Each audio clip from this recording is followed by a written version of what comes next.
Ready, set, go. Ready, set. Ready, set. Ready, set.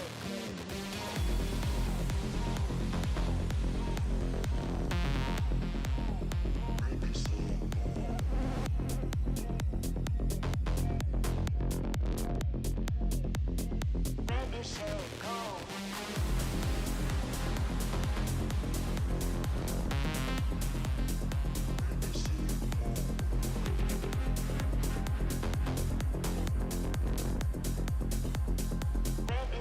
go.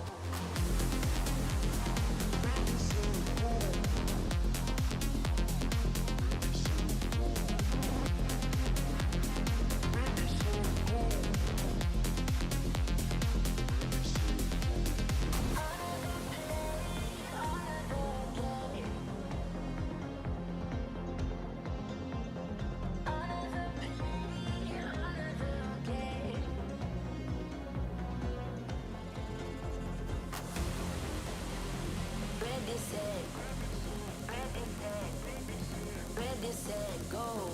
Ready, set, ready, set. Ready, set, ready, set.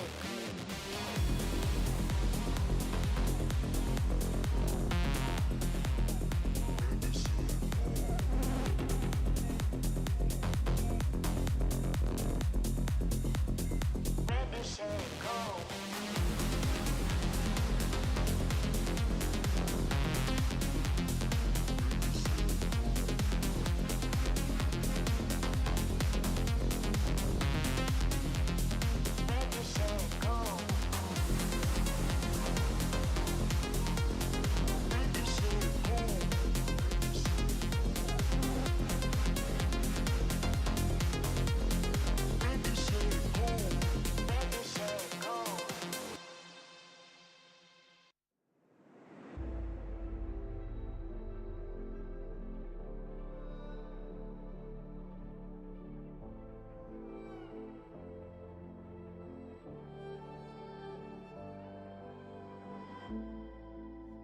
Strangers to the fallout, it's what got us here. Ever changing, some chameleon, blood, sweat, and tears. We'll never make it if we fall to everything that brings us down. With a comeback is now. Blood, sweat, and tears. Fight for what we want. Doesn't matter the cost. Every day, put in work. Blood, sweat, and tears. Nothing comes overnight.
life without its worth, compromising with what hurts inside. When you let fear decide your fate, you don't choose which path to take in life. I'm finally letting go of everything that still holds me. I'm against all odds, but I won't give up, 'cause it's my time to shine. Standing in the spotlight, and no one let me down. Destiny is calling high light.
Your perfect glow in darkness shines.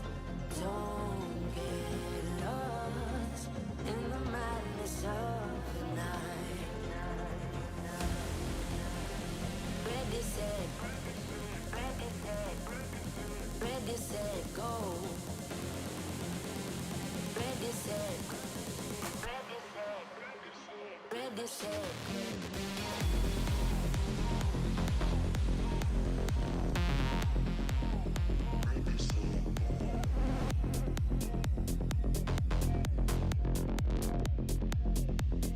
Ready, set, go.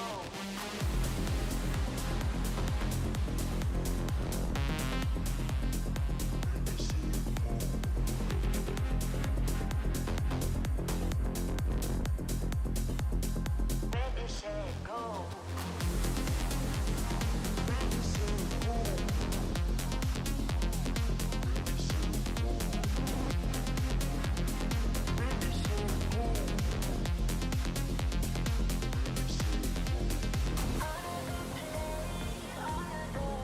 Ready, set, go.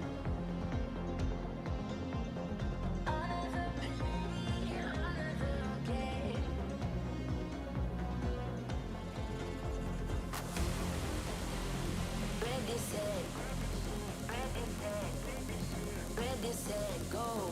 Ready, set, ready, set, ready, set, ready, set.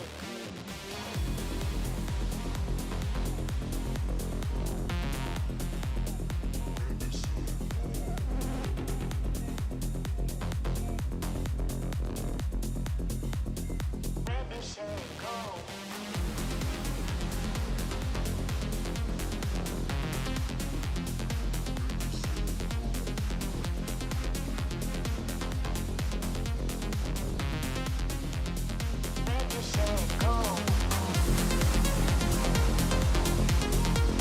Ready, set, go.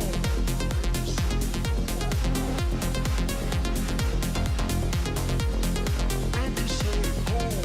Ready, set, go.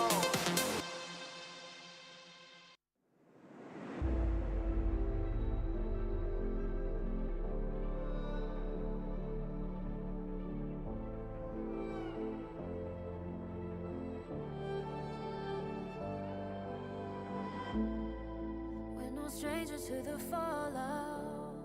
It's what got us here. Ever changing, some chameleon. Blood, sweat, and tears.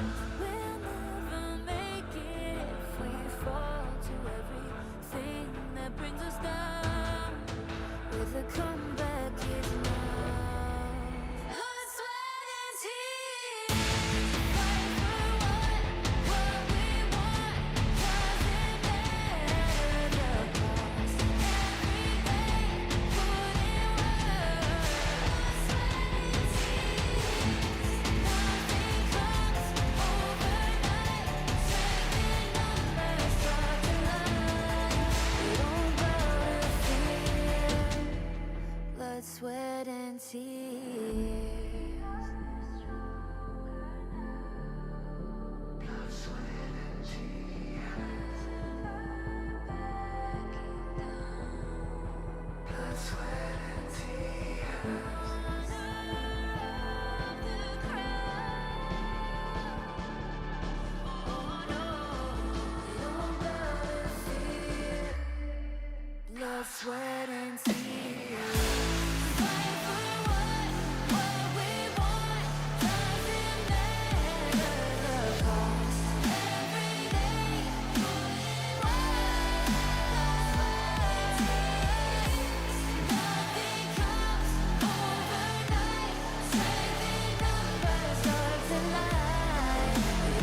what it's worth, compromising with what hurts inside. When you let fear decide your fate, you don't choose which path to take in life. In life, I'm finally letting go of everything that still holds me. I'm against all odds, but I won't give up, 'cause it's my time to shine. Standing in the spotlight, and no one let me down. Destiny is calling highlight. I'm not afraid to fight for everything I love. Victory's on my side.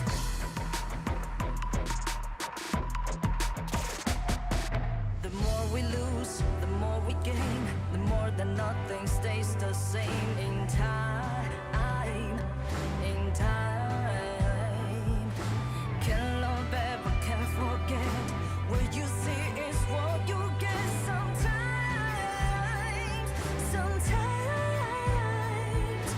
gonna show the world tonight the light that shines inside us. We're against the odds, but we won't give up, 'cause it's our time to shine. Standing in the spotlight.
Your perfect love and darkness shines. Don't get lost in the madness of the night. Ready, set, ready, set, ready, set, go. Ready, set, ready, set, ready, set. Ready, set, go.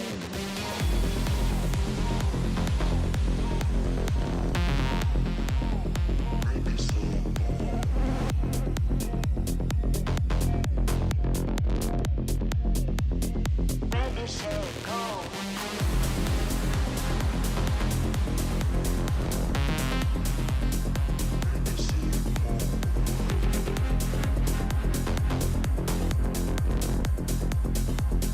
Ready, set, go. Ready, set, go.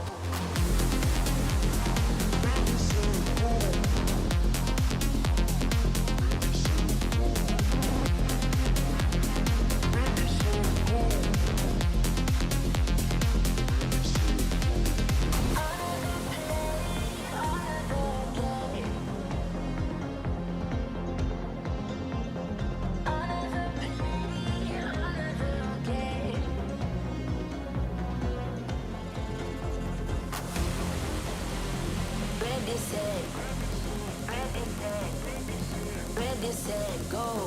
Ready, set, ready, set, ready, set, ready, set.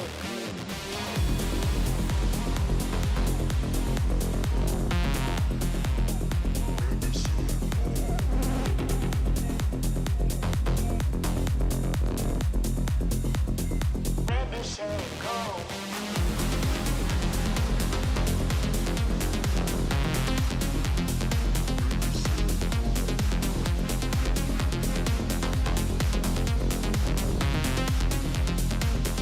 set, go. Ready, set, go.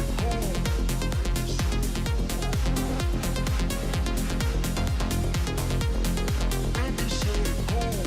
Ready, set, go.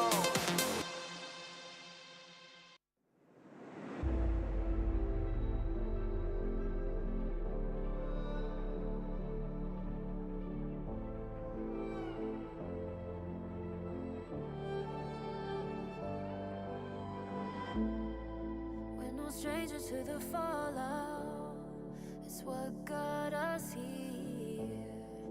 Ever changing, some chameleon. Blood, sweat, and tears. We'll never make it if we fall to everything that brings us down. With a comeback is now. Blood, sweat, and tears.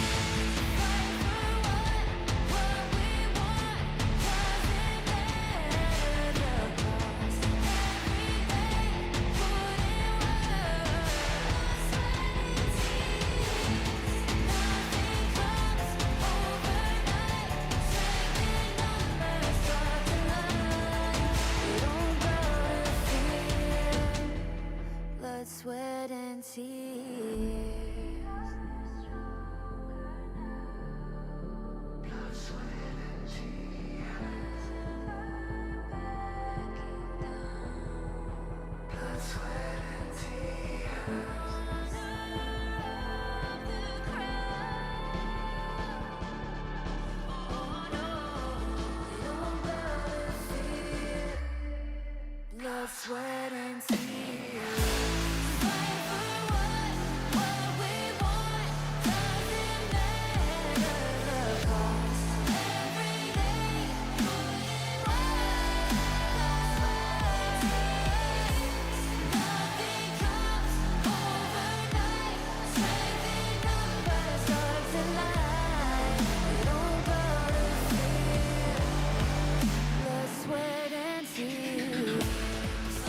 what it's worth, compromising with what hurts inside.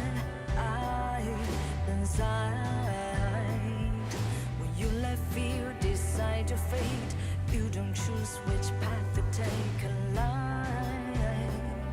In life, I'm finally letting go of everything that still holds me. I'm against all odds, but I won't give up, 'cause it's my time to shine. Standing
your perfect love and darkness shines. Don't get lost in the madness of the night.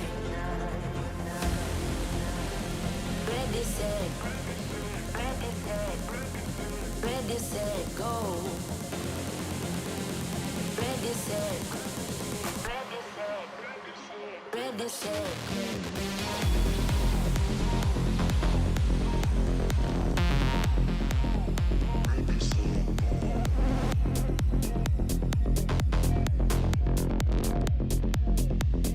Ready, set, go.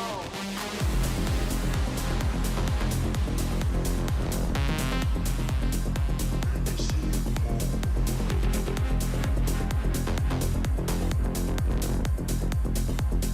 Ready, set, go. Ready, set, go.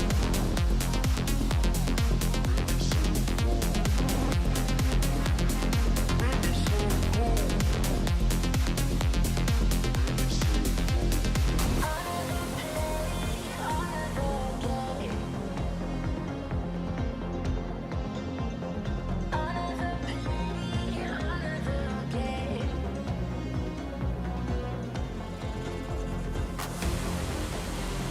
Ready, set, ready, set, ready, set, go.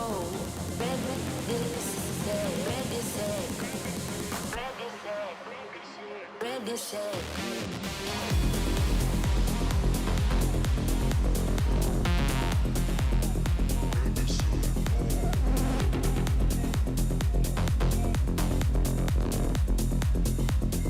Ready, set, go.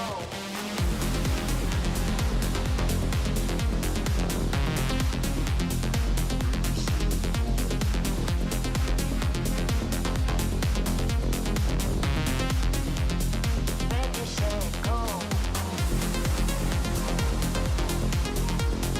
Ready, set, go.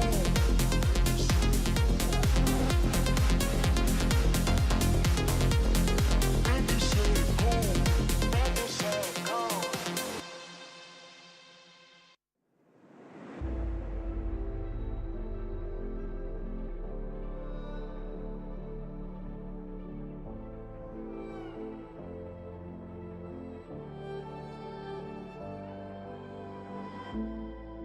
We're no stranger to the fallout. It's what got us here. Ever changing, some chameleon. Blood, sweat, and tears. We'll never make it if we fall to everything that brings us down.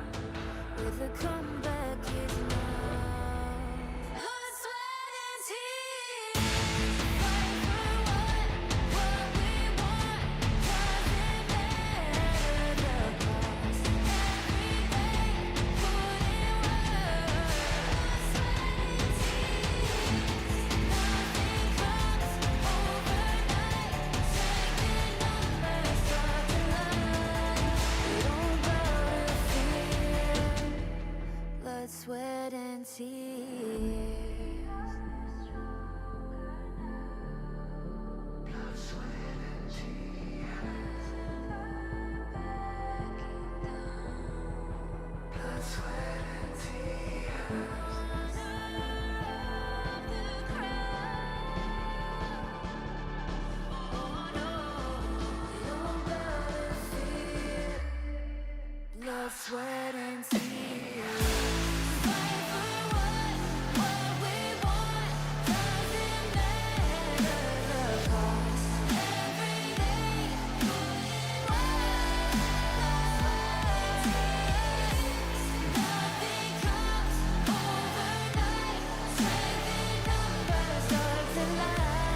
it's worth, compromising with what hurts inside. When you let fear decide your fate, you don't choose which path to take in life. In life, I'm finally letting go of everything that still holds me. I'm against all odds, but I won't give up, 'cause it's my time to shine. Standing in the spotlight, and no one let me down. Destiny is calling high. I'm not afraid to fight for everything I love. Victory's on my side.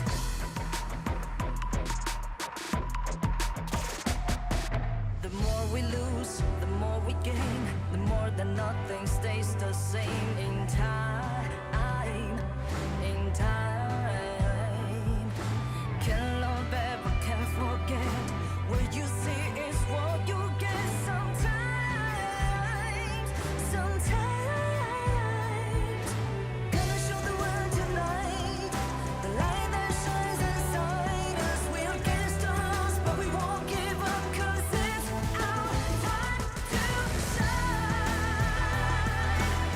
Standing in the spotlight, can no one back us down. Destiny is calling high.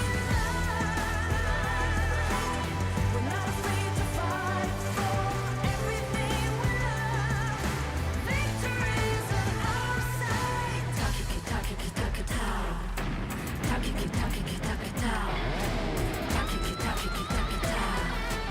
Takiki takiki takitao.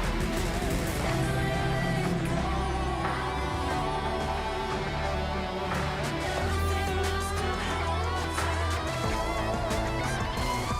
'cause it's our time to shine. Standing in the spotlight, can no one back us down. Destiny is calling high. We're not afraid to fight for everything we love. Victory's on our side. It's our time.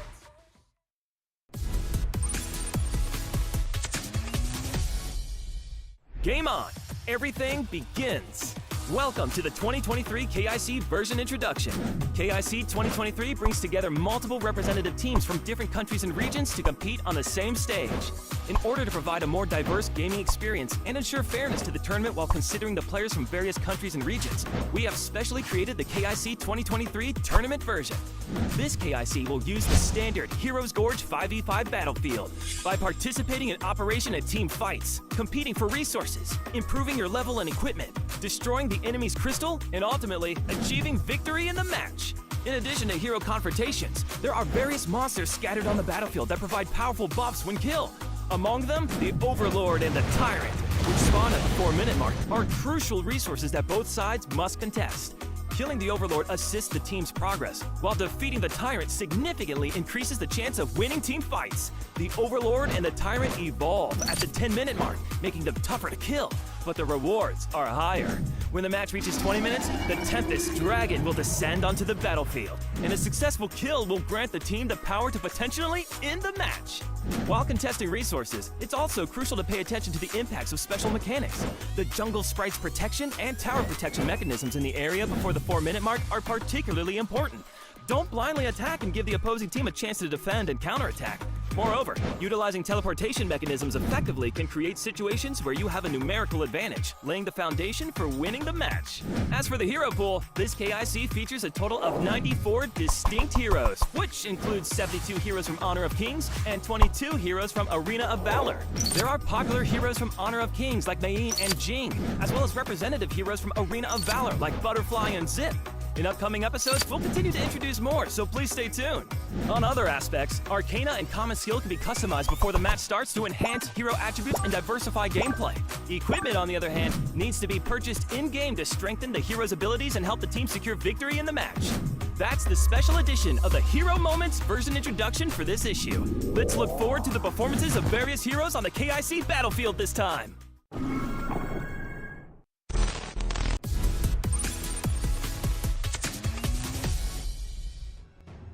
Zhou Yu is a utility mage with exceptional pushing power who can achieve impressive results without requiring excessive resource allocation. I foresee victory. Zhou Yu's passive skill Blaze, which makes basic attacks and skills stack fire marks on enemies and enemy buildings, lasts for 4 seconds. When 4 stacks are reached, it deals damage and slows the target. This allows Zhou Yu to successfully join the ranks of demolition teams like Fang and Liu Sha. Zhou Yu's skill 1, Wildfire. When using it, Zhou Yu summons a powerful wind to create a wind domain. Allies in the wind domain increase movement speed, while the movement speed of enemy heroes is reduced, and the nearby enemies in a targeted area will be knocked back. The fire domain within the wind domain will spread a new fire domain, and the damage stacks with that of the existing fire domain. Zhou Yu's skill 2, Scorching Bolt. When using it, this creates a fire domain and causes continuous damage to the enemy. Up to 6 fire domains can exist simultaneously, and the Scorching Bolt can be stacked up to 3 times. Zhou Yu's ultimate, Flames of War. When using it, Zhou Yu summons a burst of fire in a targeted area, causing damage to the enemies. The flames passing over a fire domain will inflict extra damage to the enemies in the range and stuns them for 1 second. As a formation mage, Zhou Yu's excellent lane clearing ability allows him to provide high assistance frequency in the early and mid game. In the late game, his main strategy is to coordinate with the team to push towers and secure resources. This episode of Hero Moments concludes here. Let's all look forward to Zhou Yu's performance in the upcoming KIC tournament.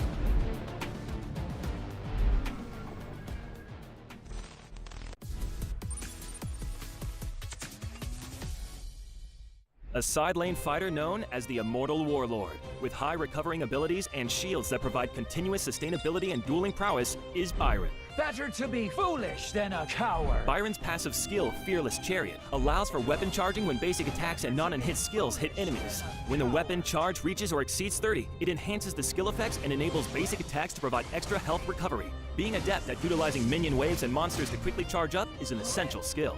Byron's skill 1, Electrifying Charge, swings the weapon twice, causing damage and self-recovering with each hit. When charged, it enhances both the damage and recovering effects. Using it in low health can provide a higher amount of recovery. Byron's skill 2, Storm Strike, dashes forward, dealing damage to enemies and enhancing his next basic attack. When enhanced, it deals more damage and causes the enemy to be launched, stunned. Skill 2 can also be used as an initial skill, using a combo of the Skill 2 plus Flash plus A, can catch opponents off guard and initiate team fights effectively. Byron's ultimate, Force Field Suppression, deals damage to enemies and slows them down in the vicinity. It also provides a shield for himself. When enhanced, it further increases the damage and shield strength, and it generates an electrical arc that damages enemy units and steals movement speed from enemy heroes. The electrical arc can also be used for Scouting Brush. Byron's basic combo is Skill 2 plus Flash plus A plus Skill 1 plus A plus Skill 3 plus A. Utilize your early game lane dominance to establish your advantage, and in the mid to late game, position yourself at the side or the back of the enemies to be a threat to their carries during team fights. This episode of Hero Moments concludes here. Let's all look forward to Byron's performance in the upcoming KIC tournament. Double kill.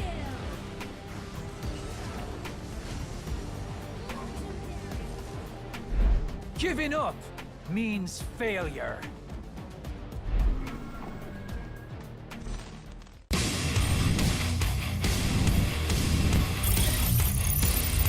This weapon is my best friend. 下去了好像，下去了兄弟，这里，兄弟。 relies a lot on his first I always get what I want. Right That's the here, first one. first one at the bottom. 没事， 我看到， wow, the bottom just went crazy. Nice. And even for the double. Double kill. And then going to get triple. Yeah. 别杀我啊，老弟。 He totally win out BKX from this tournament. Truly, we are all actors. 对上位置，马克一次，没事，2分 The night is young. Just picking up the burst damage, getting that Marco Polo out of the picture. I'm not turning tail. ，He's still going, Xiao Mei is on the run, but don't take him out, Kaiser goes down. These are mine.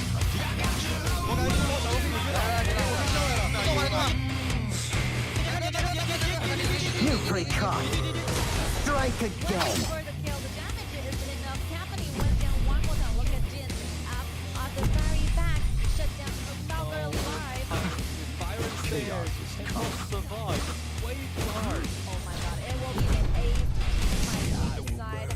Martial arts are never the same. And neither is life. 能绕，能绕，这没事，这没事。This is a crucial dominant. Preventing misfortune. Double kill goes to the side of HG. 来，快到！nice，可以越的，牛了。The angle to dive in here goes for double core from HKA. Nothing to be fighting for more. Triple it is. Let's test this. Care of the rest. 可以，哎呀，我。 That's music to my ears. 这么上手可以，来，这么做，先发吧，先发，所以看好，我来开。 Why don't you come here and try? 当然没跳，当然没跳，等，看我要再一下。 Are you sure you get enough? Flash. Oh, what a nice combo from KSG. That's incredible. 别让他打， Strong heart makes you immortal. 正好有剑一波，只用有剑一波，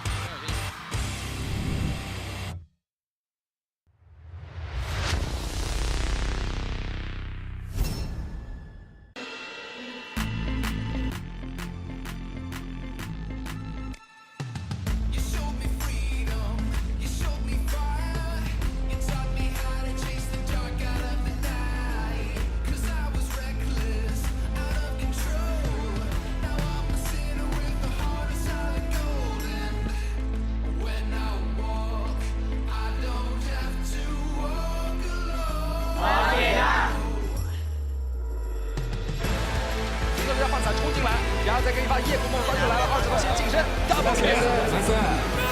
后面跑到一群人，要你把他们进场，我这个手已经全部融化了。有话还在上。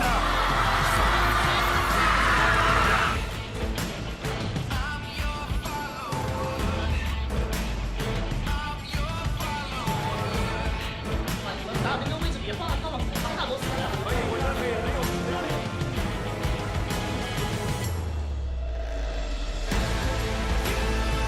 戴尼尔给大招给了剑，而且换回过去，如果先杀掉詹姆斯，上官完这个小进场，但是还没上天，直接被秒了。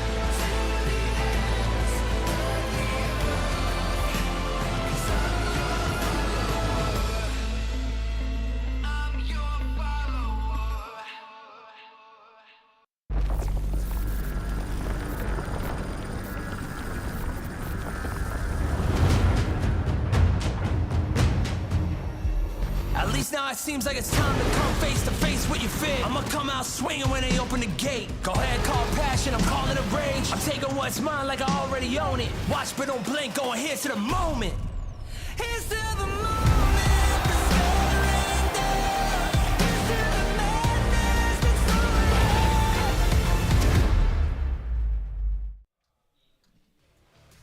Good afternoon, ladies and gentlemen. This is the live stream of Honor of Kings International Championship 2023, and we're giving you guys a live stream from Shanghai. You're joining us on day 2 of our second round in the group stage. I'm today's customer Nora. And this is Andy once again.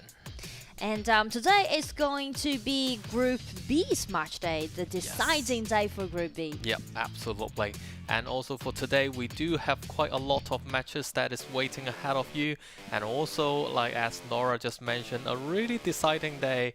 And then we do have a look how the rankings is in Group B. Yeah. And let's check out the dashboard, like especially for the team stands. And like for today, Group B, we have Jinan RW on the first place with 9 points, and then Suzhou KSG 6, Hydra 3, and at this point in time, Saigon Phantom still got no points at all. So Group B actually is not like Group A or Group D. It's kind of like quite settled, right? Yep. There's kind of like a gap between those points. Definitely RW got several wins in a row. Actually, in the current state, they already got 14 wins in a row. Yes. That's a lot. Yep.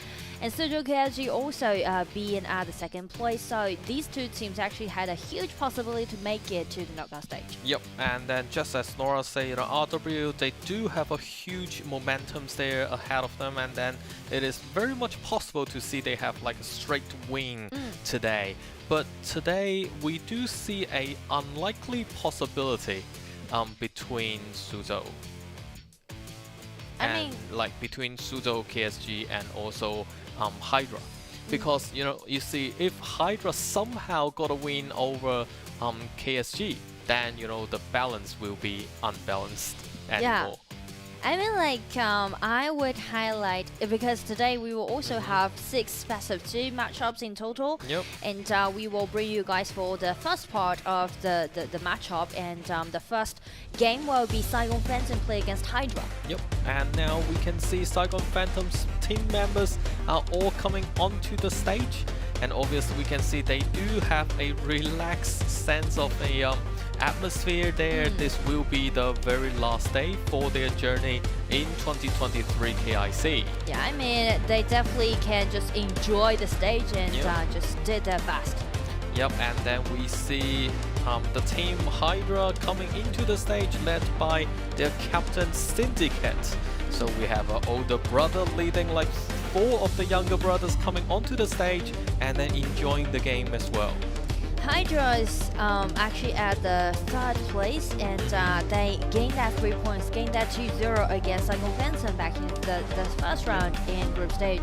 So I do believe for today's matchup, Hydra definitely had a higher winning rate against Saigon Phantom. Yep, and also we can see like from various videos as well as after the match, we talked to the team members in Hydra. Syndicate actually worked really hard, back in the days, and also in Thailand as well. He used to be actually being looked at as an underdog, and then nobody actually care about him. However, after all these efforts and then contributions, at the end he made his captain space in the Hydra, like leading this team, leading those 4 younger team members to come onto the 2023 KIC, an international platform for them to perform. Yeah, and we know that there's an intersection in his career being one of those pro gamer, and he chose to come out of the original team, and actually his old friends already got the champion title back in their own region. So I do believe for Hydra, especially for Syndicate, it's definitely he's aiming to those higher goals and try to use his marks and his achievement to prove that he can also do so. Yep, and I definitely can see the growth of Hydra is just magnificent, because ever since the starting, like in the wildcard qualifying matches, we see how they were actually lag behind, and then all of a sudden, they let go of themselves, like give out relief, all those pressures on their shoulders, and at the end they are standing right here in the group stage and then fighting with other teams. Yeah. So I think those efforts has finally paid off. And also we can talk a little bit about their starting lineup, because actually these 2 teams never change about their starting lineup. For example, like Saigon Phantom always start with Beimu, Didi, Li Chen, and their marksman Adan Nim to be the support. And also for Hydra, exactly the same as Phantoms, they got no change at all with Syndicates, and then 4 Savage, Peachy, Norreeds, and GP. And worth to mention, the GP actually played really good heroes on support.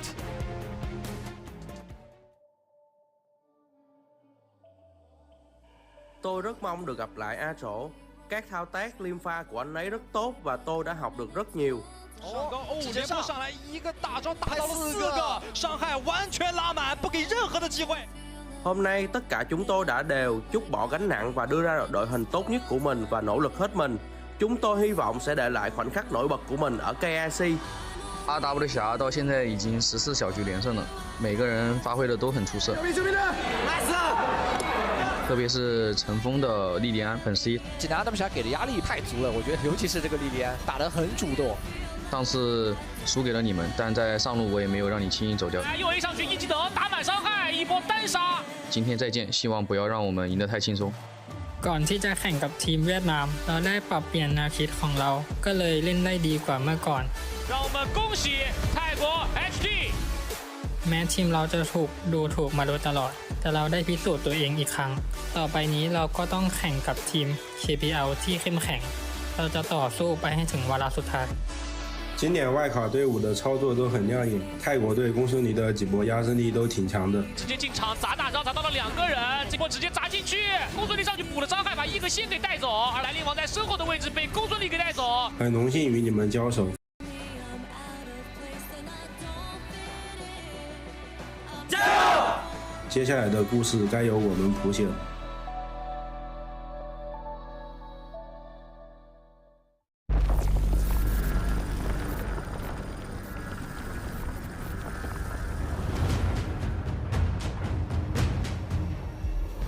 least now it seems like it's time to come face to face with your fear. I'ma come out swinging when they open the gate. Go ahead, call passion, I'm calling it rage. I'm taking what's mine like I already own it. Watch but don't blink, going here's to the moment. Here's to the moment.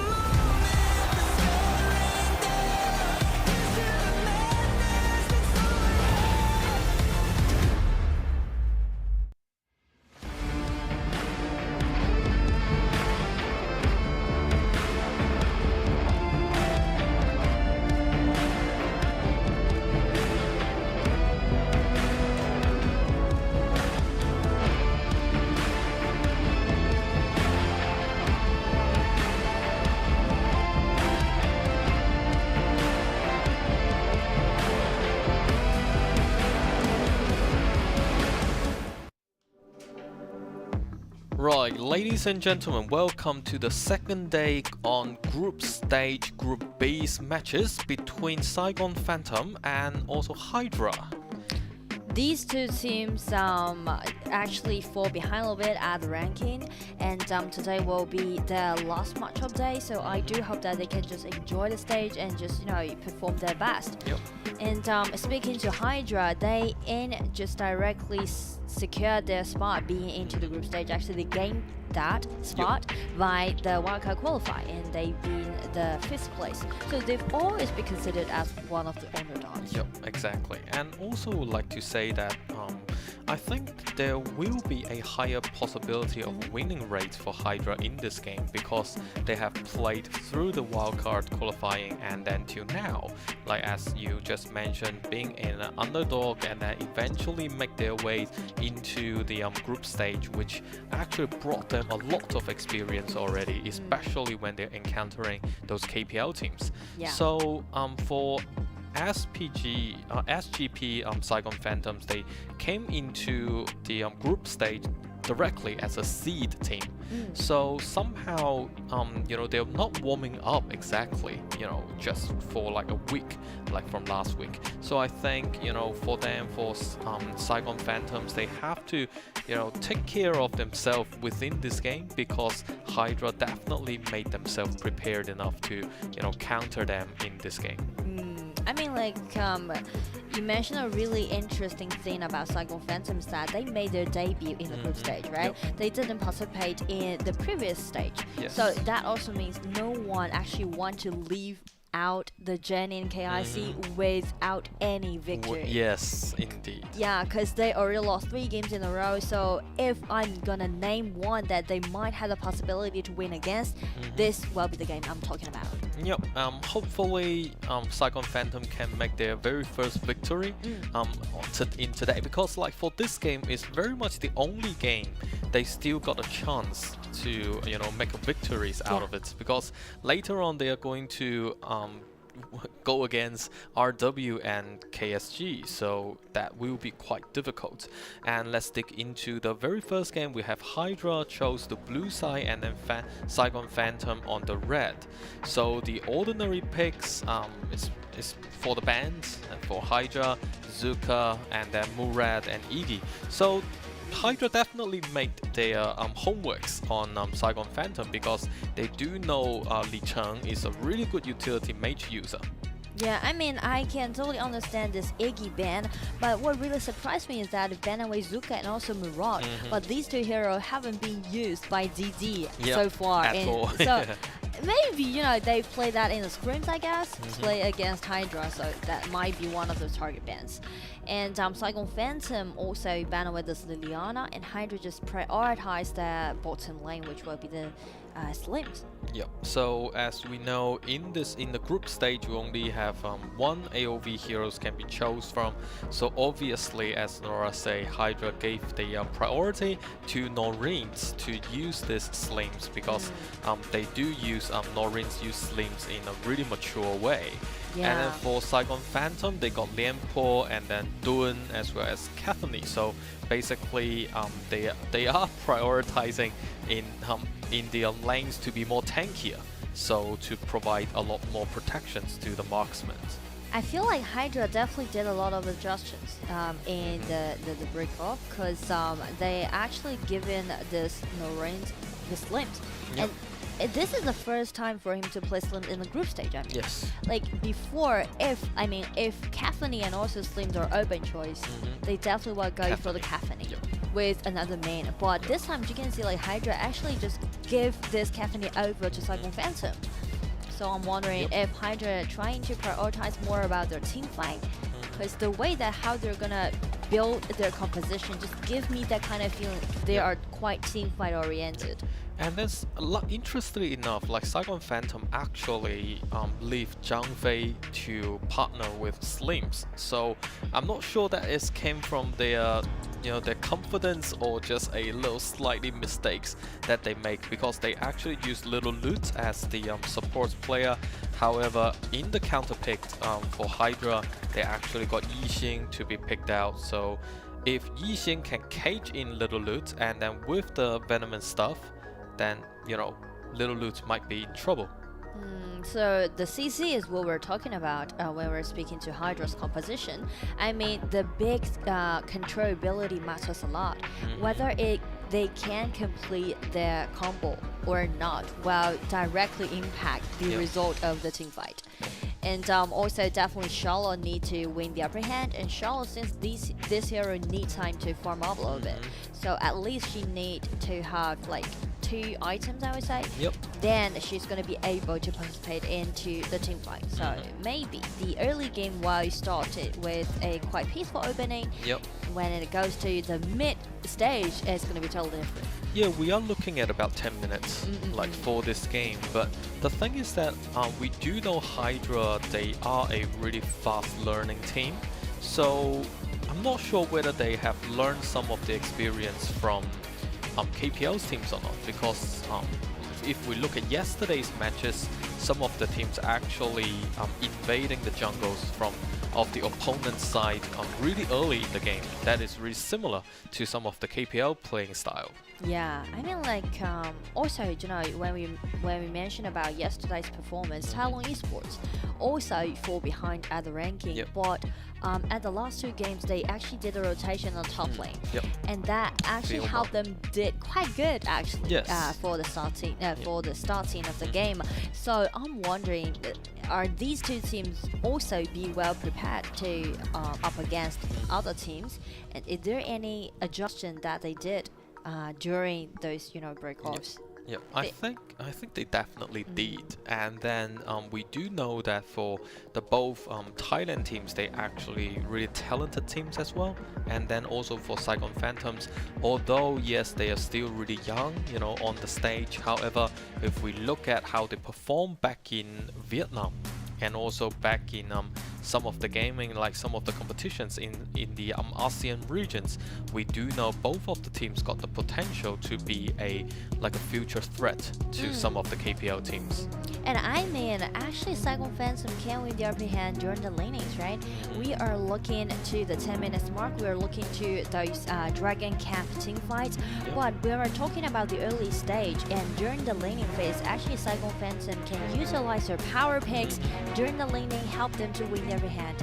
And the question will be, can they utilize the advantages gained by those powerful picks to be turned into like a huge gap, those advantages that can help them to win against Hydra during those mid team fight. Just following as what you said, I think I also look forward for Li Cheng's My Masunues to see whether they can initiate a snap engagement to Hydra during the games, especially in the linear phase. Yeah. And also like at the bottom, like bottom focus can always be the topic when we're mentioning to those teams from other regions playing. And Caffeine can be more powerful than Slims during the laning. Not even mention to Caffeine is going to be within this little loot from maybe 1 or 2 minutes on. So at least for Caffeine in the laning phase, she can actually have advantages like over Slims in this way. It really is, we need to see how long before GP is going down to help his teammate. And Little Loot really annoying with the orb. Yeah. Because those second skill that Little Loot has allowed this hero to do some self-control. Just, bouncing back and forth by using that balls and can start the enemy hit. And we can see on the Already the minimap, rotation, look, that's Li-Cheng's what I'm coming in. looking for. Just tumble in and she's No! waiting for the fan. Why? Why? I mean, Norris. Norris actually flashed the wrong direction. I mean, he got the chance to escape away from this gank, but somehow he just, I mean, like, maybe he's a little bit nervous. Yeah, like probably like they caught him, you know, off the guard, and then all of a sudden jumped in with my Masunui's. He might be in panic at that time. Yeah. So definitely that's a mistake, you know, a wrong direction of the flash being used. So that's the thing I was talking about. How long before GP can actually go down to support their, you know, their team members, and then now we can see turn on the Invincible Warriors. Kaiser jumped in, but however got took away. Oh, the passive has been triggered, but still Cassidy can grab the kill. I mean, this is what I'm looking for, right? I'm totally be exhilarated by Saigon Phantom's performance so far, because I'm always looking for these kind of movements. Slims gone again. Slim has been taken down twice in a row. Yep. That's a huge loss to Hydra. Yep, and those two actually all gave to Kathleen. Yeah. I feel like it's totally in a quite chaotic way and in a quite unexpected way, actually. Yeah, never noticed. The opening and Jumpy just break his ulti and they try to gain something back. Everyone's aiming to the Kathleen. Kathleen tried to escape away, but only one scratch by this GP just shut that Adan down. But seriously, like 3 minutes down the track, this is not what we have expected. Saigon Phantom actually played really aggressively today in today's game. I mean, I like it. I really like it. So you can see like how proactive Saigon Phantom was, right? First, it was a rotation made by Li-Cheng in the mine, but actually, he's not able to get that kill because the second skill, the fan, takes cooldown. But due to this mistake that Noreen's made, just open the window for Saigon Phantom, and after they see the moment, they're just trying to gain more. They're trying to solidify their advantages, and that's what I'm looking for.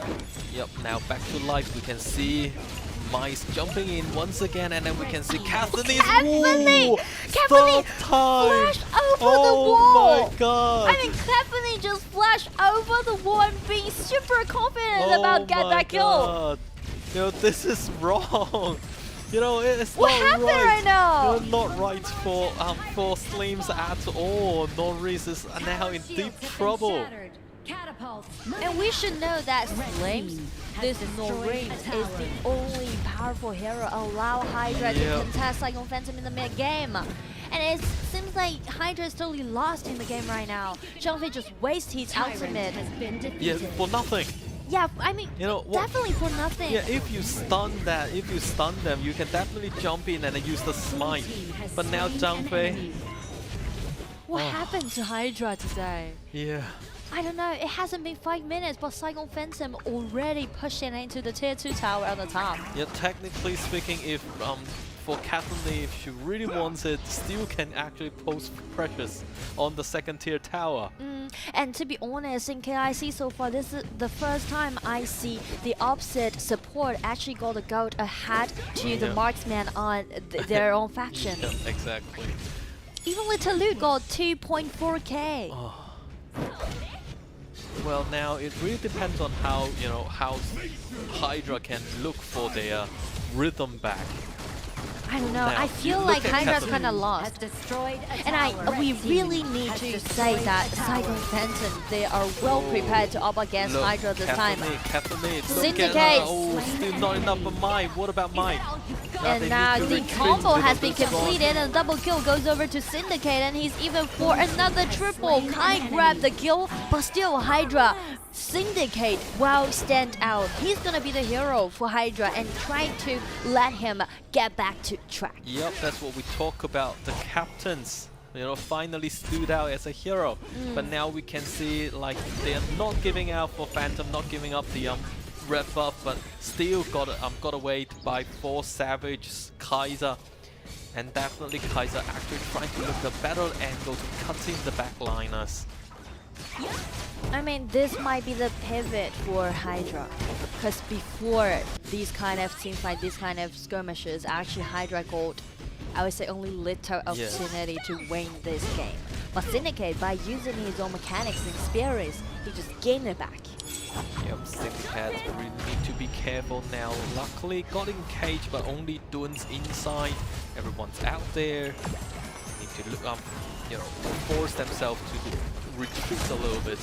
And then now we can see the Import jumps in again. The Flash with the ultimate Saigon Phantom, the wombo combo just comes in. They're not looking for this mid lane tower. They're just rob it away, destroy Hydra in the mid lane. And then still we have the minions moving at the back. Probably Hydra, Saigon Phantoms looking for another goal. But now they're retreating back because they do know Charlotte is on the top. So let's get Charlotte, get Syndicate out of the way. My Masunui is one-on-one with Syndicate, but however, it's not good enough. Luckily, she can still retreat. And then Kathleen marching towards it. Luckily for Artans, no flag yet. But Kaiser, this is a nice solo. He take down Meister Nui on the top side lane alone. But in the main arena, Saigon Phantom just take down GP, the only vision controller from Hydra. So I know it might be a fair trade. But if for Savage really clean up the mid lane, then I guess it's gonna be a fair trade. But since he doesn't, so Saigon Phantom can still be more proactive than Hydra. You know, at this stage, Hydra need to look for, you know, their pace. And also for, you know, they cannot get overwhelmed on their head, and then Kaiser need to take care of himself. If he cuts in straight away just like that, it's really dangerous for him. The way that Hydra play the game, I mean for game 1, just made me feel like they're not ready yet. Yep, and luckily... They're not ready to play in such a high tempo game. And right, it's gonna be another how Charlotte doing quite good, but both kiting that Charlotte and let Arden Caffeine to grab another kill.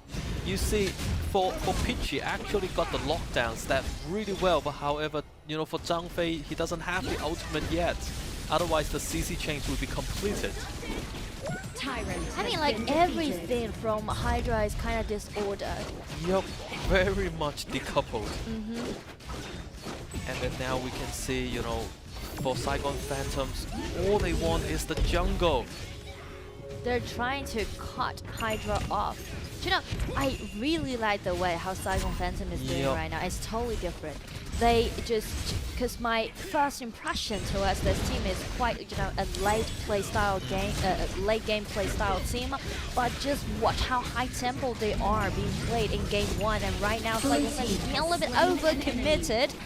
It takes 2 minutes time for them to deal with Hydra, but even with gold numbers in deficit, they still want to do it. And Nim, the little loot even flash over the wall and use the second skill, helping his ally to leave one of those members. Well, my Masunui is not giving up like Lee Chen's not giving up Norin's away, and then all of a sudden got Norin's out of the picture, and now Kathleen with what, 7 hat in total. You know, Kathleen, this is a hero that is unstoppable in 10 minutes mark now. And now if they can get the top turrets, then the overall damage from Kathleen will be invincible. I mean, Kathleen already got up to 8,000 gold, so I would say it's going to be so easy for Saigon Phantom right now. Just play around this Kathleen and just, you know, slowly pushing forward. Kathleen got the Eternity Blade, got the Shadow Reapers, and then now we can see they're trying to get in. They need to protect Kathleen a bit well. Oh, jump is ulti also be triggered again. It's going to be Charlotte find out the window, but since the gold is really significant, the gold difference, so actually Arden can just grab another kill. So it's going to be a 1-2 trade. And since Kathleen is still alive and also the Vanguard is still alive, so definitely there's an opportunity for Saigon Phantom to take down the high ground tower. They rotate to the top. I mean, the top side high ground tower might be the next go. You see, Hydra did their very best, and then especially Syndicate's move. You know, with the CC chains with GP yelled out the ultimate, and then Syndicate gets in with those debuffs. But at the end, as Laura said, I feel like it's gonna be the last team fight. I know, but Yixing just break out his ultimate. Nice combo actually. Shower comes in again. It's gonna be a nice chance for Hydra to push it back. It will be a 2-3 trade and totally worthwhile for Hydra. Yep, Syndicates, you know, that kind of sacrifice is definitely worth it. Now we can see Lee Chen in the face of 4 Savage. So we have a jungler playing one-on-one with a mage. Yeah. But assassin mage. I wouldn't say they're looking for skirmish. It's more like they're gaining the vision control of the riverside. Yep. But Yixing need to be really careful. Yixing need to use his ultimate a lot more wisely, because otherwise he can always use the first skill to check out the bushes, but not with that kind of ultimate. So again, you know, basically all of those pivots that we can see from Hydra was made by Syndicate. Yeah. And it's pretty much like a personal mechanics. Yep. Or personal experience try to bring the team back. But still the coordination from Saigon Phantom is really tight for today's matchup. Zhang Fei almost got the ultimate.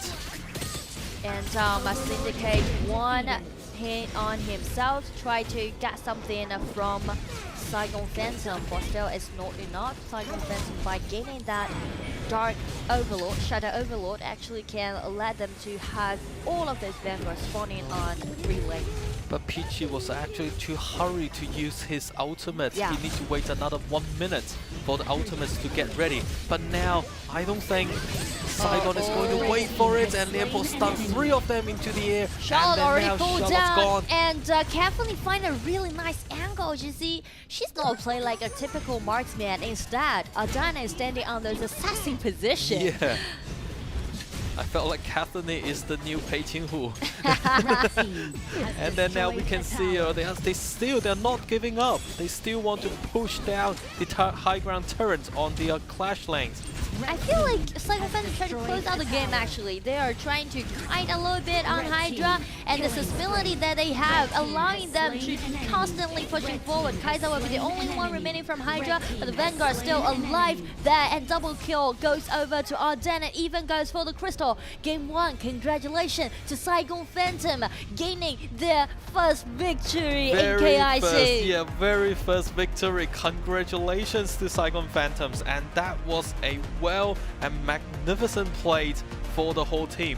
That kind of momentums and synergies is what we look for, you know, all these days. So this is, you know, this is the champion team from Vietnam that can actually show us. I like it. I really like it. Huge improvement, huge progress has been made by Saigon Phantom. Definitely. Like 2 days off, but they just totally turn into another team. A lot of surprises, like those kind of chaotic, you know, movements. It's just completely different team, I felt. And then, you know, this is totally out of expectations from us. Yeah, I mean, like, due to the records that Saigon Phantom last time they lost a 0-2 against Hydra. I just feel like, alright, they might be the, you know, least powered team.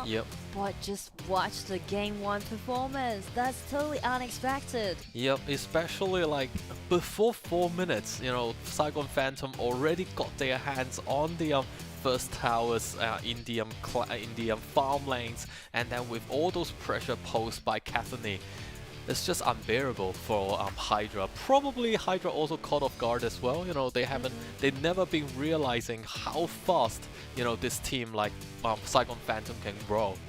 I mean, I feel like they're looking for late game for Hydra. Yeah. They're waiting for like a really stable game, you know, nothing really fast might happen in the game. Because last time when these two teams play against each other, it's always gonna be like 15 minutes or 16 minutes for them to close out the game. It's more like a longer time. But this time you can see how aggressive Saigon Phantom was in game 1, and they definitely can read their own composition. Yep. And the execution is pretty good. Yep. Just check Machinery's rotation around like 2 minutes, right?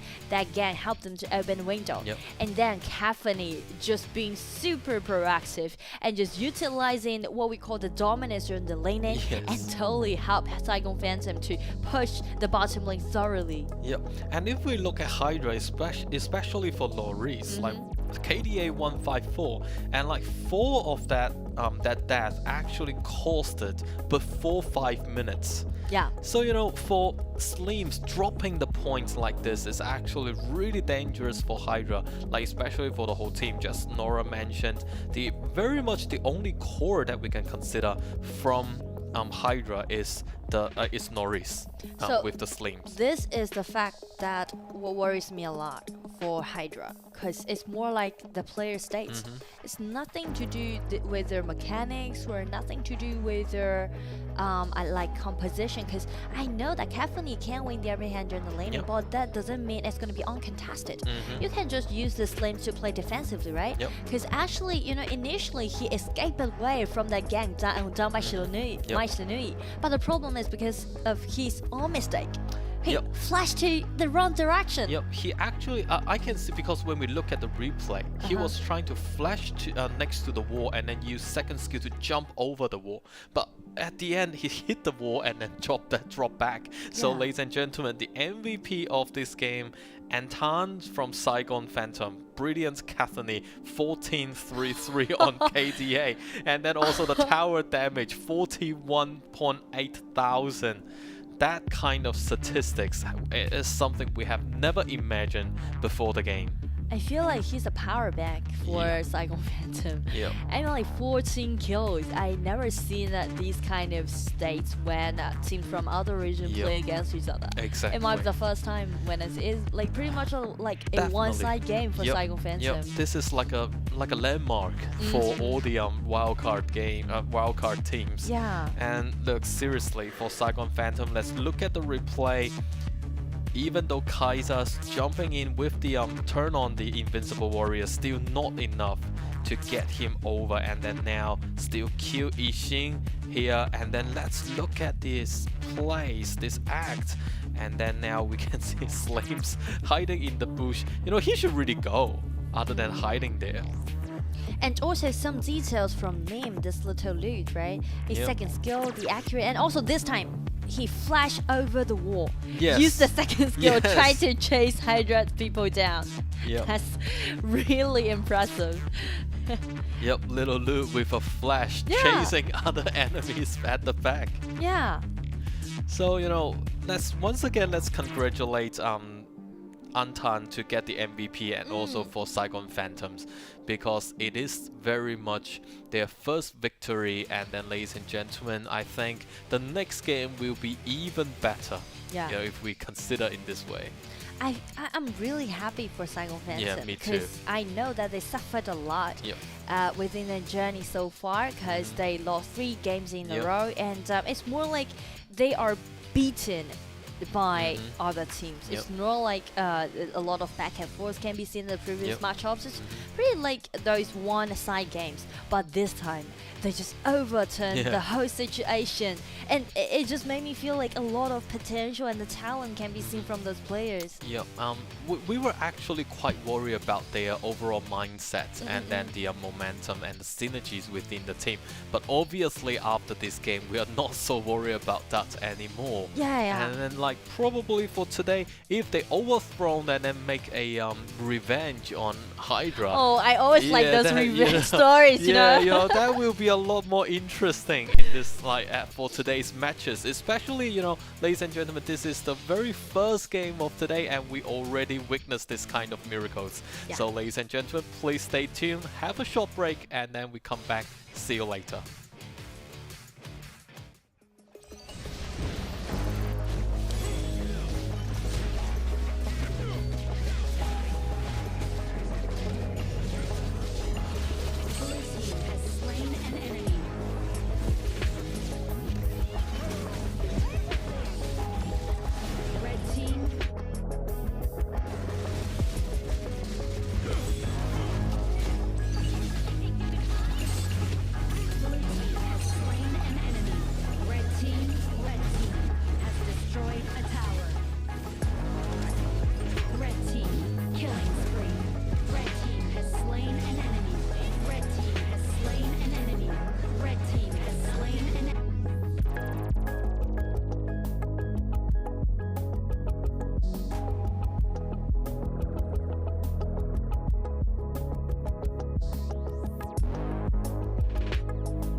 Right, ladies and gentlemen, thank you very much for staying tuned, and this is the second game between Saigon Phantom and Hydra.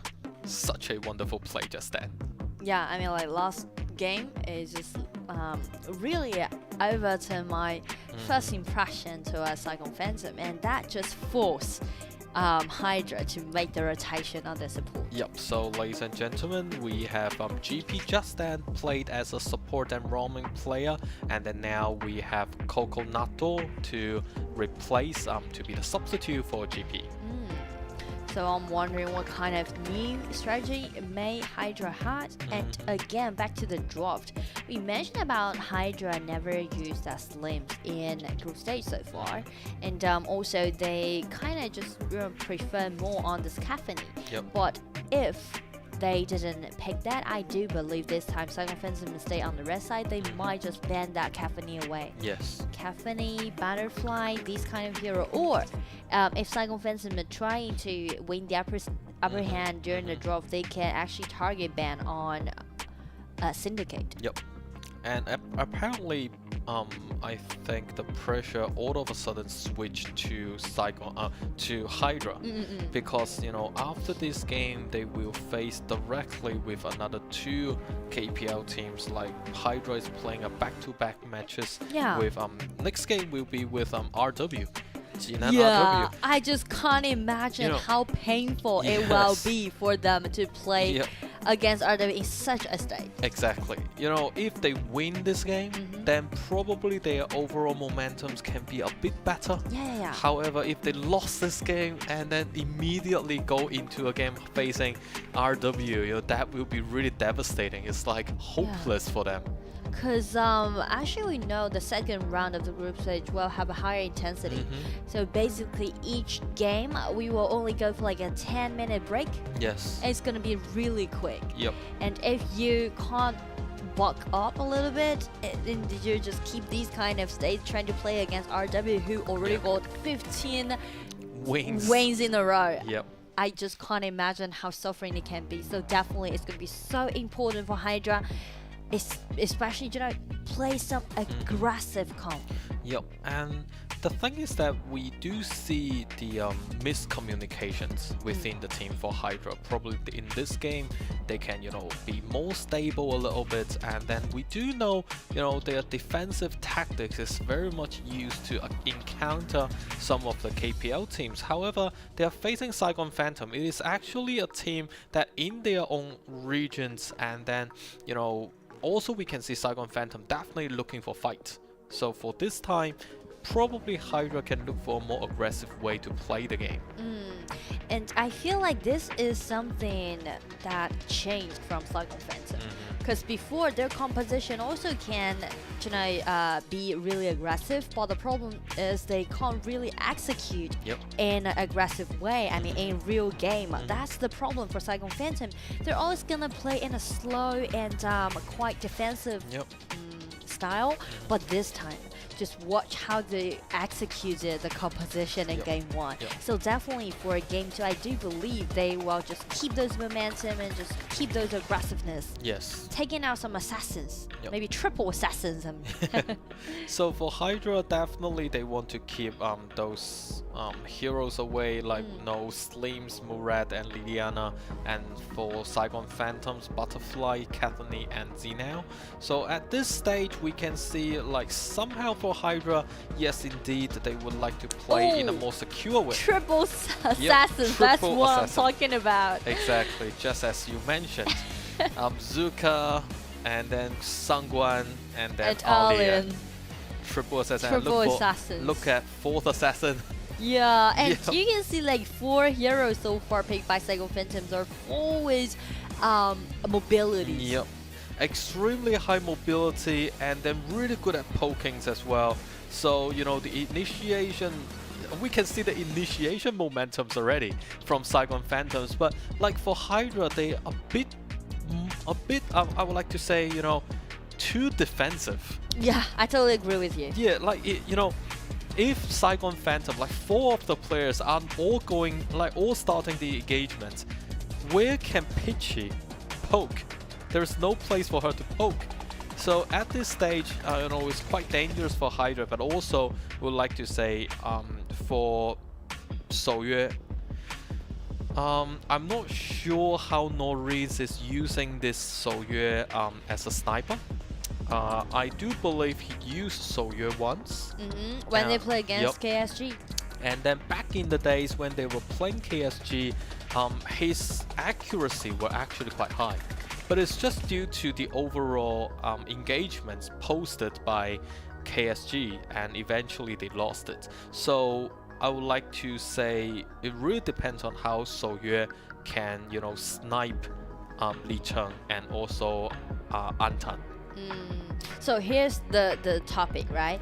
The only thing that they need is the accuracy. Yep. Especially the accuracy from Shouyue and also Mozi. There's like a small combo just fast stun by Mozi's second skill and let Shouyue to come up with his bullet with such a long attacking range, being one of the snipers. So definitely accuracy matters a lot to Hydra's composition. And also another thing is that they're trying to let the bottom lane to get ahead of Saigon Phantom if they can really land those skills upon those enemies. And at the same time, Hydra try to highlight their top side of the map. I mean, I totally agree with this kind of play style, because as we saw in Game 1, for Savage and Syndicate, the synergy is still out there.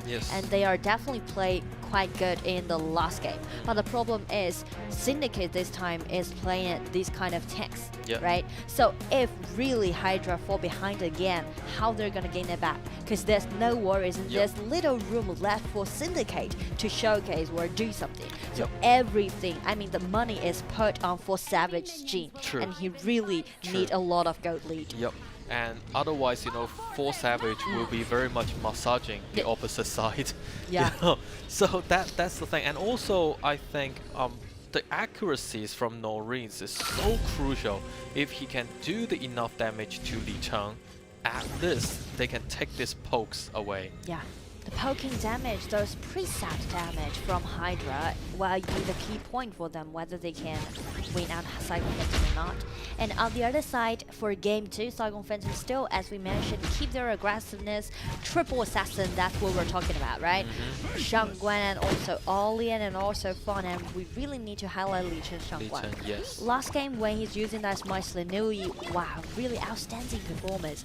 And this time he can even play in a faster pace. But Neem, that is the drop off point.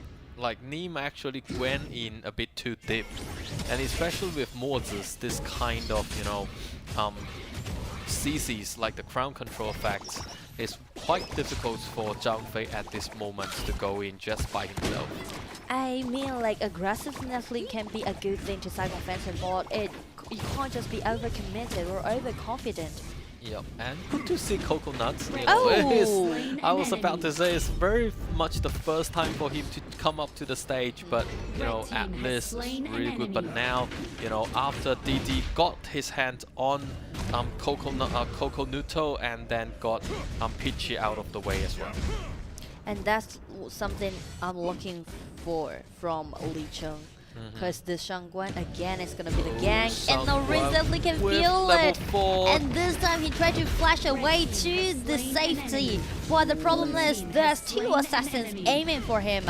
It ended up with a 1-1 trade, but this is a support for the marksman, so definitely Saigon Phantom can be favored from this skirmish.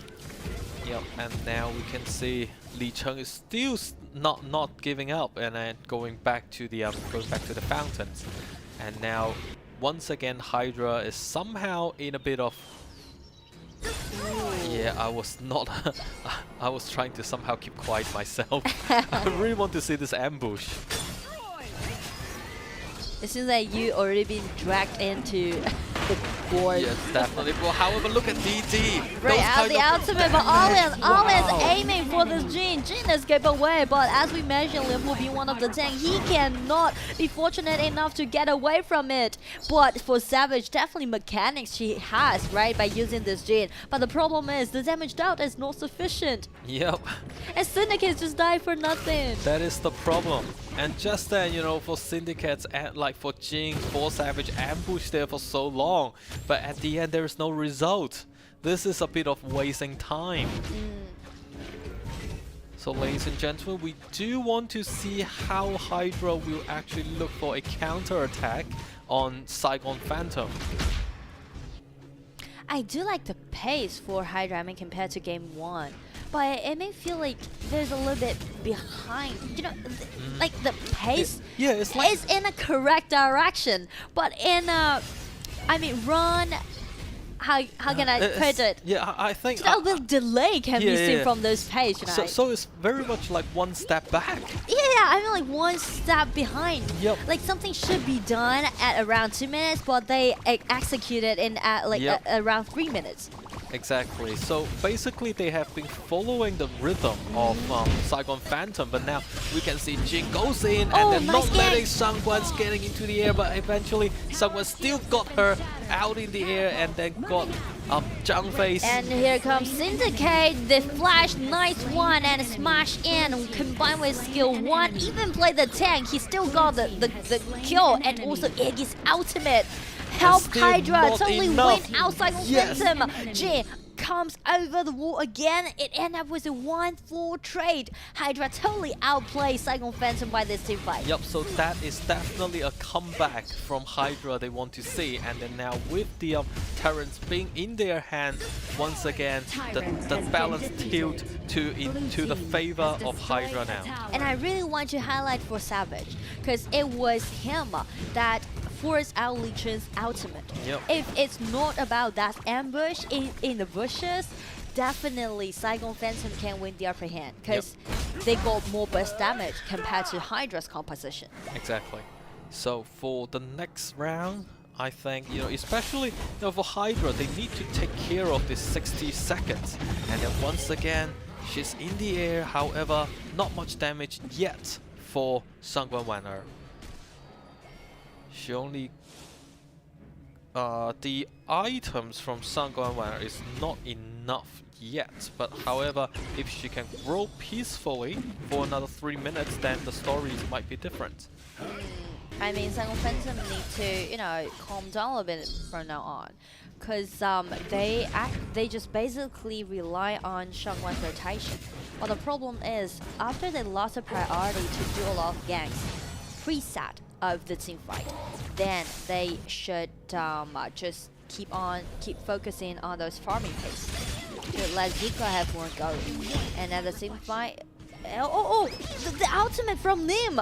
Yep. That is at my expectation, because it's really hard for Zhang Fei to push that Jin out of his mirror area. And then now Wan'er still in the air, however not enough to take Syndicate away. And that is basically due to the items, however... It's gonna be such a huge loss for Hydra since Jin has been taken down. You can see Saigon Phantom again just motivated themselves and got another kill upon the marksman. So basically the double core player has been taken down by Saigon Phantom. For these compositions from Hydra, they should not look for fight.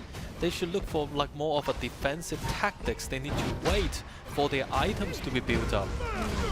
And the way that they play just made me feel like after they find that they are slowly getting into the zone, a little bit, being caught out off guard. Because, for Savage should take that one step forward.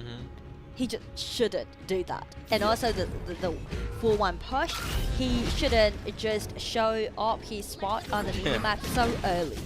Oh, that's a good snipe. But unfortunately, no one can actually follow up with the damage.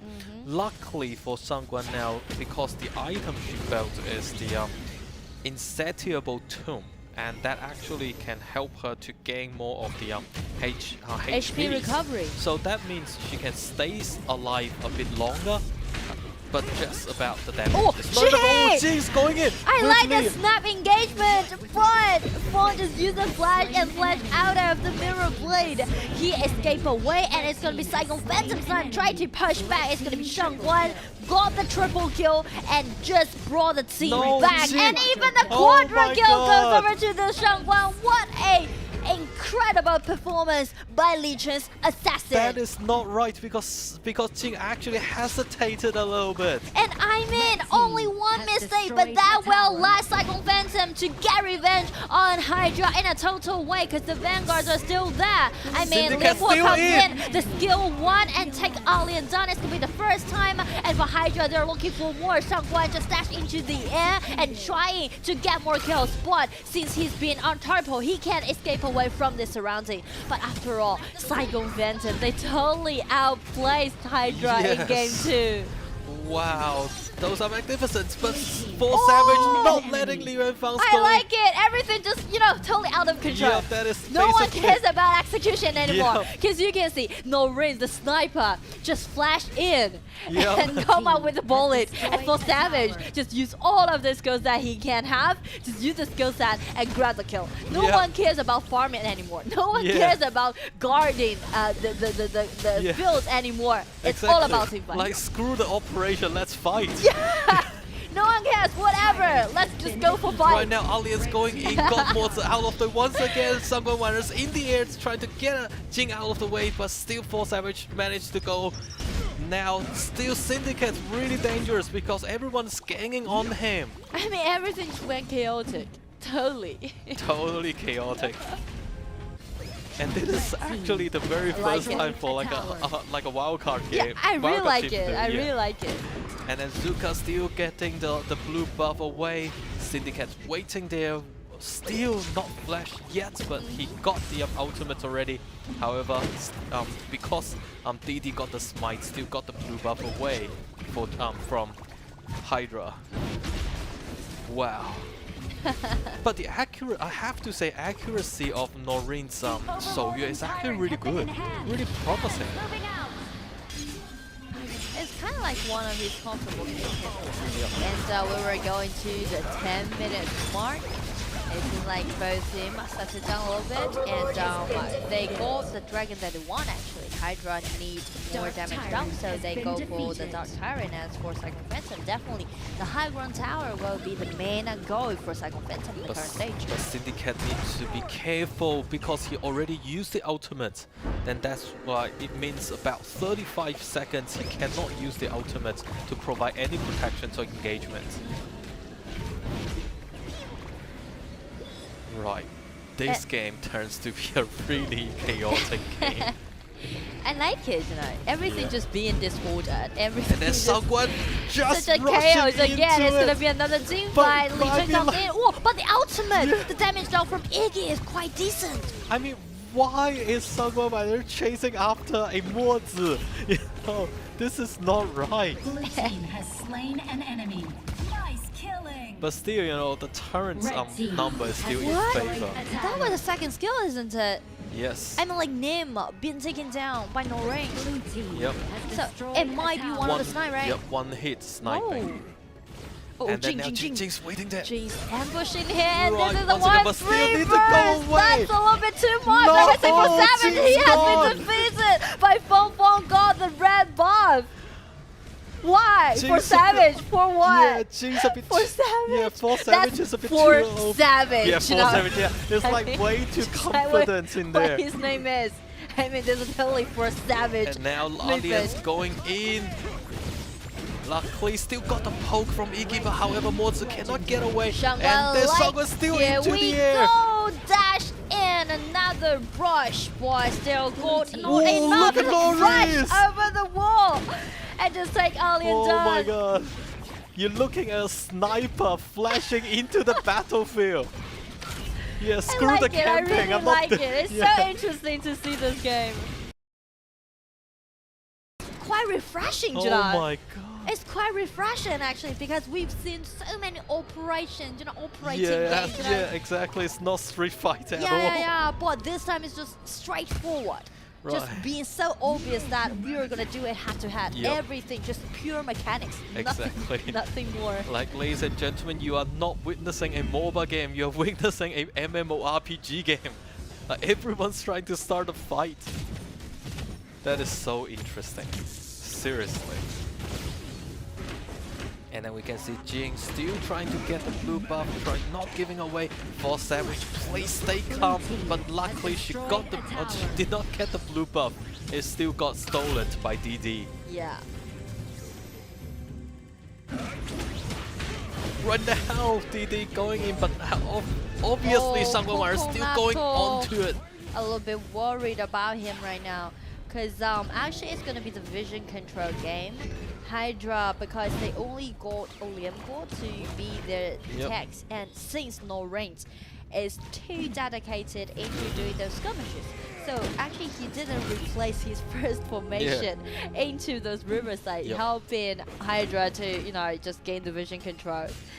It's like, although for Hydra still in the downwing situations, however they're still not giving up, and we can see Mozi, Coco Nuto once again got taken away, and then Soyuz once again got taken away by Li Chen, and Li Chen still not giving up, and then Syndicate cannot survive from 5 peoples of gangs. I really like the snap engagement done by Saigon Phantom. You know, the coordination, the communication also is definitely there.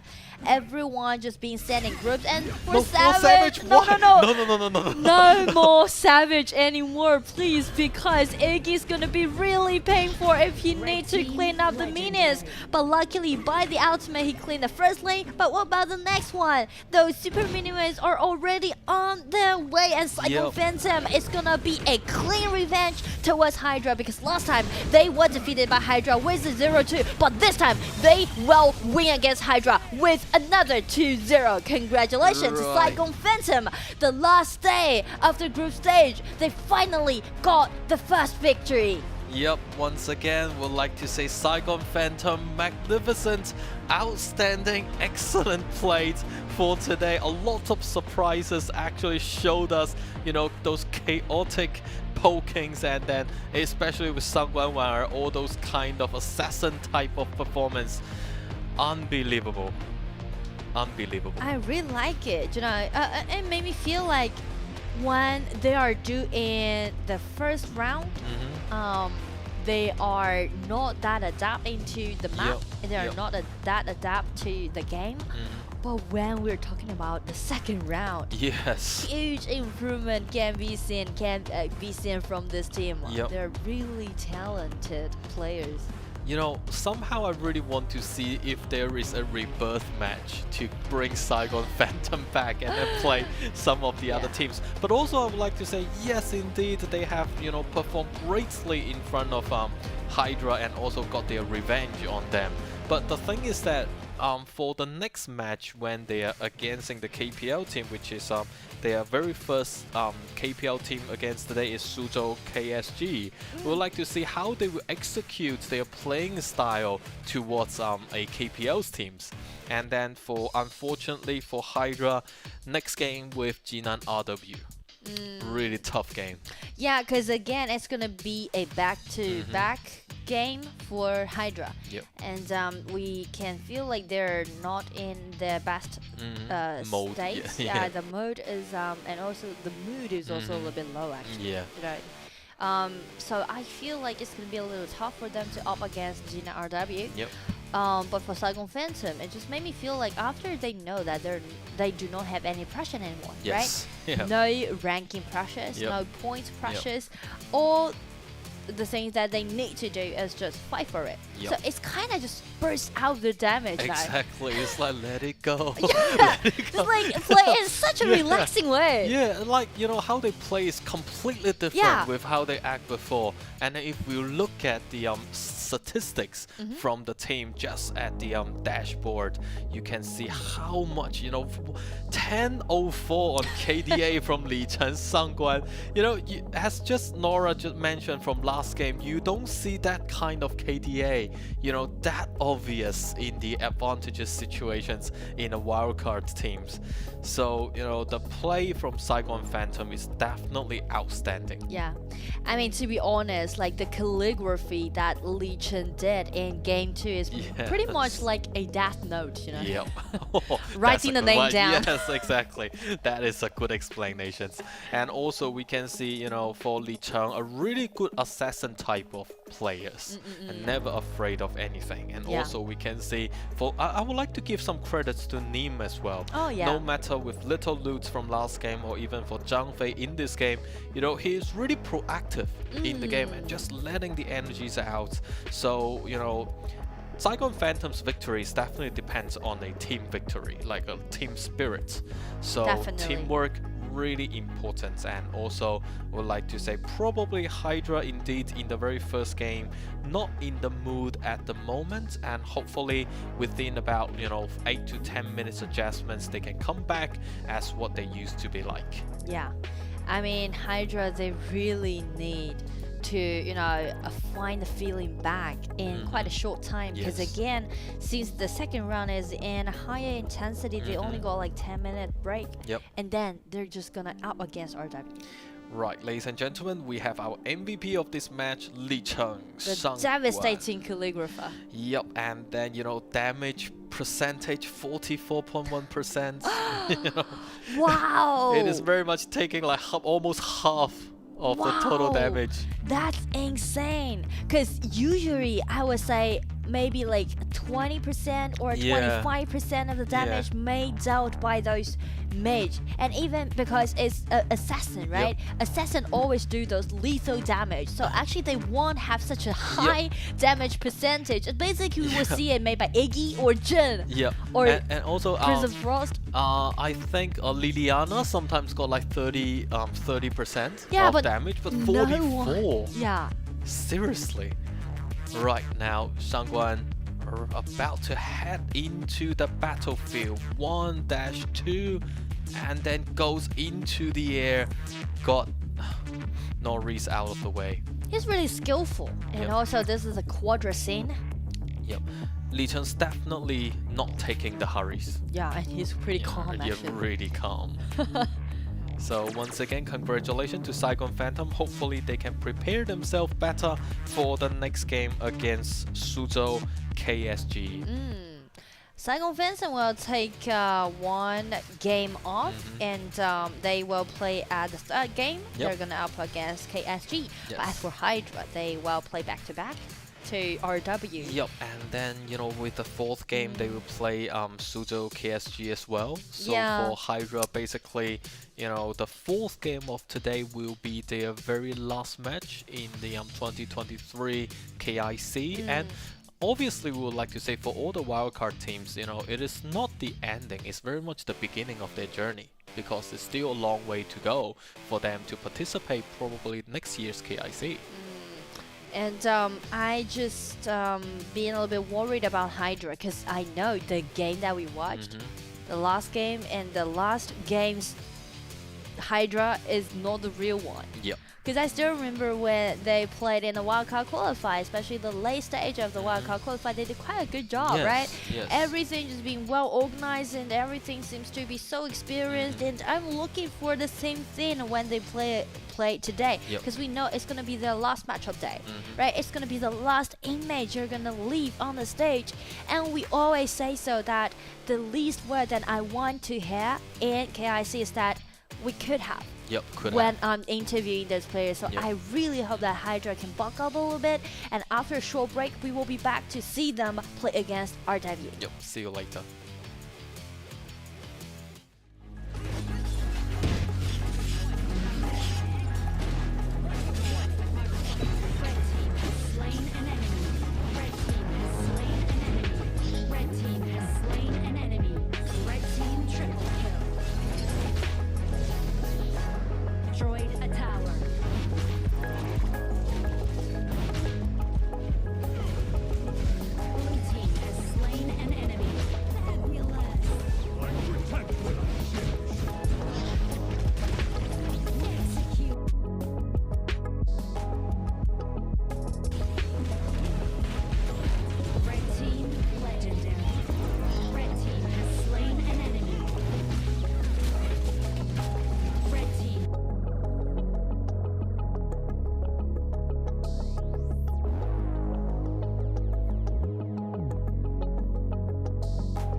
ladies and gentlemen, welcome to the next game between Hydra and RW. And I think this will be a really devastating game for Hydra at this point in time. Yeah, I mean, like last game when they played against Saigon Phantom, I didn't expect it will end up with a 0-2. Yep. When Hydra lost the 2 games against Saigon Phantom, and especially it's pretty much like those one-side games. Yeah. So I'm really worried about Hydra because I do hope that they can do their best. Yep. We know that there's kind of like a gap between teams from KPO and teams from other regions, since they're really sophisticated by playing this game. But the problem is you should do your best. And if you didn't achieve what you want, but still you won't be that regretful. But if you just, totally be beaten, but be destroyed by your opponents, and you never really put your effort into the game, it's gonna be another story. It's gonna be another saying. And I think it is quite weird for Hydra. Obviously they have done a lot of preparations within KIC's games, but the thing is that they haven't realized that the strategies towards KPL teams and the strategies towards the teams in their own regions is actually different. So you cannot really blend it, the KPL strategies into defending your own ASEAN countries teams. So that is the problem, I think, from Hydra, because we do know, especially for Laura and I, we talk to syndicates, and also we have interviewed with those team members. They already told us they have studied some of the playing tactics from KPL teams thoroughly. So of course I think they have a really good mindset and preparations towards RW, although as Laura say, there might be a gap between them and RW, but however, in this game, hopefully we can see the preparations from them and also the momentums from them. Yeah. And let's look at the overall lineup, and we can see Coco Nuto still play as the support. Yep. And then other team members will stay the same. So this is the starting lineup that Hydra did in Game 2 when they played against Saigon Phantom. They just kept doing it.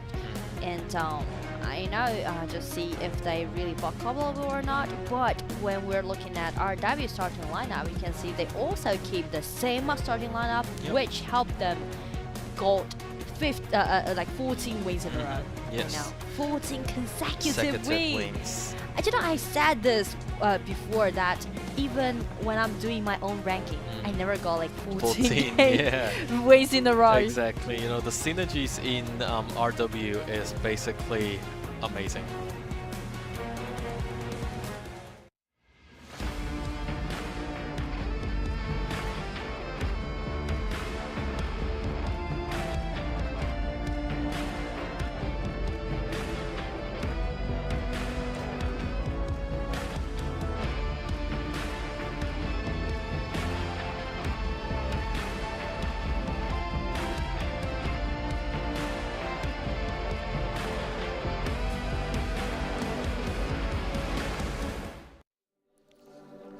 Alright, ladies and gentlemen, welcome to the second match of today between Thailand's Hydra and Jinan RW. So, for this game, as RW just watched the last game, I'm not sure whether Chen Feng will use Sangwan again.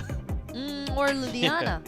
Or Liliana. I mean, Hydra on the blue side definitely will benefit this Liliana. Yep, definitely. So it really depends on what kind of strategies Chen Feng will implement in the game. And obviously now we are witnessing this game with Hydra on the blue side and then RW on the red. Yeah, and there's one thing I want to brought up to the table is that actually there's still an opportunity to see another tiebreaker in today's matchup, because actually RW are now at current first place. They got 3 wins in a row, and KSG 0-2 lost the game to RW. Yes. And except this game, both teams, I mean RW and also KSG, are finished the 2-0 against the teams from other region. Yep. So if they do the same thing today, and I mean the possibility will be based on those 2-0s, and then KSG 2-0 get revenge on RW, they can even up the points. Yep. And If. we will go for the tiebreaker. Yep. So that's an if. Yeah, That's a I mean, it's that's a possibility. Yes, indeed. And that's why, you know, for all the teams, they have to know that even though in the beginning everything seems to be very obvious and then very stable, however, you know, this is esports. Anything is possible. And then it's just like from the last game, you know, nobody actually, I'm not saying nobody, but not much people will actually think Hydra will be overthrown by Saigon Phantom. Yeah, Saigon Phantom definitely will be the underdog. But again, I mean, the reason why we want to say it's so promising when you're watching esports game is not only about those coincidence, but also the hard work.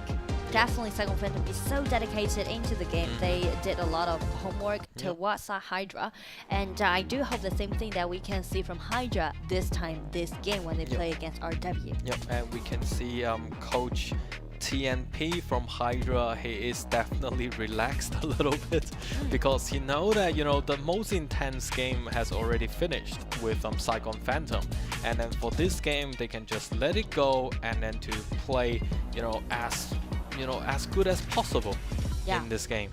And then for Jinan RW, it really depends on what kind of strategies that Coach Shenkai will implement.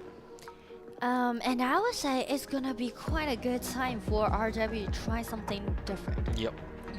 Use these games as those experiments, you know, to test a little bit about the hero pool. Because if RW 2-0 Hydra in this game, they can just secure their spot into the knockout stage. And we know we're gonna do best of 7 format when we're jumping into the group stage. So definitely, the more chances like being played in the real game can be so great to RW to, you know, test something now. Yeah, Laura's absolutely right, because later on, if when we finish the group stage, we will go to Shenzhen for the double eliminations, and every single game will be a BO7 game, and that means the overall format of the hero pools will be completely different. Yeah. And that's why, as Laura mentioned, it's worthy for the different teams to use different kinds of formats, different kinds of heroes lineups to test their overall the depth of their hero pools. Yeah. And if we're talking about some new things, then Virus definitely be one of it. I would name Virus because this is the first time for RW to play this Virus in the group stage. They always use a lot of Charlotte or Lianpo or Alien, these safe picks for Virus first time. And they could choose that Liliana, right? But they didn't do that. So I do believe they're, you know, definitely executing what we said. And I think I am actually quite worried about Hydra, because we do know 4 Savage is actually the main core for today's game, especially for Hydra's side. So they picked Zuka to be played by 4 Savage, and then obviously from Jinan RW the priority given to Zishuan on the Virus. But obviously we can see once again Jinan RW got Mai Masunui's, and then got Miyamoto Musashi, and then Marco Polo.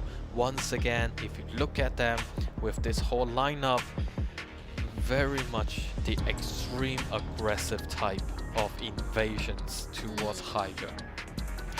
It's really interesting, you know, because actually, no rings never used Solaris so far. But last time when these two teams play against each other, Hua Yun, the marksman from RW, he played Solaris. And Hydra played Marco Polo. Is it? Okay. Yeah, like different games, but the same set. So I think it will be quite dangerous for Solaris, because it is very much lack of those flashings and getting away skill sets. So it will be quite crucial for Coconutos to provide a intense support to Norris. But on the other hand, we can see both Sunbing and Marco Polo got the purifications on them, so basically they will not be stunned as that easy. And then once Marco Polo get the Doomsdays out, then it will be the final Doomsdays for Norris. Yeah. I mean, like RW's composition can be more aggressive compared to Hydra's, but Hydra seems to do a really solid composition. Yep. And everyone will just play around this whole the Solaris. And but the only question is that can Solaris really survive? Yeah. During those ganks, because Yep. they got Might, they got Miyamoto Musashi, they got Virus, and they got Marco, one of those sassy marksmen, we can say, right? Exactly. Throwing himself into the crowd just like a bomb. Yep, so you have like a assassin type of Clash Lane, assassin type of Mage, assassin type of Marksman even. Yep, so another, including the jungle, once again 4 assassins, Yeah. you know, aiming at taking Norris and Peachy out of the picture. So it really depends on how, you know, Hydra put the defensive tactics on RW. And just worth to mention, with Doomsdays and item, typically for Marco Polo, the reason it's good for him is because the normal attacks, Marco Polo's normal attacks with Doomsdays will actually deal additional physical damage equal to 8% of target's current HP, and that will be a gigantic damage on the opponent. So, you know, if Marco Polo got all the especially for skill 1, all the hits on top of Solaris, and then jump in with the ultimate, then basically there's no place for Solaris to remain alive. Yeah, I mean, it's gonna be a great game. It's gonna be the deciding game to RW to see whether they can just secure their spot into the knockout stage in such an early stage, or it's gonna be Hydra trying to complete the uphill challenge and just find the feeling back. That right into game 1, Hydra will be on the blue side and RW stay on the red. Yeah, I was actually thinking Marco Polo is going to claim the convenience on the mid lanes. But he's basically got the visions and then move his way back to the farm lane. I mean, like, it's rarely to see Marco Polo rotate to the mid lane, and early evasion already can be seen from RW. They just stole away the blue buff. Yes. Wushuang definitely not letting the blue buff. But the problem is they cost nothing. No one's actually trying to defend. They just totally just give it over to RW for free. I think they actually got it a bit wrong, because we do see Zhang Fei was moving around the red buff area. But however, Chen Feng going to get away by 4 Savage, because 4 Savage got the red buff on top of him. I like it. Nice gank. The way that Hydra is dealing with these kind of deficits, that alright, you can take my blue, I'll take your mid. Yeah. But that will be, you know, something out of expectations from Chen Feng. He needs to be cautious a little bit more from now on, because he never expected that Zuko will give up the farming pace. Instead, Zuko was there trying to do the game. Yep, and once again, Zuka's there, and then my Masunui kick Peachy onto the air. But you know, at this stage, my Masunui is not much of the magical damage can be done. And also, if we turn our eyes at the bottom, we would say Solaris, the one best advantage that this hero has is that he can definitely win the upper hand against any other marksman during the laning. Especially Marco Polo might at the bottom of the hierarchy. Oh, I'm speaking to the power during the laning for those marksmen. So definitely no Reigns can have such a great time. But one thing she's really worried about is that he's really worried about the rotation made by Mai. Well, Wushuang definitely is having fun at the opposite jungles. Yeah. He's trying to steal away blue buff again, and Virus is coming in such an early time. And RW is gonna be a 1 versus 3. Miyamoto Musashi is just gonna be a little bit overcommitted. Limpo complete the double kill, and now even they're chasing for the nice victory. Wow! 4-0! Oh my god! 4-0 to RW. What has happened? I like it! Oh my god. I like it!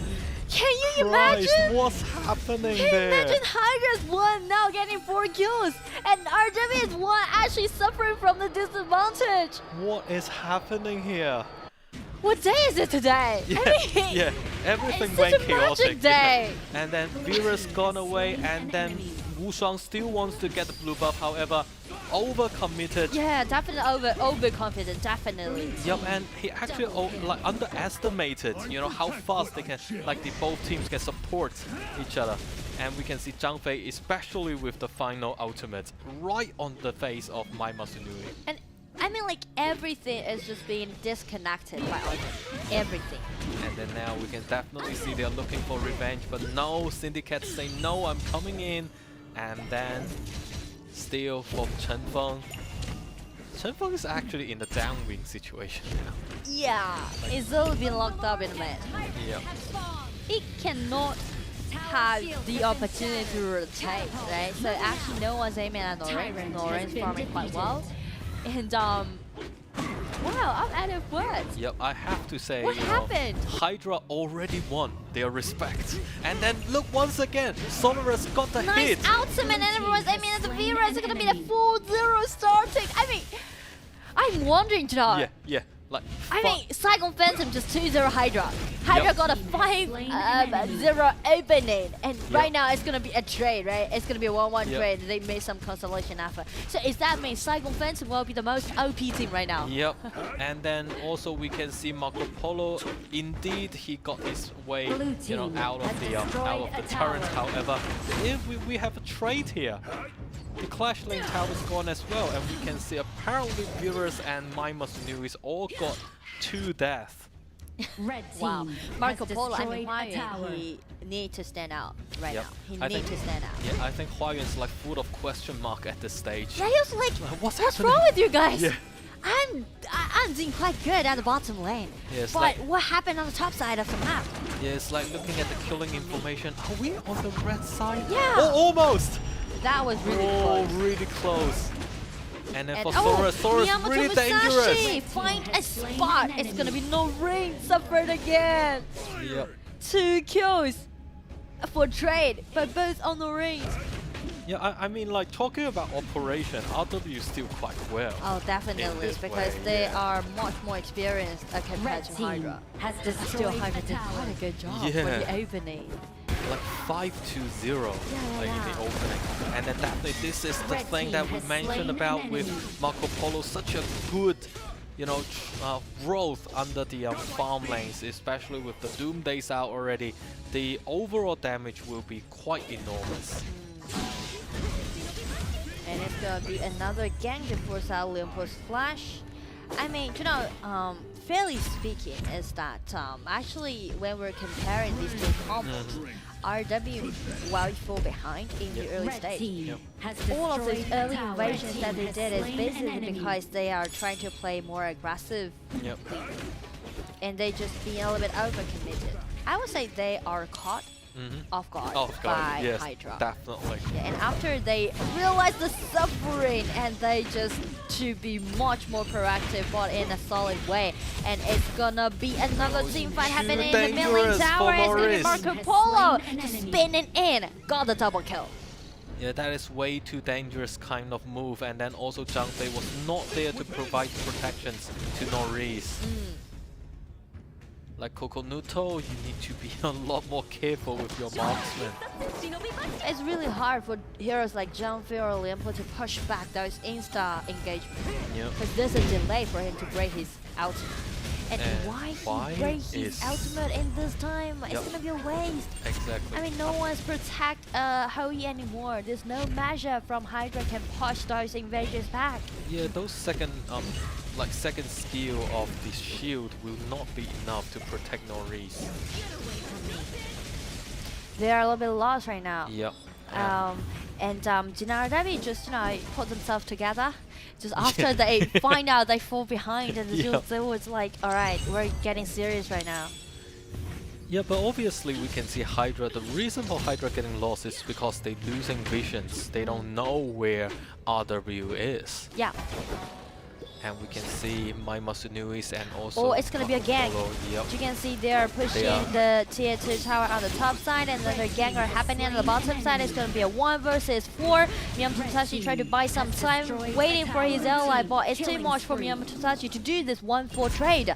But on the other side, we can see RW, they are doing the split push. They already send those minions into the high ground tower on the top side. So Hydra need to back off a little bit. They need to guard their high ground tower, and here comes Hydra's members. But without the ultimate is unavailable. Coconut need to suffer from the poke damage done by Marco Polo, and even worse that they lost the high ground tower on the top. Yep, obviously we can see, you know, the decisions for Kokonuto to have the ultimates in the mid lane, it was just not right. Because again, his ultimate will be the only measure for Hydra to push back all of those invasions. Yep. Red team has destroyed a tower. But I think I have to give credit already to Norris. And just like for the previous one, and then now Lianpo goes in, and then once again just not enough because Lianpo's armor is not right. Marco Polo is out of control. This is a monstrous lead by Marco Polo. He already got 5 kills in his hand, and he already got the most crucial item which mentioned will be the Doomsday, and also the Spark Forge damage. He also got that, allowing the Zero to have a faster attacking speed. Coconut again break out his ultimate. For nothing! So his allies need to suffer from all those poking damage done by RW. Why does he do that? They really need to, you know, save the ultimate, especially Zhang ultimate is really crucial to the whole side. Yeah, exactly. You know, the CD from Zhang Fei is not as quick as, you know, Prince of Frost. It's way too low for him to gather all those furious dashes. And if he really wants to charge into the red mode, I mean the red bar, download his HP, he needs to use base attack upon those minions or monsters. Yep. Or ground the shield upon his enemies. Because Marco Polo 1 versus 2. No pressure at all. Double kill it will be, and while we're even chasing for more, triple kill it will be. And he's waiting for another kill, but he was shut down by Zuka. Zuka did this constellation effort too, so double kill. Nice one for Savage. Totally brings something back for Hydra, but that's definitely not enough because Pitchy won himself trying to guard that crystal. It's gonna be such a huge task, and RW won't allow you to have the chance. It's gonna be the end of the game, and game 1 goes over to RW. Right, ladies and gentlemen, we have finished the first game and witnessed something really interesting from the side of Hydra, because the pressure and the surprises given to RW was just unexpected. But the thing is that for Kokonuto, he really need to look after, you know, their marksmen, and then also, you know, I still have this question marks. Is it because that he is not familiar with this hero, or is he just, you know, using the ultimates in such hurry?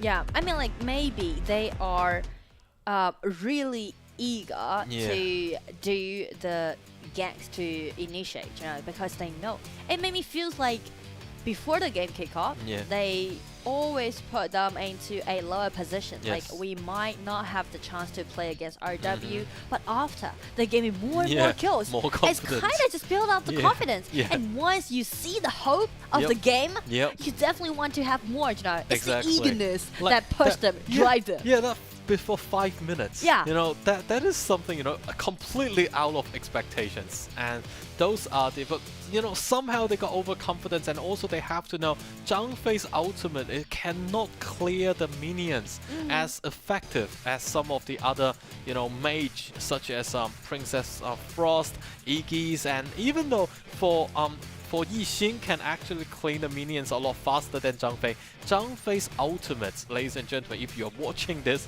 from the international community, Zhang Fei's ultimates, you need to save for the protection of your marksmen, and also need to, you know, push back your enemy. Better off push them onto the wall. Yeah, and I mean like the image that they want to create is that once Yixin land out his ultimate, right, and just cage in all of those enemies, and Zhang Fei can come up with his ultimate, push them onto Yixin's wall that he built with his ultimate. So that's the CC that we're talking about during the team fight. And at the same time, maybe if they are accurate enough, they're precise enough, they can let Lian Po smash in using his ultimate. So actually the hard CC chain is totally sufficient for Hydra. But basically I would say it again is the eagerness, it's the hope which drove them into that kind of movement. Yeah, like the eagerness actually helped them to forget all the calculations in the game. Yeah, you know? be a little bit greedy. Yeah, you have because you need to accumulate the energy bar for Zhang Fei to use the ultimate. You have an average 45 seconds for Yixin's ultimate. Yeah. So and also for Lian Po's ultimate, another 30 seconds. So you know this is just not right. You have to combine those crown control effects together. And if we look at the dashboards, I think it would be really interesting from the next ones. But if you look at this, like Yixin and also Lian Po and like Peachy, Four Savage, Syndicate all did their best in all those team fights, and especially with Four Savage, really good performance from the Zuka. Yeah. And then for Jinan RW, we can see Marco Polo at the end stood out, as you just mentioned, how Hua Yun came out from nowhere and then having all those ultimates and posing all the damage, devastating damages on top of Hydra. So, that was actually a really well played from a wildcard team towards a KPL team. And we can actually see, ever since like 2 minutes, like 1.5 and 2 minutes till about 6 minutes time, Hydra actually took the lead, and that is actually something like happened in the first time. Yeah. And then once again, would like to say Hua Yun got the MVP of this game, KDA 813 with a total goal percentage 26%. So one of a quarter of the whole team's gold percentage. It was because of this Marco Polo, it was because of the showcase from Hua Yun just reset the game. Yeah, definitely. Yeah, the time when he just break out his ultimate and just spin it in and deal that massive amount of burst out damage, it just kind of turned the table around. Yep. And then let's look at Marco Polo, really good play. Yeah, a really good play. And the reason why they're taking out this Marco Polo is basically because they found out a lot of tanks from Hydra's composition, and we know that Marco Polo's passive allow him to deal true damage upon these tanky heroes. So he's gonna be a great hero to take down those tanks of the front lane. Yep, and also for Marco Polo, he is actually quite confident because he does have Sun Bing behind him. So basically with the second ability, the time flux can actually help Marco Polo regain the HP he lost during the time frame when the skill has been used. And also speed him up. Yep. Trying to break his ultimate and just dash in, in a faster efficiency and just, So in this way, we would like to say if RW does win, a 2-0 towards Hydra, they will definitely lock the first place in Group B. But to be honest, I'm not only looking for 2-0 made by RW. I'm more looking towards those, good performance. Because as we can see, those emotions showed by those players after they finish the game. For Hydra, definitely happy face, right? Big smiles on their face. Even though they lost game, but still they are quite satisfied by gaining that kind of advantages in the game. Yeah, like 5 hats from RW. This is something the KPL team might not even appear. But from them, they did their very best and then also got their respect within the game. And then we definitely look for the next game as well. Yeah, because on the contrary, when Jinan RW fall behind in the early game, it won't be a good news to them. Yeah, so I'm looking for more energy come from RW, and we will go for a short break, and after that we will be back. See ya. I protect what I cherish.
Right, ladies and gentlemen, welcome back to the second game between Hydra and RW.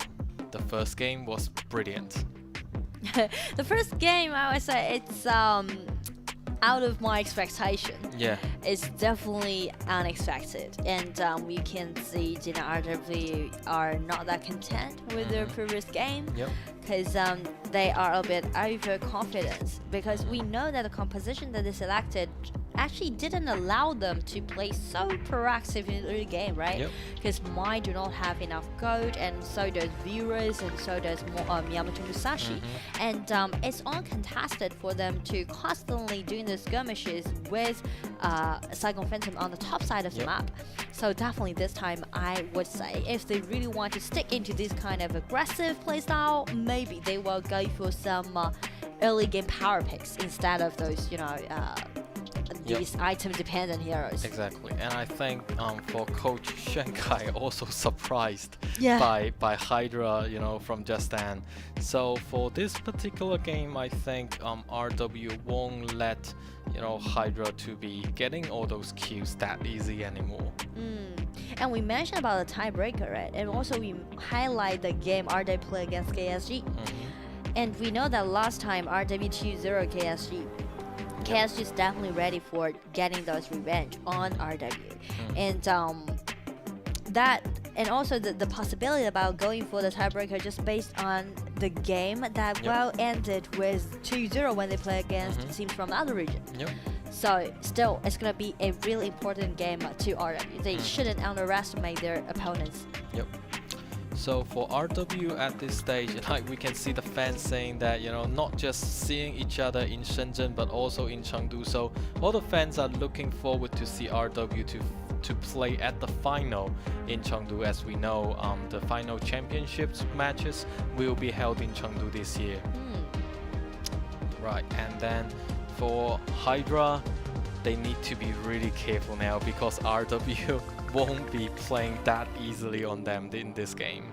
And one thing, if I wanna, you know, I got a slight advice to Hydra is that they just need to focus on the early invasions. Just, you know, play heart to RW in the early game. Never let RW to have the chance to lead the game, to snowball the game, and that's it. And I do have my credit, give it to Hydra, because last game it was fantastic. For Syndicates, Lianpo, and then for Savage, how he used Zukas to counteract, and then for Norris, all those plays from him, I think they did a really good job.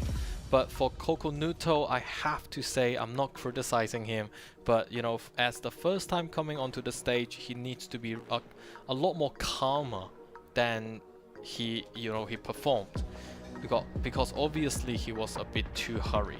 And then for Hydra, once again, they took out Iggy for Pichi to use, and then they banned Da Qiao, Zuka, and then Yixing. So for RW, they banned Cathany, Slims, and also Butterfly. And now RW actually got Zip and Huangzhong. So now we have the rolling cannon. I mean, Zip can be played in a protective way with this Huangzhong. So he's pretty much like the substitution for Luba Master, which was the hero from HOK, but is not here, is absent from the new patch. Tailor-made for KIC anyway. So Zip can protect Huangzhong pretty well during the lanes, and also Huangzhong can be a great hero, being one of those tower destroyer. Once he up level to, you know, the level 4, and got enough items, for example like Shadow Weeper and these items, and he can just be so powerful, so devastating to take down all of the towers. And then we can see Princess Frost has been chosen to provide a protection also to Huangzhong, and then for Princess Frost, it's a lot more easier for her to clean up the minions, just like Iggy. So basically RW is trying to build up a pushing composition, right? Yep. Huang Zhong's ultimate with Princess of Frost ultimate, both are AoE damage, and both can just force Hydra to get back. And I do like the Iggy pick anyway from Hydra, because it's kind of just solidify their mid laners. Yep. They're not that worried about the early skirmishes, and at the same time they're not worried about those laning clans. Obviously, we can see the sniper again. I was kind of thinking about this Shouyue pick, but I feel like if you want to play the Shouyue, yeah, definitely you can play so safe and defensively at the bottom by yourself. But the problem is when it comes up to the team fight, your lack of initiations, right? Yep. Who's gonna take the responsibility to engage for Hydra? No one. You're relying on those like preset poking damage from Iggy, from Shouyue. If they're accurate enough, try to chop down the HP bar from RW's member and then create the room, create the opportunities for Man or Musashi comes in and clean the kills. But the problem is, it's too idealistic, because RW, they got full of initiation, and that's the reason why the last pick they gave it over to the Sun Ce. And also for Sun Bing, it is a good guarantee measure for Syndicate and for Savage once they jump into the group fight. But however, I do concern about Captain Wu Shuang at this stage, because for Sun Ce, it is a good initiations as well, and we can see. I just call Huang Zhong and Zip as the rolling tower, but if you look at Sun Ce and then Huang Zhou, that is like a battleship.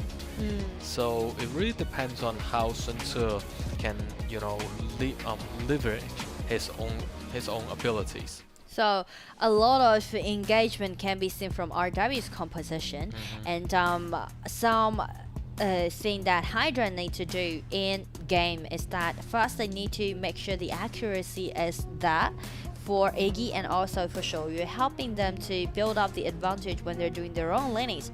And at the same time, the rotation for Iggy will be the key point for the whole game of a Hydra, because he needs to rotate faster than Princess Frost and try to rotate at the bottom as much as possible, and try to chop down the HP bar from Huang Zhong and just slow down a little bit about RW's farming pace.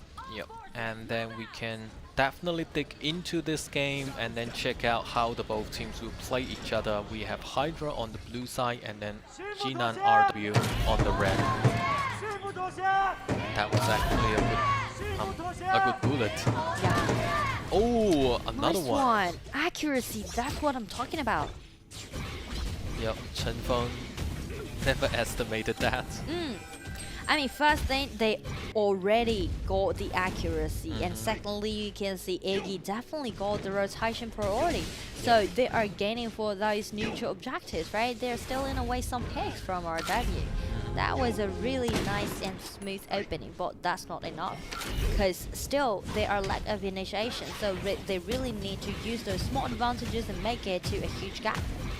Yep, but obviously Peachy is playing in a really aggressive way. Yeah, I like it. Yep. Peachy is known for his assassin playstyle, right? Yep. I still remember back into the Wild Card Club, I also played some assassin mage. Yep, Lydianas. And also we can see they are trying to assault Wu Shuang to slow down the pace for him to farm, which is really good. And then we can see Shouyue hiding just near the turret, and then see whether they can create some poking damages. But however, 3 of the opponents are actually coming into the farm lanes and then try to pose a threat to him. Oh, same scenario I was in might happen. And then Wu Shuang they are just keep pressing on the bottom. Yeah, Wu Shuang already got to level 4, so Captain Wu Shuang can actually drive into the turret. But luckily, Iggy doesn't have the disruptions for the tower. Yeah. But Peachy can't just, play a toe-to-toe against this Princess of Frost, and while he has been frozen by Chen Feng, but it's just kind of baiting Chen Feng to overstep a little bit and create an opportunity for Savage to come in. And while he used his flash to adjust his position, and Xiaoying used his flash and tried to threat Hydra. But Xiaoying didn't, swollen Huang Zhong. If he did, they will actually roll in the face of Norins. But that would be real risky, I say. They just take riskies. But on the top side, it's gonna be a solo. Yeah, Mai with Alien Syndicates thinking, wow, with such a low HP, can I do that? It's really, intriguing RW to initiate, and that's the initiation we're talking about, right? Sun Tzu, the captain comes in, just use his bolt and did a nice engagement. Right, so Captain's in the house and Syndicate came and then also got a really good tactics on top of it, and Musashi continue with the damage. However, Huang Zhong got his cannons on, so they have to retreat. We might see these things happen again and again from now on, because after Wu Zhong already got his ultimate, he can just navigate his boat and carry one of his allies, and he can initiate whenever he wants. So we can see once again Sun Tzu set sail to the bottom, and then with a hit, and then that is a really smooth act. And also the accuracy from Chen Feng's second skill landed on Iggy, right? Frozen him twice right now. Red team, killing spree. Alright, Captain is online. Yeah. Tower shields have been shattered. Catapult moving out. Ooh, Red team, one-on-one kill on Musashi. Red team. I mean, that was exactly the execution that RW need to do. And also the passive for Sun Tzu allowing this hero to be really tanky, right? He can gain extra armor defense because of his passive, and also his ultimate allow him just drive the boat wherever he want to go. And since they got the priority, they got the engagement. So the priority is on RW side. And Alien comes in, it's gonna be solo, he takes down mains, and Hydra basically just being so painful to suffer all of those initiations that's a done by bowling ball. RW. The bowling ball with the flash in and got the first hand upon Hydra's members. Still Huang Zhong's there, Huang taking Zhong out. used the flash again, but also for chasing. Each time when Huawei's flash is available, he's always used it in quite an aggressive way. Yeah, for Savage, he shouldn't look for fight with Sun Tzu at this stage, because Sun Tzu is just way more than, well farmed, and a lot of damage can be done by him.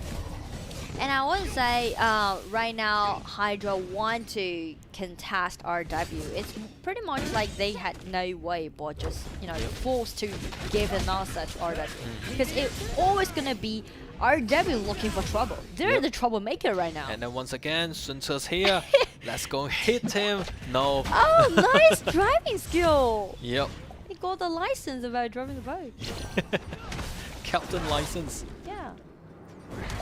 And then Musashi still, Musashi, this is the right move from him, because he needs to avoid all those kind of engagements.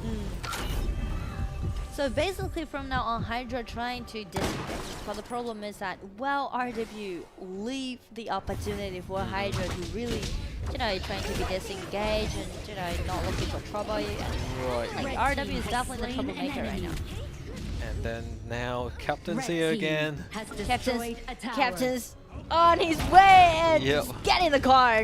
He said, alright. So the ultimate of Sun Tzu, the set sail, can actually help him move around the map, as free as for the overall time for the sailing experience. And also he can carry one of his team members. Get in the boat. Yep, but we can see the pokes here is actually pretty good. Ooh, and then Sun Tzu once again. And snap engagement again from Sun Tzu, and he's also being so tanky. It's tanky enough that none of Hydra's member can actually do that burst damage upon the Sun Tzu, and he comes in second time during one team fight, and combined with this Princess of Frost, they got a 1-2 trade. Yep, and apparently we don't think it will be possible. Coming in again, the with the minutes here. Fearless Captain, and it hasn't been 10 minutes yet, but still RW got this clean win. 2-0 against Hydra. Congratulations to RW, and also by this 2-0 we can just announce that RW already secured their position, get into the knockout stage.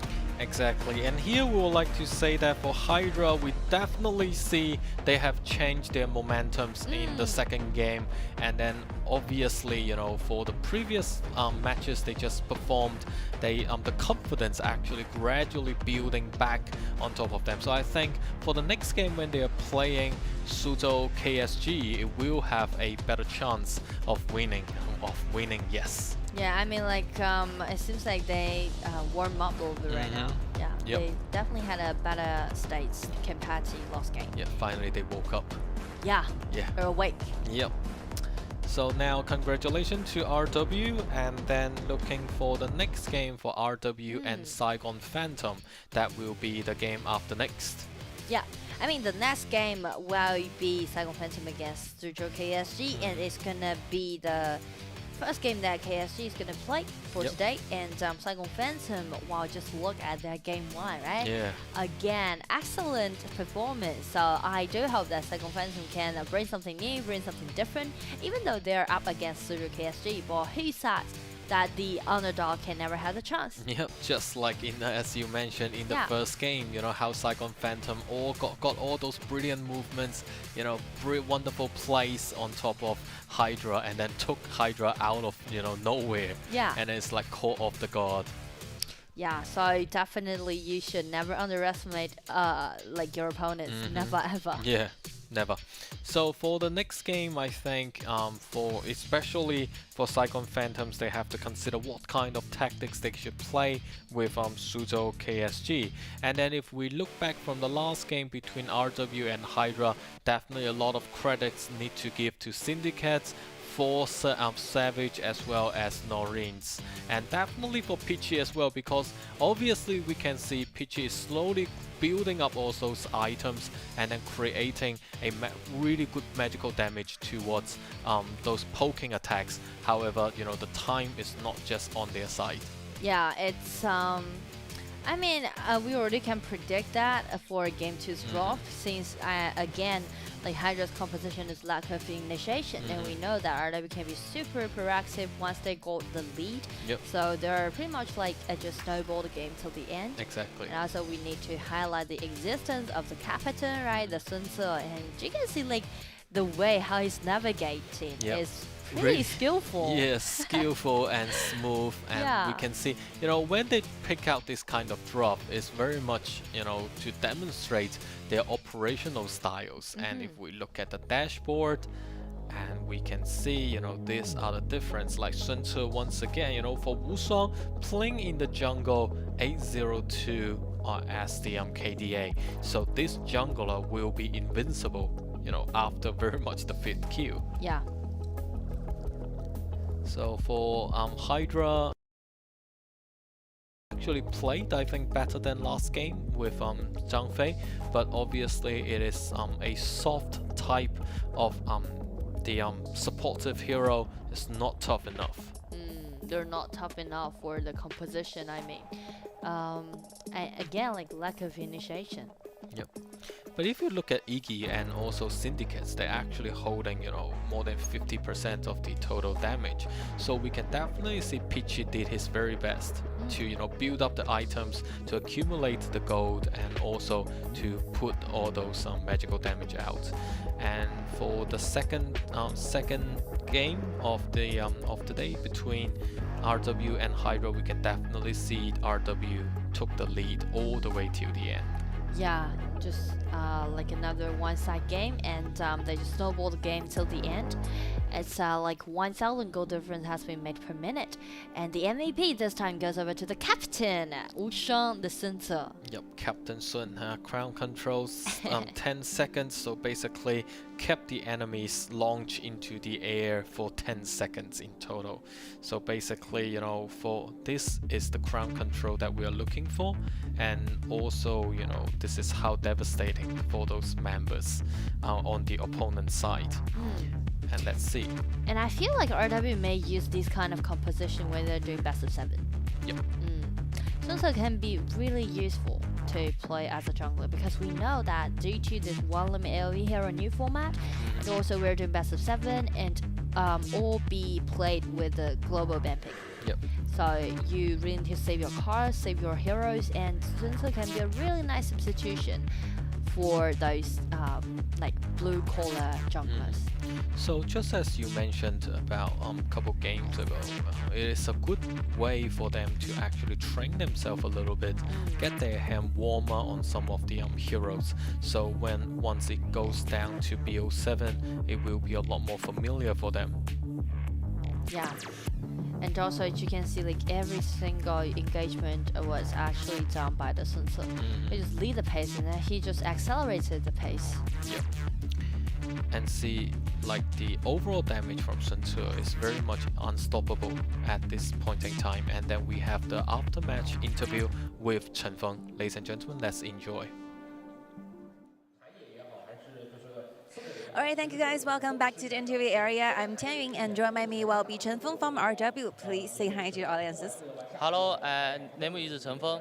Alright, nice to see Chen Feng over there. Actually, before you go on to roster, you kept winning all the time, being undefeated. How do you feel about this? 自从我们的陈峰啊换上这个首发到现在一直都没有输过啊，这是一种怎样的感受啊？感觉很神奇吧，就突然一场也不输。It's actually, to be honest, it's really amazing because we are not defeated for once yet. And yeah, let's talk about the game one more because the early game, maybe the opening of the game is quite unexpected. So what happened actually? 我们第一局的开局啊，就是那波野区入侵的时候，其实我们所有人都没有想到，你们当时被打了一个0-4啊，那个时候发生了什么事情呢？那个时候可能。有一段时间没打了，沟通有点问题，就打完之后想要稳一下了。It's been a while since the last time we went onto the stage, so yeah, after that failed team fight, actually we think that we should, calm ourselves down a little bit, perform more stably in the future rounds. And how do you review on this? Any changes of the strategy or playing styles for the round two? 那我们在第一局回去之后呢，进行了复盘以后，第二局有没有在任何方面进行一些变化呢？第二局就前期节奏上面就是梳理得更清晰了吧，基本没什么太大失误。All right, for game two, actually, we had more stuff and strategy being planned out, pre-planned before everything started. So yeah, I think we're just trying to make sure that we minimize and those opportunities to make mistakes. And we're seeing a very interesting combo, Sunse, Zip, and Huangzhong. So what will be the most ideal composition or a kind of a miracle you wanted to actually realize during the game? 我们第二局看到阵容还蛮有意思的啊，有孙策，有 PP， 有黄忠。那对于你们来说，选出这个阵容，你们想打出最理想的一个团战效果是什么呢？最理想的团战效果就是孙策开了船绕后去把对面的 C 位撞倒吧。然后呢？这个跟皮皮跟黄忠有什么关系吗？皮皮黄忠基本就是保障一个团队的稳定吧。all right. Actually, for me, I think that Zip and Huangzhong together will be a very stable damage dealer to the entire team to the late game, and mostly we're counting on their Sunse to go around from the back and trying to initiate on their backliners. So, are you looking forward to 2 ults in today's matchups? 那我们今天还有2场比赛，济南二入桥的一个目标会是3场的2-0的连胜吗？想跟 KIC 和平一点吧，1-1就好了。All right， 你继续。就是毕竟 KIC 的教练也是我们之前的教练嘛，想跟他和平一点。All right. Actually, we wanted to do a peaceful fight with. Because the coach right now in KSG is our former coach. So yeah, I think some bond is over there and looking forward to see you guys. That play will be really important. 非常感谢你的时间，非常感谢你接受我们的采访。Thank you, Chen Feng. And this will be the end for the interview. And we will be taking a short break before we come back. Stay tuned. Bye.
深沉一战，千年一终。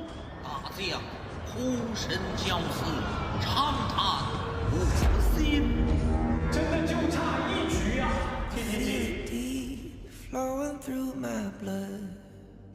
世冠承载着很多遗憾。没有人倒在总决赛前一步会真的不遗憾。黑肉队史的5个冠军没有一个是不艰辛的，他们总是在磨難中成長。去年は KPL を倒したワイルドカードのチームが一つもなかったので。賽場什麼都有，就是沒有如果。Nếu có thêm thời gian huấn luyện và thi đấu thực tế, có lẽ. 久闻此将曾破冰破萬，勇奪3軍。今次係我哋第一次參加世冠。One team，他們竟然以10連勝的姿態衝進了小組賽。Thua không đáng sợ, sợ thua mới đáng sợ。这才是第2年，怕什么？赛场就是这样，一直站在舞台上，才能被人记住。Acredito que a derrota de hoje vai me ajudar a evoluir no momento certo do futuro. 拭目以待。冲将光，风林雄兵，事关深沉，大战阵前，无惧无血，日月龙潭。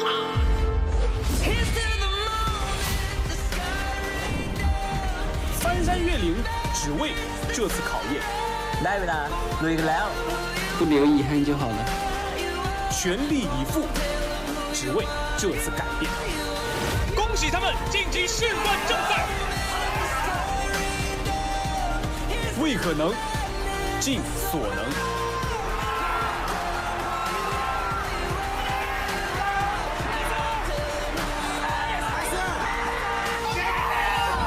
大战在即，是这样杀之烹陈。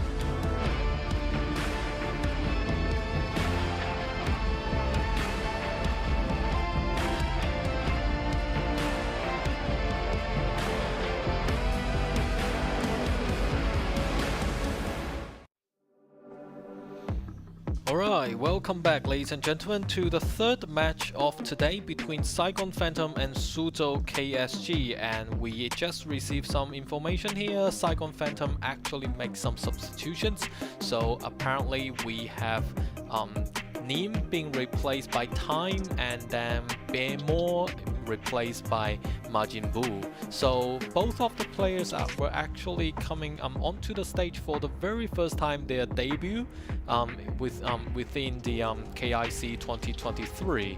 And basically, you know, as we know, not much games left for Saigon Phantom, so you know, some of the substitution players can actually come onto the stage and then experience the feelings on top of the stage. Yeah, we've seen this kind of rotation has been made by Thailand Esports this day, right? The same thing for their confront Lena be up on the stage for the first time. Yep. So they still got 2 games to go, and this will be one of it to play against Suzhou KSG. I do believe the reason for it maybe is because they try to let their players to experience more, right? Yep. Because they come far away from their own region. Yeah, from Vietnam. Yeah. So Vietnam to from Saigon to Shanghai, you know, a long way to go. So obviously it is good time for them to experience a little bit on the international arena. So apparently we do see, you know, some of the change has been made for those wildcard teams, and definitely, you know, after they experience this kind of atmosphere, they will definitely get in love with the matches in KIC. Yeah, and I do hope that they can enjoy the game and just perform their best. And on the other side, when we're speaking to Suzhou KSG, we really need to know that today it might be the most important day for them. Because definitely everyone's trying to gain the first place. We know that that's something related to the draw, the rules of the draw after the group stage close out. Because the first game, the first position of each group will let them get a void of the first positions from other groups when you're playing in the knockout stage. And also in the like for Suzhou KSG, so if they lock them places in the second place in the rank in the ladder, that means they will play some other groups of first place in the group, and then at the end it will be in quite a disadvantageous situations in the double elimination round. Yeah, so definitely the main mission for Suzhou KSG for today is definitely gain for that first position, and we know that there's only way for them to do that, which will be first 2-0 teams from other region, and then 2-0 RW, and then win against RW in the tiebreaker. This is the only way for KSG to gain the first position. Exactly. So, it is quite a pressure for KSG now. And then we do know that for Saigon Phantom in this game, because they have made their rotations and their substitutions onto the stage. So that means they might play some of the heroes that they really wanted to play. Yeah, because they know that it might be a really short time since they're giving those new starting lineup, right? So you only got little time for you to get adapt to each other and to build up the coordination. So definitely just go back to their own comfortable pick will be a nice solution. And also after their experience here on 2023 KIC, and once they head back to Vietnam and then play those games there, I think they will have they will learn a lot of things from this year's KIC and then implement all those strategies into their own regional games. Yeah, and let's dive right into this game. Saigon Phantom, the second game, and up against Suzhou KSG, be on the red side, and they need this 2-0 to help them getting closer to the first place. Yes, indeed. So we can see Saigon Phantom definitely doesn't want Jingyu to use the Jing, and then we can see Cathany Butterfly has a usual band, very much to be picked out on the very first stage of the bands. And apparently for Saigon Phantom, avoiding Zip is also another really good choice, because Xiao A, it is the person I think can use Zip in a really familiar style in the league.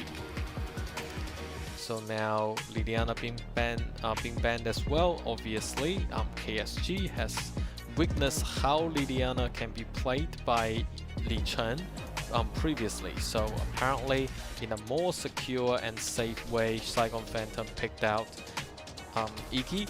But obviously, KSG is not going to let Saigon Phantom on an easy roll. So with Fuzi and Da Qiao. But for DD, I'm not sure the Athena will use by DD or used by Time. Yeah, we still won't know this flex pick will be a jungler or the support. And for Suzhou KSG, one thing worth mentioning is that this is the first time for them taking out this Da Qiao strategy, put it into use in the group stage. And we know that the Da Qiao might be the volume point when we're jumping into the best of 7.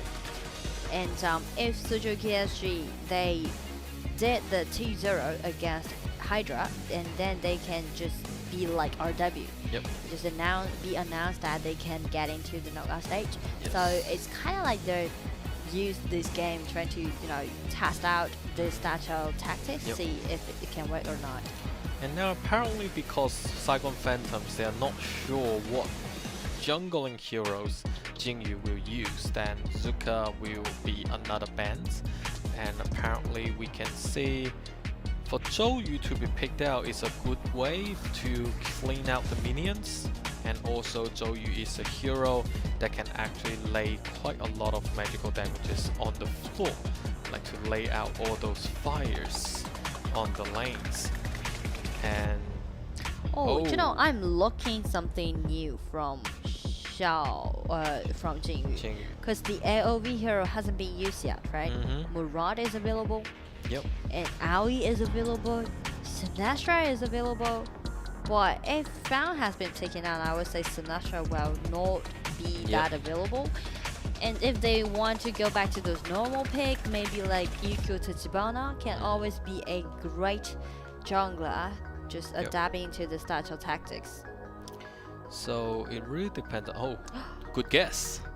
So we have Tachibana being locked down on the jungle. Is this the first game in group stage that we've seen all be placed in HOK hero? Yes, right? indeed. So basically no AOV hero has been selected fully, like classic combinations by HOK heroes. We have Fuzi, Da Qiao, and then Zhou Yu, Mai Yi, and Ming, and also for Tachibana.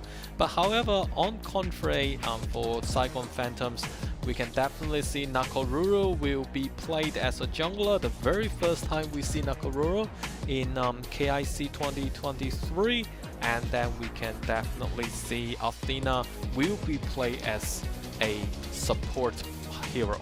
I mean, even more surprising is that, I mean, the marksman, the original marksman is going to play the jungler. Yep. So it's going to be a double jungler, or DD is rotated to play as the support. And the support is playing the marksman. Yep. Wow. Definitely. It's going to be really interesting. So I was looking at it and then wondering, what kind of things are they going through in mind? And the thing is, I think for Saigon Phantom, they actually got inspired quite a lot by the KPL teams, especially Athena has been used for about 9 times already, and then there are 3 different ways to play Athena during the game. Especially, probably they learned something last night from AG, from Cat. Yeah, but to be honest, it's not easy to play the support Athena, because we know that Athena definitely can sacrifice herself and trying to harass the counter jungle a little bit more.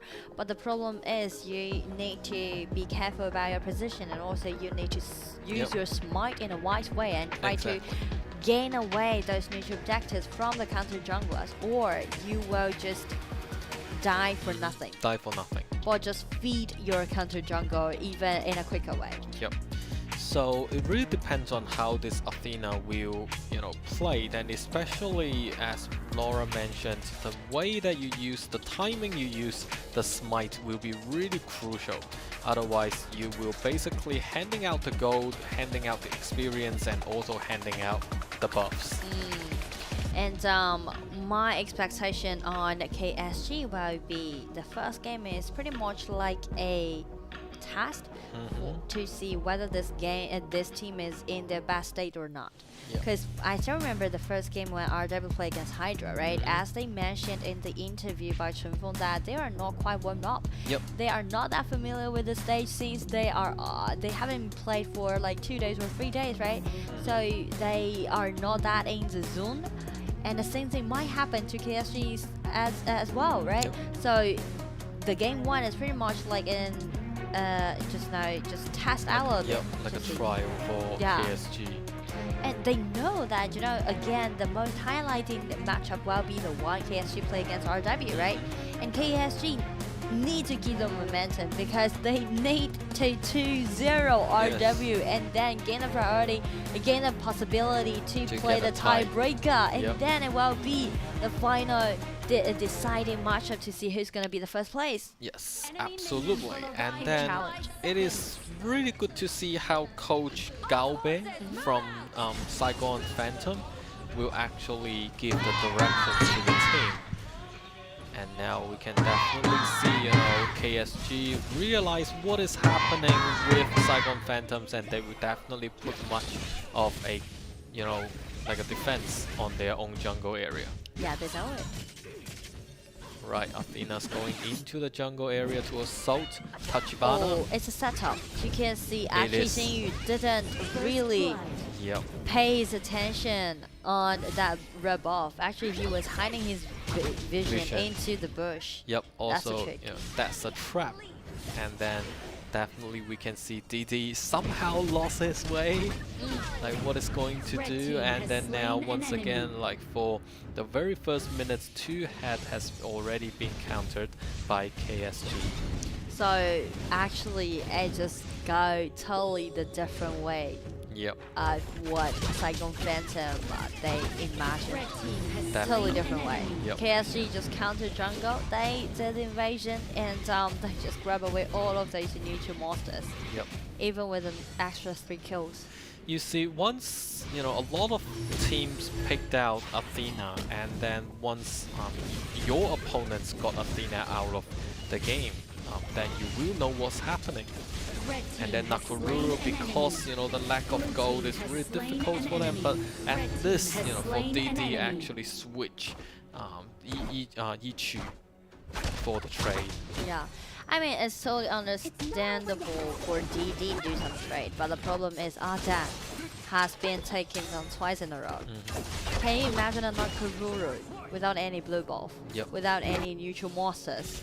Without any items, and how this Nakoruru is gonna fly? And the crucial thing is that for Athena, she really needs to go around the place. If you don't see anybody there, you have to go to another place to give more of a vision. Otherwise, Tachibana has been farming all the way and there's no assault at all.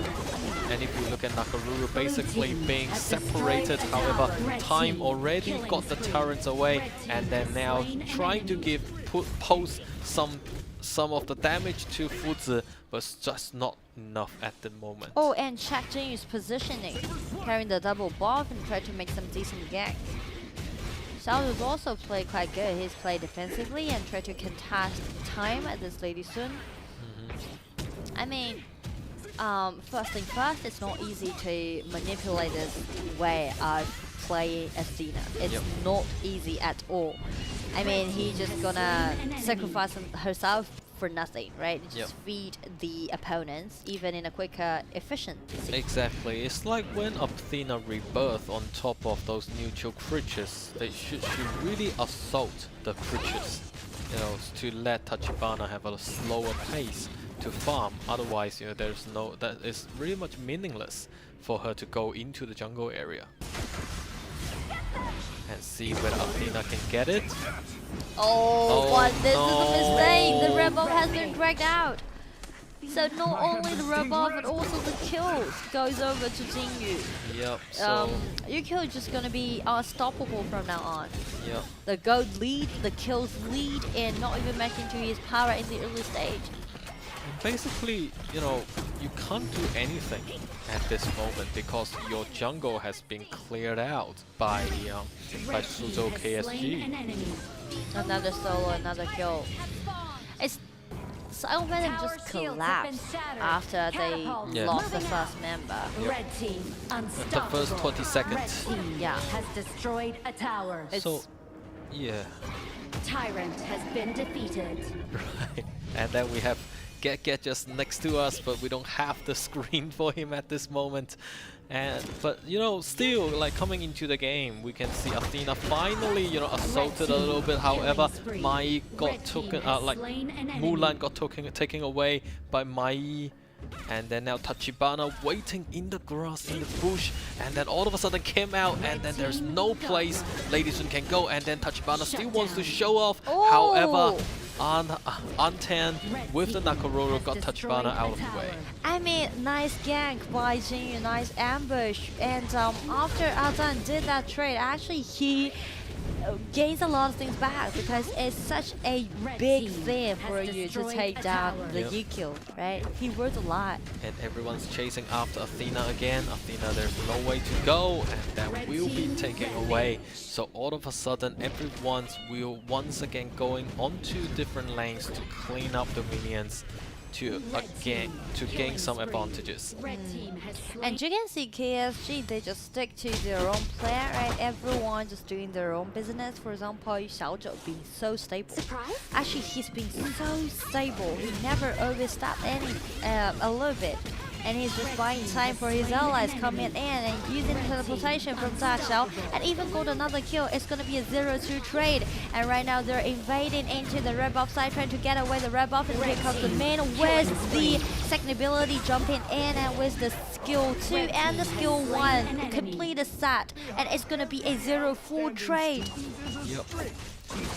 Luckily for the Saigon Phantoms, Daxiao doesn't have the ultimate. Otherwise, the teleportations from Daxiao will actually bring everyone back and then got the farm lanes into a real trouble.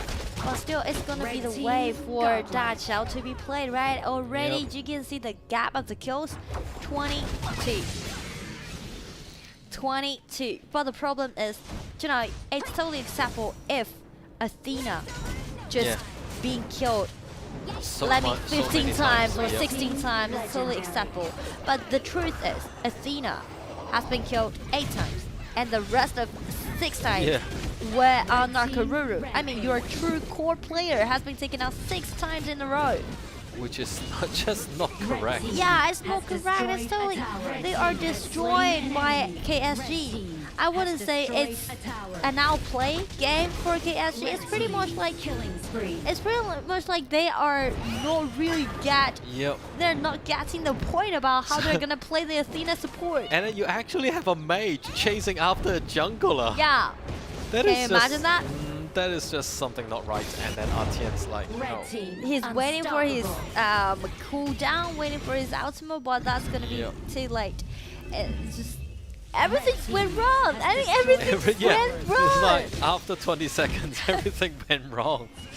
So like at this stage, no wonder I like, you know, when we talk about Saigon Phantoms players can play, you know, the heroes they want to play.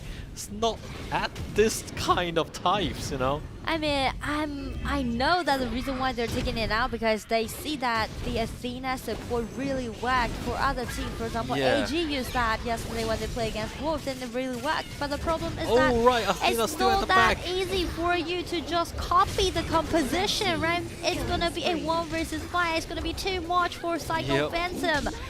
And KSG just totally win out Saigon Phantom without any pain. Yeah, basically once again. And so basically, like for KSG now, it's just another jumping over the wall. Who's gonna stop the Yukio Tachibana? No one's gonna stop him. Yep, definitely no one's gonna stop Suzhou KSG now because all the minion waves are actually moving in, and then it's really difficult. I feel like it's gonna be the end of the game because KSG are really pushing seriously on the top side, and Legendary already can see made by Adza, and they're aiming for the Athena again. Double kill goes over to Adza, and he's gonna be pretty good.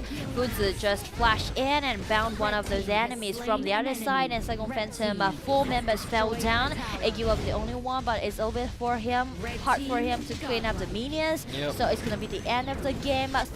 31 versus 3 kills. It's gonna be the end for KSG, gaining the first victory. Congratulations for KSG. And 9 minutes down the track, we finished the game. And obviously, we have to say, yes, indeed, Saigon Phantom do want to play some of the heroes that they're willing to play. However, you know, some of the compositions is not just there only for copy. You know, you can mimic some of the plays from KPL teams, but it's not that easy. So I'm just saying that, you know, for Athena, this kind of Athena assault of play actually was happened in KPL about 5 years ago, like 4 or 5 years ago. So all the KPL teams has gone themselves really familiar with this kind of tactics, and they know which time exactly what to do. So in this way, you know, it's really hard to copy. Yeah, I mean, like again, it's reasonable for you to, you know, learn some new strategy from other teams, definitely, because this is how you're gonna grow, right? How you're gonna learn from those teams from KPL.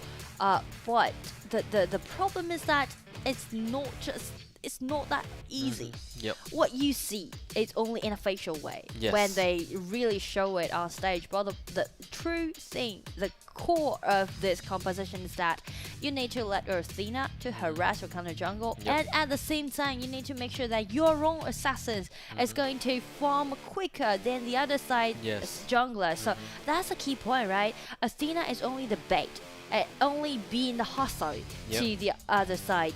But the key point is that you need to make sure your double core, your marksman, your Lady Sun, and also your Nakaruru need to farm up well. Yep. And that's the key point. But what went wrong, what we said like went wrong for Saigon Phantom is that from the start, Nakaruru Yep. was the first blood. Yep, and then got baited. Nakaruru becomes the bait, and then got very much the first blood on the hand of Suzhou KSG. And also we can see when Tachibana just swing like clean the opposite jungles and then went to the clash lanes. For Athena still staying in the red buff area, and then they didn't count out the countdown of red buff, the refresh of this buff.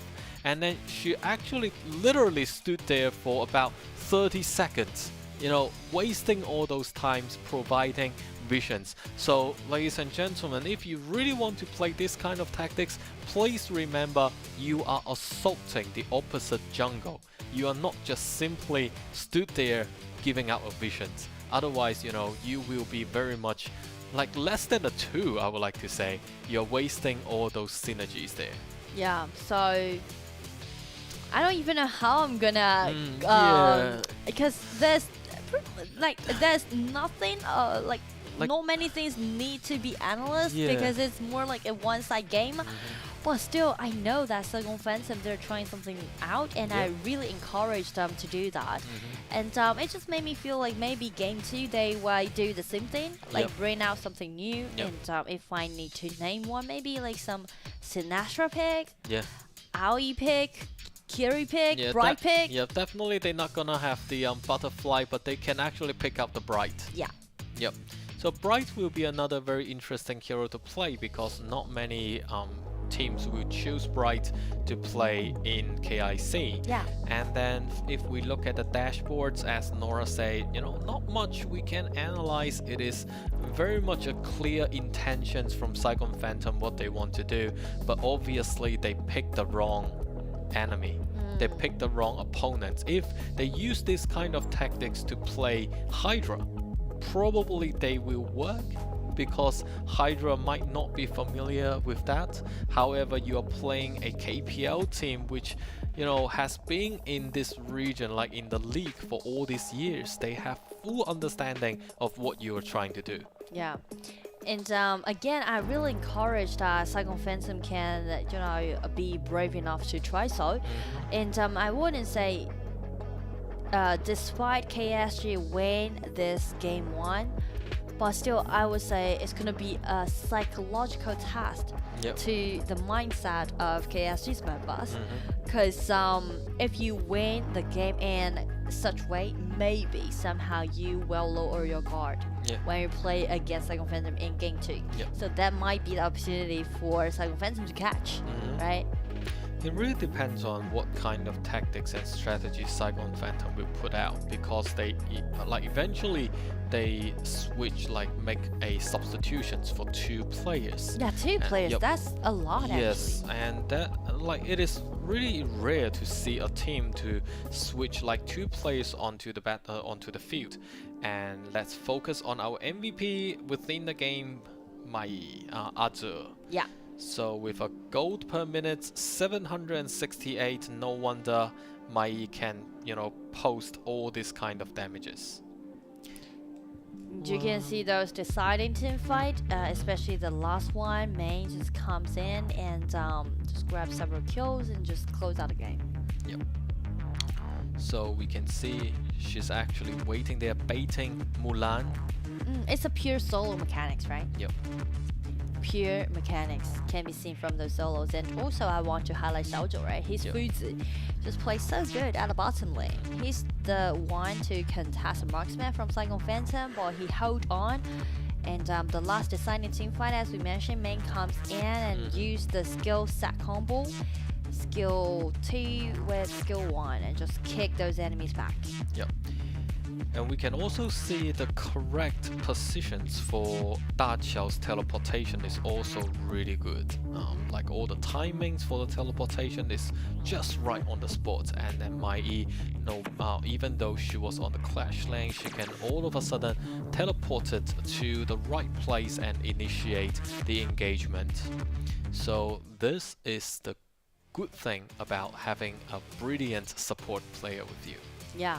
And as you can see, the reaction is really interesting because though like Saigon Phantom lost the game, but it seems like they're really enjoying this game.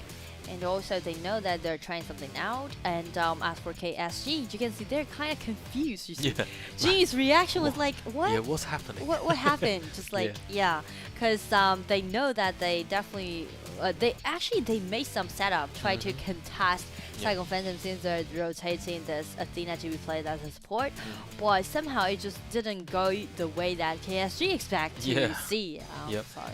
At the end, Saigon Phantom did fought back a little bit, and however just not enough because the huge goal deficit is not right for them to have any kind of fight backs. So the role for them and the lineup from the hero actually backfire on them. And ladies and gentlemen, we will take a short break and stay tuned for the next game. Hopefully Saigon Phantom can stay together and then present a better fight.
Right, ladies and gentlemen, now it's the game 2 between Saigon Phantom and Suzhou KSG. I'm apparently, out of the words at the moment, because in the last game we do know that they picked out Athena to play as a support. However, the overall result is not as promising because definitely we know they want to, play the tactics from yesterday, which they learned from AG, but it's, they're not familiar with this kind of drops. So at the end, the overall result was not that promising. Yeah, and again, speaking to the meaning of this one game is that if KSG really 2-0 Hydra and they will secure the spot getting to the knockout stage, which basically means that the rest of the games won't be that important to the points anymore, or the position anymore actually, about the tickets. It's no more about gaining the tickets, getting into the knockout stage. It's more like the vying for the first position. Happened between KSG and RW. And again, KSG, they really need to secure each 2-0 that they can, even including that one to play against RW. And then they still got a chance to go for the tiebreaker. So at this stage, probably we still need to say, for KSG, definitely they know what they're supposed to do, but Saigon Phantom, I think they should look for a different way and different mindsets, because at the end, after this game, they still need to fight RW.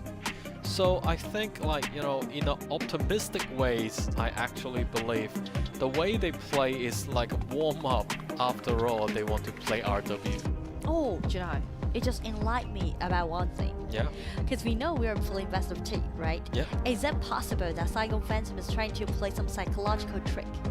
And game 1, I just like you to, be easy at the game, play easy game and just be easy at those rest of the matchups, just let you lower your guard, and I just want to catch you off guard. Well, that could be happened, but it really depends on how. This actually came back to a perspective I mentioned before. Yes, if you are playing a non-KPL team, you can caught them off guard indeed. But you are playing with Suzhou KSG, it's actually, I still have those question mark on top of me. And the thing is that, for Saigon Phantom, I think they definitely did the homeworks for KSG. Definitely. But probably their hero pool is not deep enough to play BO2 against the KPL team. So at the end, let's let it go with the first game. And as you just mentioned, psychologically speaking, probably this can reduce the cautious sense of feelings from KSG, and then Saigon Phantom can at least hit them, out of a surprise. So as you can see, Saigon Phantom just gained a Zuka pick, a really nice one, and also launched the new EP at the mid lane. A lot of aggressiveness can be seen right now so far from Saigon Phantom's composition. And on the other side for KSG, we can see Zip has been carried out, so basically means that maybe they are going for some immobile marksman to be played at the bottom. And definitely this lineup is a lot more rational, from Saigon Phantom. And also we can see, they as we see from the last game, they switched their role a little bit. So we have Antian playing the probably Antian playing the junglers. I'm not sure yet, but we can check it out later. And then for Suzhou KSG, they got Lianpo, and then Musashi, Zip, and Solus. So by using Solus, well, encountering Fan still could be dangerous though. I mean, again, KSG just carry out the Solus, right? Solus with Zip, as we mentioned, it really dominating during the laning, so Solus can already win the upper hand, won the upper hand against all of his marksmen during the laning. Not even mentioned to pair it up with the Zip, so can be super secure, and Zip can just use the second skill to set him in.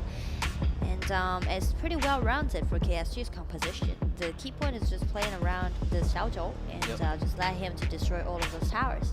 And once again, we can see from Saigon Phantom, their role of different lanes are actually changed. Again! Now we have Zuka, like Antian, to play Zuka as a jungler, DD playing Guan Yu from on the Clash lane, Li Chen still stay the same with my Masunuis, and then Time play as the marksman, and Majin Buu playing Zhang The Fei, support. the support. So, I mean, like, Li Chen is being so faithful to Yeah. the mid laner. Yeah, Just Li Chen's like, being I'm so not going to- loyal. yeah, I'm not going to change My myself." loyalty Yeah. is shown in the mid lane. Yeah, so like, And the rest of the members just like, alright, Yeah, I'm yeah. just gonna play Like, whatever I want. I'm saying that in this way we can say it might caught, you know, Suzhou KSG off guard because, you know, the drop has been completely different except Li Chen.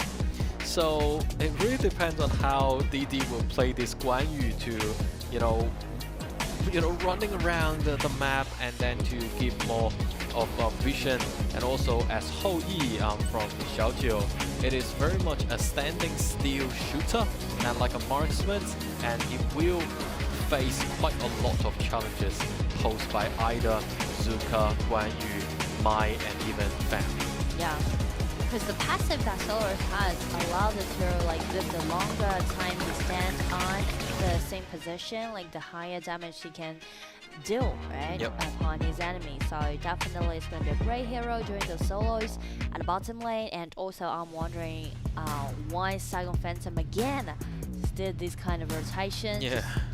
It's just like when you're playing the card game, you know, Yeah. and you just mess up with your cards. It's just kind of just, you know, faking that, alright, I'm hiding something behind. Yeah. And you know, you had no idea what kind of cards I'm gonna carry out. Absolutely. And well, the thing is that for Xiao A in this game, because we do know Xiao A used Zip in a couple games ago, and then it was really good. So it really depends on how Xiao A can swallow Xiaojiu Yeah. in the game to protect him. So ladies and gentlemen, we are now digging into the second game between Saigon Phantom and Suzhou KSG. We have Saigon Phantom on the blue and Suzhou KSG on the red. Yeah, again, if KSG win this game against Saigon Phantom, then we can officially announce that they got the tickets getting to the knockout stage. So basically, Saigon Phantom for the last matchup, which they were up against RW again, they might just just enjoy the game. It's no more about the position, the ranking anymore. Yep.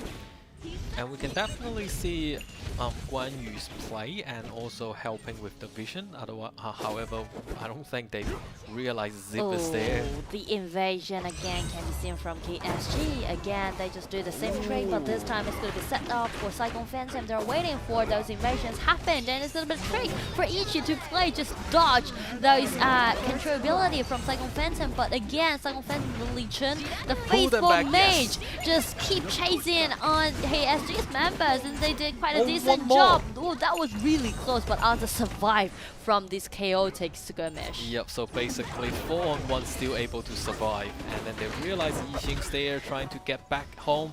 However, at this time, Yixing is too scared to use the teleportations and being spotted. So now we can see Musashi's coming now back to the red buff areas and try to get the buff. I mean, I like it. Yeah. I like it because they know, actually, I know that Saigon Phantom already predicted that Yep. KSG definitely will go for the elevation again, and they just let it open, you know? Yeah. They make the opportunity open for KSG, just like, alright, make yourself at home. And once KSG steps in, it's gonna be Saigon Phantom's time to counter-attack at them, and it's gonna be Meister Nui trying to aid his ally, but it's too late for him to do the rotation, and KSG made it up as a 0-2 trade. And worth to say, the energy bars just below the HP bars for the Emperor, if it is full red, the overall skills damage will be a lot more higher than like what it's supposed to be. And also he will gain more like damage reduction against his enemies. So by skill 1 and 2's combinations, he can actually pose quite a lot of damage before level 3. So this is actually why a really good hero be picked out by either KPL teams and also for the wildcard team, because he can provide a good CC chains but also a good damage. And you know, one thing real interesting is that I did see some potential from DD.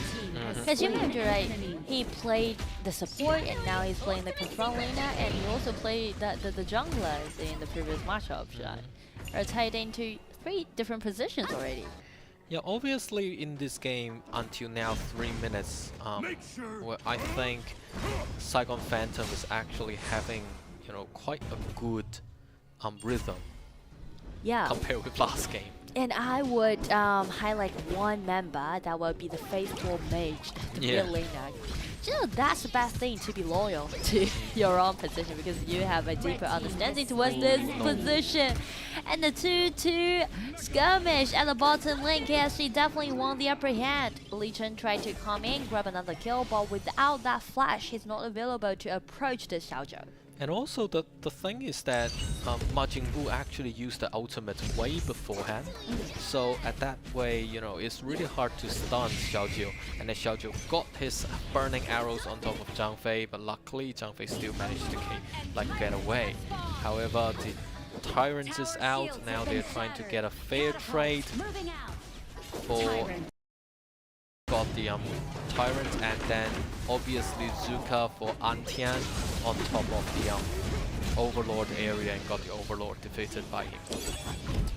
KSG now just taking some tight, just using their tight coordination and just make some movement. They're making a lot of things happen simultaneously on all 3 lanes actually. I had enough to see Zhang Fei using the ultimate so randomly like that. Yeah. It's just not right. Yeah, because you really need your ally to, you know, come up with you. That's a hit. With damaged out.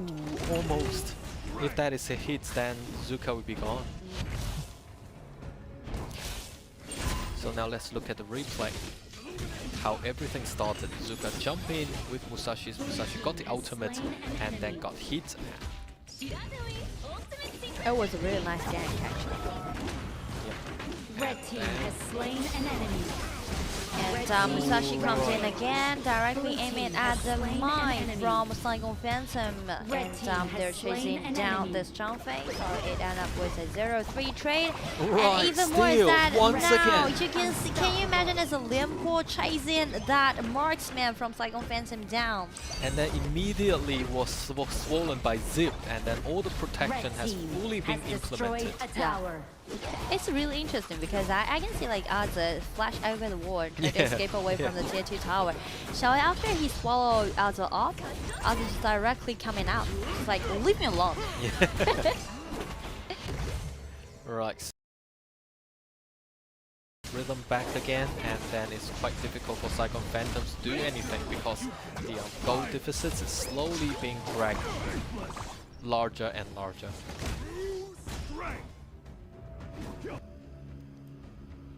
So it's gonna be the time for KSG to snowball the game a little bit more, and now Lianpo is gaining the vision control, and 4 members being knocked up! What a nice first-hand engagement from Aza, but the problem is he's a little bit disconnected with his ally, but never mind, Musashi welcomes in.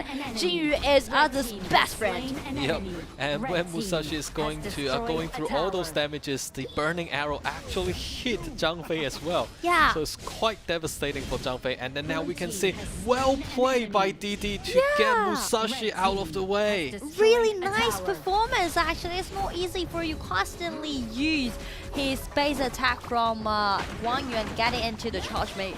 Because one distinctive feature about this hero is that you need to manipulate. You need to control, you need to control your direction with your left hand. Which basically you will do it with your right hand. Yes.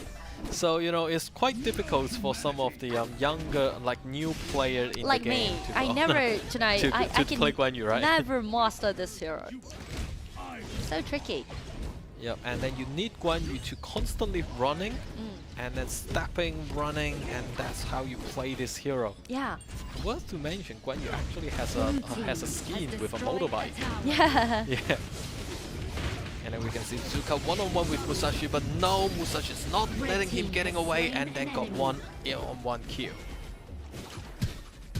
Luckily, they still have found to clean out the minions. However, it's not enough because we have Xiaozhou having all those damage on the tower. You know, a really scary fact is that no one's actually aiming at the Saurus. Yes. everyone just neglected the existence of the Solaris, but you should never do that, right? Or you will pay it back. Yep, Because definitely. Solaris can do such a great damage once he's fully decked out. Yep. Especially with all those speed up like attacks. And also Xiao just always carry the red buff, right? So he can slow down the enemy, and Musashi with this Limpo, the best friend composition, just comes in there and grab another kill on the jungler. And I would like to say Majin Buu actually used Zhang Fei in the correct way once again. And then now Lianpo's not for Guan Yu's at the back, trying to pose some threat. Yeah, however, they're on hunt for the horse. Hunting at the horse still trying to get away, but luckily for Guan Yu, he got the sprint, right, which allow him to cleanse all of those debuffs and continue his run. And then we can see on the farm lanes, very much we can estimate this game will end really soon, because we can see KSG is very much operating in a really healthy way. Yeah, I mean, why not? Solaris already got 3,000 gold lead against the other side, so definitely it's gonna be the queue for KSG to seek in for more kills. And right now they're sending all those minions at the bottom lane. I guess KSG is trying to close out the game right now, because they're already being so powerful. They're super devastating. Yep, and Yixin's not letting Guan Yu to come in, and Musashi's waiting for the next ultimates to be ready. I do like the way how KSG is executing their games right now, because they never ever lower their guard. Yes. Right? Even though they know that they actually had you know, a really high opportunity to win against Saigon Phantom, but they never underestimate their opponents. They're just step by step execute their composition in quite a tight way. They never make any mistakes. And obviously we can see this is the right play from any teams. And Zuka got hit by the burning arrow, needs to be retreat, and that means both dragons will be very much in the hand of Suzhou KSG. Double dragon. They managed to do that at the same time, and it might be the end of the game, I guess. Yep, so they have the Vanguard helping with them, and also they have the really good buff from the Tyrants for almost 70 seconds. So KSG just simply need to wait for the Vanguards arriving at the high ground tower, and then they might do the final push. Yep, now Zuka being seen by Musashi. Musashi jumps in with the ultimates once again. Zuka being picked out. Yeah. Like, oh, we found a jungle. Yeah, in the jungle. So with the numbers in deficit, Saigon Phantom doesn't be so painful. I mean, it's really hard for them to use this kind of composition to clean up those vanguards. They need to fight it back. Zhang Fei, how he is going to use the ultimates to protect. And then now the Vanguards already beat that, and Zhang Fei just buying a little bit of time for his allies. But here comes KSG's members. The top duo again come from the bottom, and it's gonna be the end for the game. KSG 2-0 Saigon Phantom, which also means KSG already secure their position, getting into the knockout stage. Congratulations to Suzhou KSG. Yep, so for Saigon Phantoms, unfortunately, after losing this game, there is no doubt today will be very much the final stop for them in during the 2023 KIC. But obviously, you know, I do see some of the facial expressions from Saigon Phantoms. Some of the new players, they're feeling quite disappointed, but don't worry, you still have another game with RW waiting ahead of you. So ladies and gentlemen, let's congratulate our second, the team ranked on the second place, Suzhou KSG. Yeah. I mean, for Suzhou KSG, definitely the most important game will be the upcoming matchup that they are going to play against RW. And that is going to be our last matchup for today, and the most deciding one. And before it, again, every possibility that we mentioned is based on the 2-0 win against teams from other region. So still, two upcoming matchup needs to be made with a 2-0, both for KSG and also for RW. So basically, we can see from Group A, Group B, and Group C are very much, we witnessing the KPL teams playing, head-to-head, front-to-front in these 3 groups. But the only misery still lies in the group is the Group D, because we do know that TTG will basically rank at the first and then play in on the double elimination stage. However, who will be the second place in Group D is something that can be guessed by all the audience around the world. Yeah, I mean Group D is not promising, and I would say One Team Esports and Mars Tigers might be the only team from other regions can make it to the knockout stage. Exactly. So definitely, it's going to be such a high intense composition. Yeah, and then for Group D, we do see we have a dark horse, One Team Esports winning 10 consecutive wins and then entering this group stage, and we have Mars Tiger,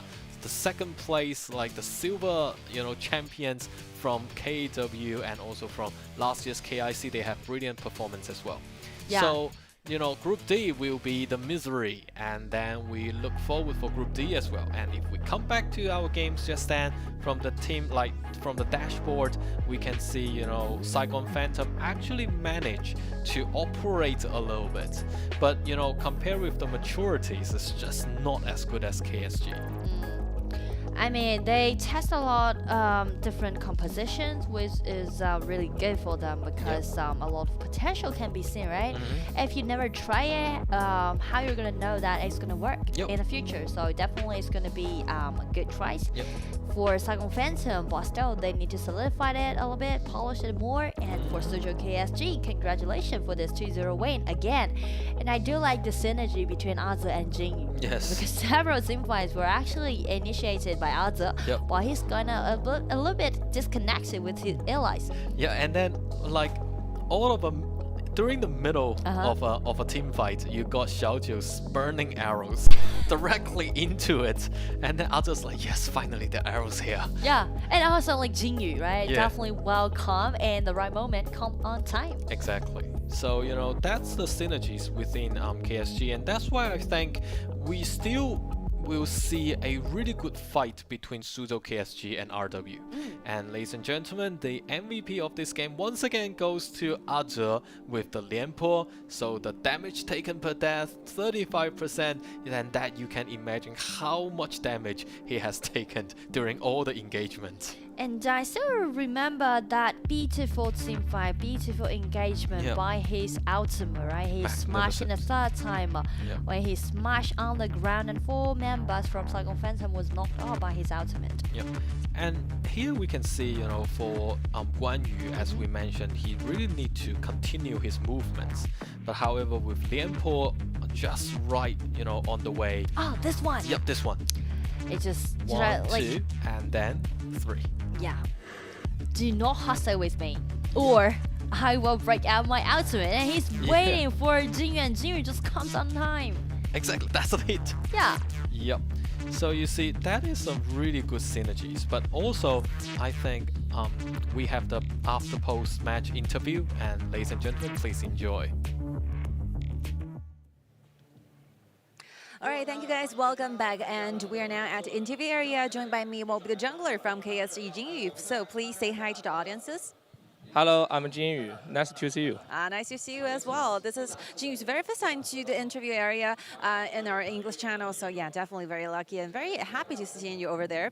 So in game 1, we actually see you have 5 HOK heroes in total for that composition. And are you doing that on intention or otherwise? Maybe your original plan got somehow disturbed by this. 我们第一局呢，其实是拿了5个完全王者荣耀的英雄嘛。你们是一开始就准备这么拿呢，还是说BP 到一半突然发现自己原来的一个计划被打乱了呀？随机应变吧，就这样拿出来了。Okay, mostly it will be our impro on that BP. And speaking more to the knockout stage, because we're gonna have BO7 instead of BO2 in the knockout stage. So whether we're gonna see a very new, very interesting hero being taken up to the stages in the future. 我们可以多聊聊之后 BO7 的一些英雄的选择。你觉得在哪一个位置上面会有比较多、比较惊喜的英雄登场呢？感觉都挺多的 BO7 的话。打野也是吗？打野的话，我自认为是可能会有很多。尤其是可能到第5、第6局的话，会出现那种英雄池比较紧缺，然后会有一些大家从来没有见过的东西出现的情况吗？那肯定是有的。你们也有都准备好了？是的。All right. Mostly he think of like maybe in every single positions that might be some very interesting and new combos and new heroes being picked in the last in the future BO7, especially in Game 5 or Game 6. Maybe something new will be happening on the stage, and you're going to be doing that fight with RW at the very last matchup for today. So what do you think of that? 我们今天最后一场比赛呢，对阵到济南 RW， 对于你们来说也是复仇之战。这场比赛你自己有什么想法呀？没什么想法，就是复仇。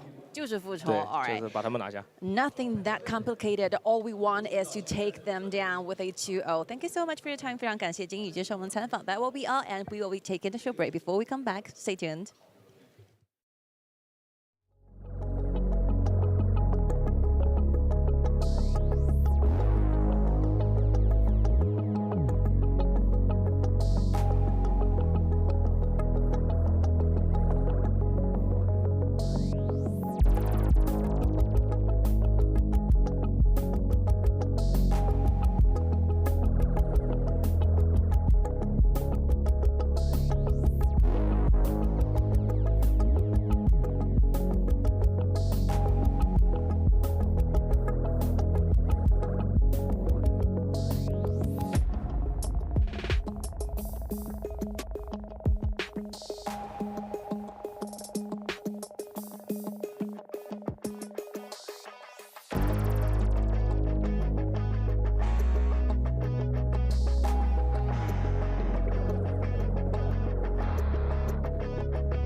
Welcome back, ladies and gentlemen, and this will be the second half of today's matchups, and I'm the commentary for the next one. Ping. I'm the commentator for the next one. I'm Gekit, and as been, week 2, day 2 of our tournament, and time has been passed by really fast. We can see a lot of the teams got their points, and some of the team already got their tickets into the knockout stage. For example, like for KSG and RW, they are already in the knockout stage. Yes. Like after finishing the first half of today's matchups, all things are done, all things are settled, and the number 1 and number 2 will be KSG and RW, but still, because they have not been fighting with each other yet, so we have no idea who's going to be the number 1, who's going to be the number 2. Definitely. I feel like if all they have, getting every single perfect point as much as possible, really depending on their last match today. Yes. The most anticipated matchup, KSG versus RW. Can KSG get that point back? Or, maybe we're going to go for the tiebreaker. If that happens, definitely it's going to be an intense match, kind of like what happened yesterday. Yes. And this still is going to be like Hydra's very last, like closing up game in the 2023 KIC, and the next one will be followed by Saigon Phantoms, like goodbye game. So let's looking forward to their plays, and here we go. Let's dive into the next match.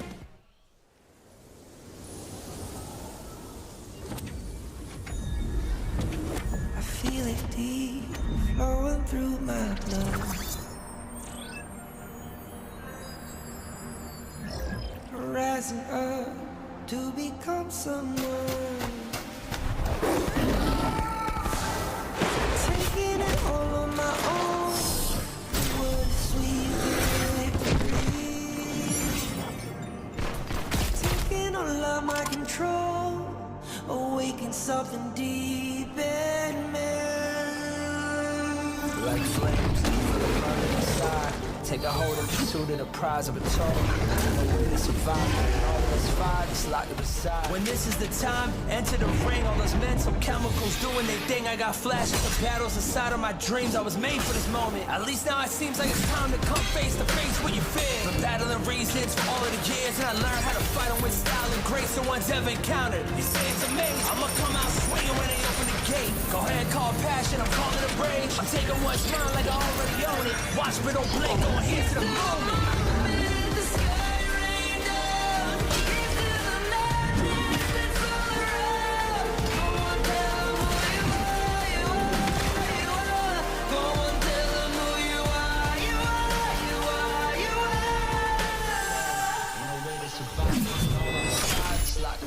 When this is the time, enter the ring. All those mental chemicals doing their thing. I got flashes of battles inside of my dreams. I was made for this moment. At least now I see the moment. The sky rained down.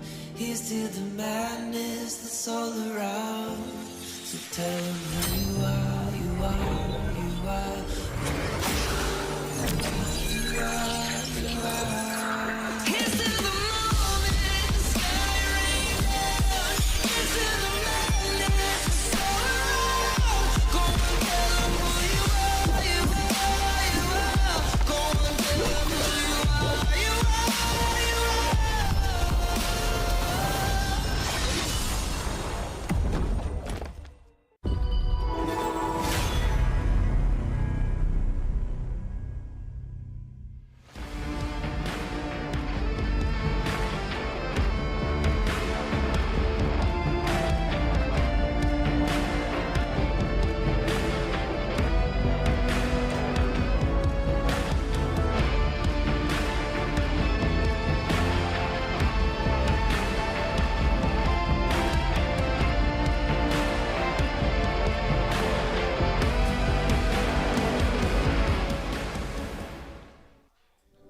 And welcome back, ladies and gentlemen, to our second half of the match of the day.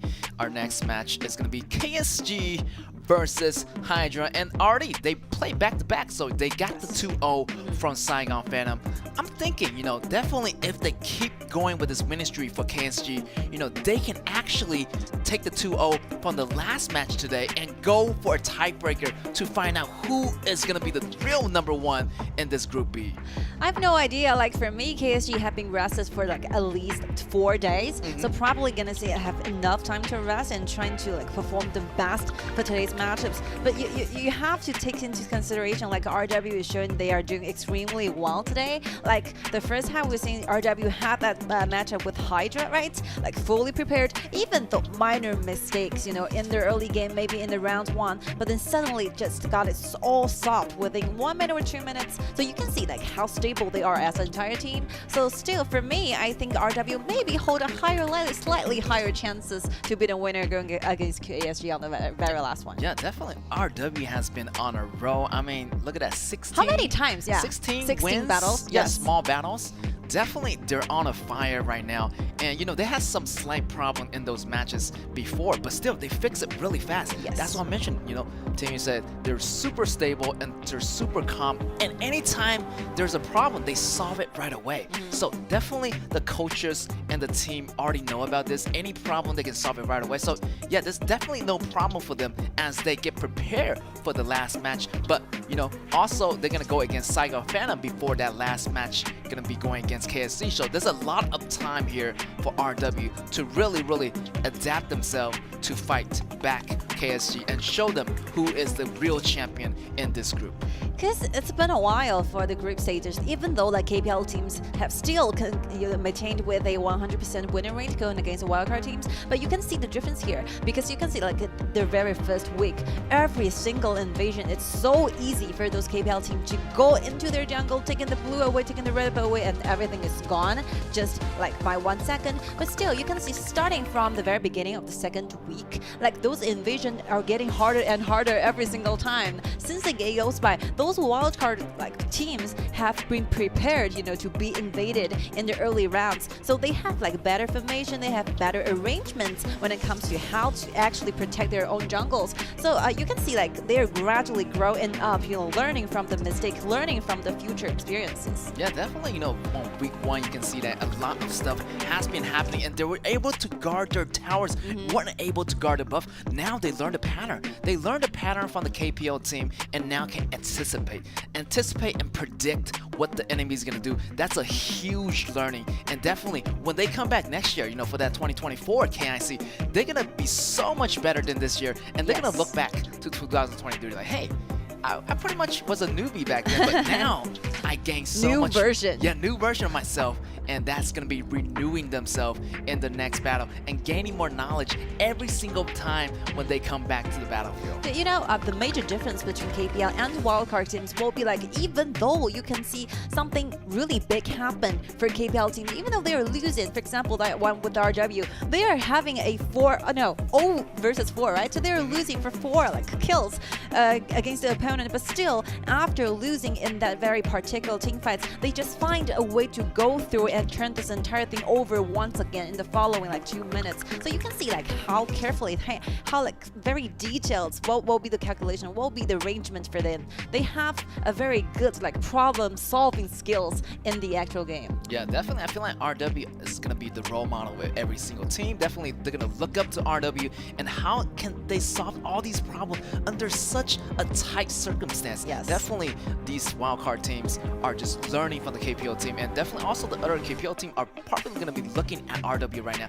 That's why it's going to be one of the reasons they do not want to run into RW anyway in those leagues. So yeah, everybody wants to get in that first position so they don't run into RW, but RW is going to be on fire right now and they are just unstoppable. And I feel like, you know, KSG has to be careful. If they want to, you know, pull something off, miracle happening, they have to maintain their mentality because they already got defeated the first time by RW. But let's look into this game before we talk about anything yet. This is going to be KSG versus Hydra. Yes, and for Hydra, this will be Hydra's very last game in 2023 KIC. This will be the end for their journey, and yeah, I think they are leaving us with a lot of very memorable highlights. They got the 5th prize, you know, make it at the last one, going from outside actually from the 11 teams from the wildcard qualifiers. A very intense battles around there, and yeah, they kept strong. They kept keeping on doing like new things to the entire battles and eliminated a lot of really strong like opponents to get so far. So yeah, for me, I think game 1 for them is quite weird, you know. The opening, the early game, those strategies are being really messed up. But still, I can see like a little bit improvements are there for Hydra for the second one when they're facing RW. Yeah, so hopefully they got those things recovered. They had a lot of creative, you know, experimentations. Definitely knowing that it's going to be impossible for them making them into the knockout stage. They're going to do their best. They're going to try to lead the best moments on the stage in the KIC 2023. I mean, Hydra definitely kept their spirit, even versus a KSG or, you know, versus any KPL team. They kept their spirit. They know that they don't want to give up, and they always try to do something new, you know, trying to improve the whole scenario of the team. So I'm really looking forward to this one against KSG. They already have their match against KSG last time. That didn't end that well. So this is going to be the new improvement of Hydra coming in the second week. So we might see something new here from Hydra. You know, I was just having that interview with Jinyu, right, the jungler from KSG. I was asked like how he feels about wanting maybe some differences between, you know, getting on the top 1 or top 2 for their groups. Actually, the answer is really surprising. He's like nothing that's different, because if you were number 2, right, number 2 from a group by B, you're gonna facing AG maybe, you know, and if you run into number 1, you're gonna be facing like Chongqing Wolves. So yeah, it's a matter of luck, I think, with the draw like results. Yeah, there's only 2 ways, and both ways don't end up well. And you have, you know, Chongqing Wolves in one corner, and if you go the other way, you have AG waiting for you. Yeah, so it's gonna be a tough choice. Definitely, you know, you do not. I feel like either first base equally horrible. Yeah, equally horrible. Definitely, he bring up an honest point. So you know, definitely respect to him. But here, Jinyu's Jin is not gonna be banned here. Yes. In the first round. So KSG already took in the first jungler pick, and that is gonna be Jin. Really, really devastating here for Hydra, because Jinyu is going to be really nice with those Jin combos. Also locking this Limpo, so we're going to be seeing a core jungler and a core mid here for KSG. And now mentioning this Limpo won't be the one who has like 4 initiation at the same time, you know, initiating on 4 members just now. Like as this Limpo is really warmed up, you know, to be the CZ chains for the entire group, and Ichi got a Liliana on his hand. On the contrary, look at Hydra's response to this. Like, Xenia have to go away. Xenia have to be taken, because like there's no limitations on the bans here. If you are not picking the Xenia, I think Suzhou KSG will show no hesitation on getting the Xenia and Jin pair. Definitely, I feel like that's, you know, definitely is going to be taken away if Hydra don't grab it right away, because that's going to be a really nice pick. But here, you know, this Musashi pair of the Xeno is also not working. A bad choice. Definitely is going to neutralize a lot of those maybe backliners if, you know, they get caught. But however, we haven't seen the ADC yet getting picked here. We might also see a support getting picked up, might be more protective. So it's gonna be really hard for, you know, for Savage or, you know, for the team with Hydra to do some damage to the back row. But you know, a lot of tankiness here for this Limpo, and he might just be in the front to do those CCs before you even engage in the back row. Yeah, I think this Marco Polo choice is really good, suitable for the entire composition. You really need some poke and damage from your own composition. We see Musashi and Xenia, perfect dive-in like pairs, but still you need someone, you know, who can chip those HP bars away from, you know, quite far from their backliner and the frontliner as well. So yeah, Marco Polo is doing so great with Hydra at this very point. And like Suzhou KSG, they have Lianpo as a frontliner, definitely needs those true damage, you know, during the team fights. You can manage to take down those frontliners, where otherwise they're going to really tanky. Yes, Hydra here still missing a little bit of frontliner. I mean, they do have true damage. They do have, you know, the group big AoE, you know, lockup ability, and this Shenbin definitely using that ultimate to silence everybody on KSG for those crucial seconds. So I can really see the picture here that Hydra is putting out. Yes. Using the Ishin's ultimate, using this Marco Polo's ultimate, and using the, you know, the 2 combos, the Xenio and Musashi combo, to jump in at the right moment. Definitely it's going to be a devastating combo for KSG to land on if they're not too careful. But still, they do have the Jinan, they do have the double life, and this, you know, Lady Sun is going to be like using that first skill to roll all over the place. So it's going to be really hard to catch because they have a lot of hero has mobility, and not to mention, you know, this Hydra on the top lane, he has immunity too. So it's going to be really hard to catch those enemies from KSG. Yeah, I think Hydra is very straightforward. They're using a composition where they're using their speeding up as a group, trying to get you with a very like bursting damage online.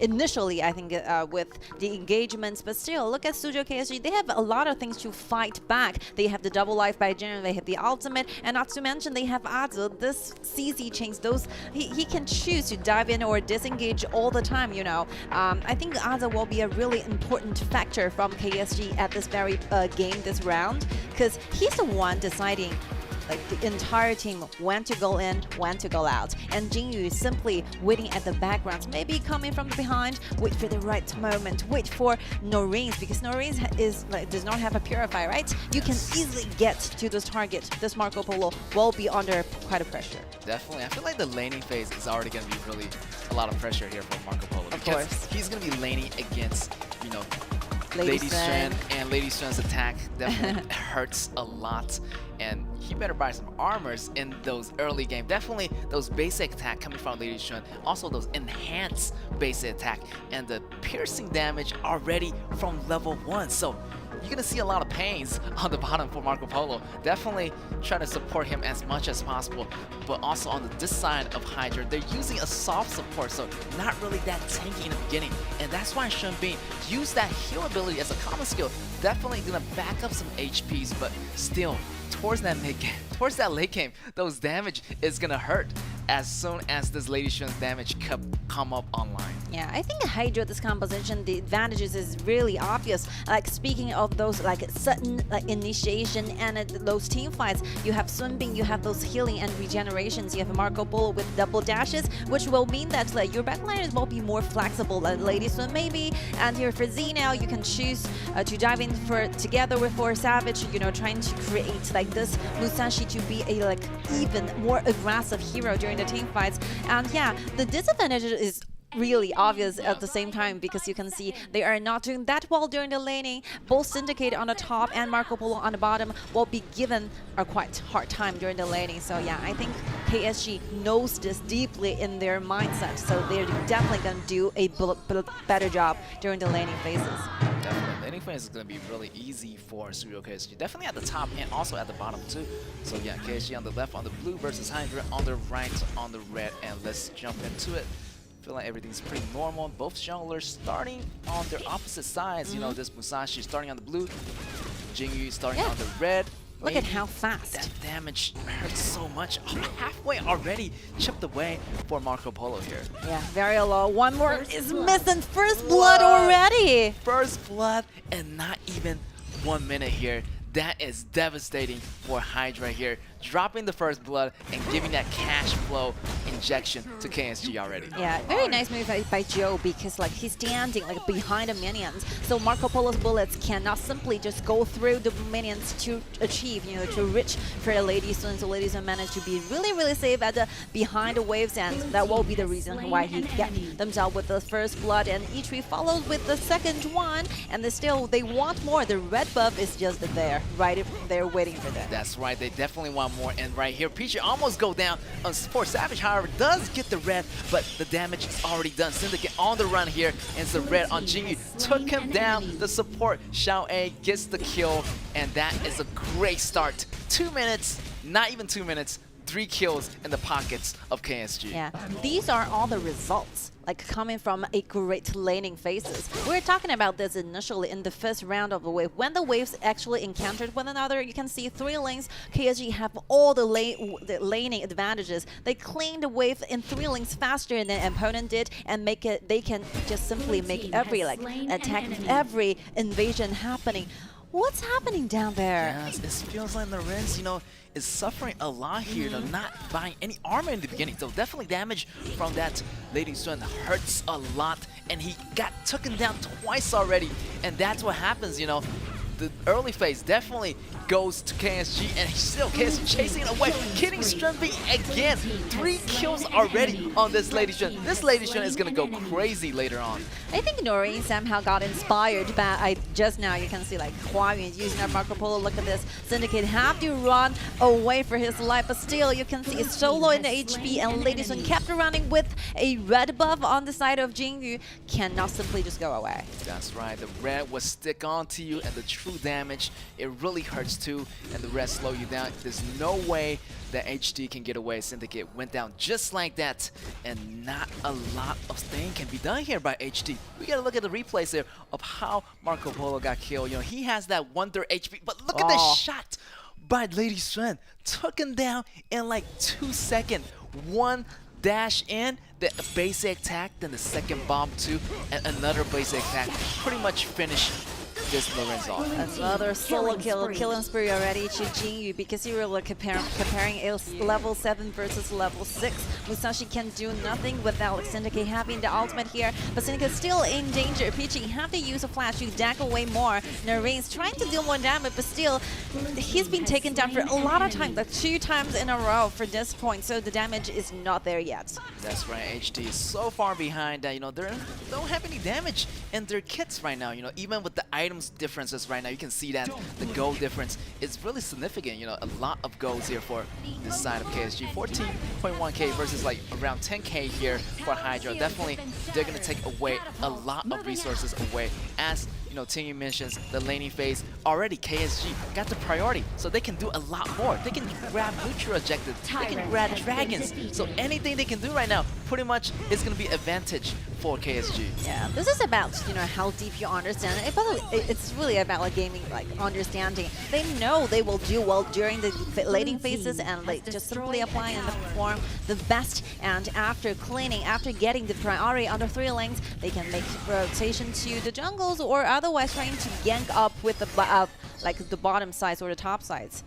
So yeah, I think it will be really easy like for KSG to put an end on this, because they are leading so hugely at this very point. Right here, the KSG trying to dive in, go after Lorenz, but Lorenz had the protection from Syndicate, but still a lot of dive here from KSG. KSG taking control of the jungle, already got the river control, so they definitely want to take every single tower down. Already got the tower on the bottom lane. Top lane definitely is going to be working on it. And the middle lane already taken down by Lady Shun. Yeah. Sometimes it's quite challenging for maybe for Hydra trying to master this kind of composition, because you have to face the fact that you're losing during the laning, so you have to like make more adjustment, or otherwise you have to change the lanes for a little bit. Some of the teams might be choose to let this Marco Polo go to the top, trying to avoid, you know, doing the laning with Lady Shun, because you're definitely going to be losing sometime. But still, I think, yeah, Hydra is so determined, you know, for the very first round, and that will be the reason why they failed initially. I feel like they do have that composition strategy.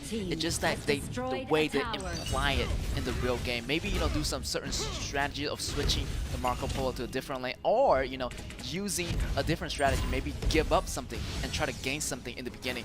Maybe, you know, Marco Polo can be more conservative in the beginning, and that goes out, and maybe let the top lane get a little bit stronger. So a lot of different options for HD, but in this match, it's not going to be working well, as KSG are just so dominating in the early game, and now they're just snowballing the whole game through. Yeah, speaking of the early game arrangements, and yeah, I think like Coronado might be better if he has like accompanied the Marco Polo on the bottom, instead of letting Marco Polo doing 1v2 on the bottom. Yeah, like just imagine the stress over there. That's right, there's going to be a lot of pressure for Marco Polo, and you know, he's going to be the weakest laner of the ADC, I would say. Weakest ever. Yeah, in the very, very beginning. But he does have those damage, but those damage is not going to really build up here, because he has no goal right now. The only thing he has is that Spark Force dagger, and he needs more items like those Doomsdays, and he needs to get that attack speed up in order to get more bullets out. That more bullets going to be more damage for Marco Polo. But right now, Hydra don't have those goals, don't have the resources to build those items. I think for KSG, the following up game is quite easy for them. They're trying to snowball, taking all the resources away, and trying to control the dragons. Maybe use a Tyrant, you know, trying to give a boost, like better boost when it comes to damage. But look at Xiaojiu, the ultimate even will be creating 1k of the gold loss to Marco Polo. So you can see that the damage is already online, and with the help and assist and constant assist of this like Jinan with this Lady Sun is just the #1 ranking with a 7.2 gold in her pocket. Yes, she already had that Master Sword already. Also that Axe of Torment and that critical damage definitely is going to be coming in for Xiaozhou. Xiaozhou's attack definitely will go over 5k if he get that armor pierce landing on this. But time's going to be running out for Hydra. They already got 2 high ground tower. Multiple members of this Hydra team already fallen, and that is going to be almost game here for KSG. The bottom lane, we still have 1 Miter minion standing over there. So yeah, this will be the opportunity for KSG to finish round 1. Very quick, no mistake, very smooth, and you can see their like strategy is really clear. Their mindset are so like straightened up. Everyone is in the same channel, and yeah, resulting in a 405 KDA Jin. And not to mention Xiaozhou is basically having maybe like more than 900 or 10,000 gold like per minute. No, 10,000, like 1,000 per like per minute. Definitely that game went so well for KSG, and I feel like Hydra tried to defend as much as possible, but Marco Polo made that small mistake in the beginning. 1 versus 2 at the bottom, and not the best idea for this match. And I feel definitely they need some kind of hard support just to guard him in the beginning. Definitely Shen Bin is not gonna be there at the beginning, and that really put Marco Polo really behind, even in the first minutes. This is why we thought like the draft or the coach is really important, because somehow like during the BP you wanted to trying to take those very good combos apart from your opponent. Definitely they're doing this with the Z-Nail pick, trying to make sure that they are not getting their hands on both the Z-Nail and Jin, and then result in the first pick being Z-Nail, and you have to like knock down like great like combo with Z-Nail. Here comes Musashi, and everything seems quite well in the first round, but after the whole thing is done, you suddenly just finding out, even though the like ideal team fights are good enough, but during the laning you're facing a lot of problems. Definitely, laning is where all this stuff happens. I feel like if they have a great laning in the beginning, the middle stage definitely is going to be easier, but the laning phase doesn't work against you. That means definitely is going to be an early game win here for the side of KSG, because the early house power combo just so devastating. You see that damage from the basic attack of Lady Suen? 1 or 2 hits, I feel like this Marco Polo couldn't even get the ultimate out. I feel like I didn't even see him doing the ultimate only in that once, game. Yeah, I once, think. maybe once. In the very last one. Yeah, definitely. So yeah, definitely early game is going to be so important in these games. I think some of the positioning might be revised a little bit in the future matchups, because you can see that if you have the idea that you might be losing in level 2 or before level 4, if you have a Marco going against Lady Sun, you definitely have to stand behind your turrets, because we have the like original previous like 4 minutes, we have the protection system provided by the turrets. So if they are so wanted to get your kill, they have to go underneath the turrets, and they will be enduring it with a lot of like damage reductions to their own side. Not to mention they will be taking those tower damage as well. So I think KSG is not looking for those like over turrets dive. They're just simply wanted to do a like peaceful farming up laning phases going against Marco Polo. So if that will be the circumstances, I think Marco Polo should be play in a more conservative way. Yeah, definitely. I feel like that tower protection at least 25 to 35% reduction. So definitely high under your towers. Don't go out, farm in a safe way. I'd rather you farm in a safe way than getting the death or getting the kill given to your opponent. So definitely that's gonna be one of the strategy Hydra might think in the next round. Definitely just play it safe, definitely, and stay alive, so you can have more chances to fight back as you farm up. You have to build some ideas as to when will be the time where the composition are the best during the whole process of the game. If you're losing, if you're really weak during laning phases, just stay close to your turrets, just play more conservative. And after you get reach to the peak in time for your composition, that will be the time for you trying to stand up and trying to opening up the entire game, trying to engage and just have a deeper understanding towards your own composition might result really better for Hydra. Yeah, definitely. I feel like staying alive, definitely I feel like it's gonna be a 50-50, because you're not giving over the kills to your opponent, and you're just forcing them to go diving against you, and that's gonna be another risk for them. I feel like if they do dive, they're gonna have a risk of getting killed underneath the tower. That's gonna be even good for you. So that's gonna be double combos for you. You know, getting the kills, also getting the backfiring back on your opponent. So yeah, they have a lot of choices. Hydra definitely need to play it safe, a little bit overstepping for all of the early laning here. So yeah, work on the early games, and I feel like they're gonna be their first step here. And for KSG, I think for this game, what they did really well is that they are paying attention to every single detail. There's literally no mistake. There's no overstepping. There's no overconfidence. They're just doing this step by step according to what they have previously pre-planned for this game. So yeah, everything is on their way. So stable. Look at the MVP for Xiaozhou. Very good one, Lady Sun. Because Lady Sun is not having a very high winning rate, I think. I feel like it's relatively It's not low, over yeah. 50. Yeah, it's not over 50, definitely. Around 30 or 40. Yeah, around 30, 40, because some of the wildcards teams are choosing this hero, and yes. It's a really classic combo. I mean, the damage definitely is going to be a lot, and the way that he farms in the beginning just really destroys HD, because he has so much go in the beginning. He got his Axel Torment so early for Xiaozhou, and the damage already went online, and everyone pretty much can't see the damage coming from Xiaozhou. That's that much. They have no idea how much damage is coming from this Lady Sun, and before you know it, he's already on a killing spree. Yes. Because Xiaozhou himself is a really excellent Marco Polo player. So I think for him, he knows what will be the weaknesses for level 2 Marco Polo is simply just standing behind the waves. So the waves are going to be taking the damage from the bullets. So he will be staying all safe, trying to deal damage on Marco Polo. So yeah, that will be one major thing for Xiaozhou, because you have deeper and more experiences to different heroes. So if you are using another one trying to going against with a certain hero, you know the weaknesses and the strength. Yeah, I feel like he already know the way the Marco Polo moves. So every time he try to engage, he just stand behind his enemies. Marco Polo's first skill, fire the bullet. But if there's some minions or some friends, blocked it. Yeah, block in front of you, they're gonna take the bullets for you. So definitely it's gonna be really safe for Xiaozhou in that early game. And he probably didn't even lose a lot of HP over time. So this will be the round 1 between Hydra and KSG, and we will be taking a short break before game 2.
And welcome back, ladies and gentlemen, and you are watching the group stage KIC, and our second half of the day is going to be KSG versus Hydra. And game 1, KSG lock it down pretty easily, so Hydra definitely have one more chance to make it the tie, or at least, leave something on the battlefield for us, because definitely Hydra in the first round didn't really go so well for them. Yes, if you do not try your best for the very last tournaments, very last matchups in such a tournament, you're gonna be regretting this all the time. So yeah, this will be their very last chance. You're trying to leave some highlights, leave some very memorable moments for us, for them, trying to appreciate in future.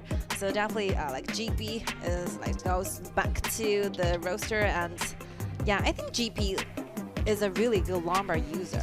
Definitely.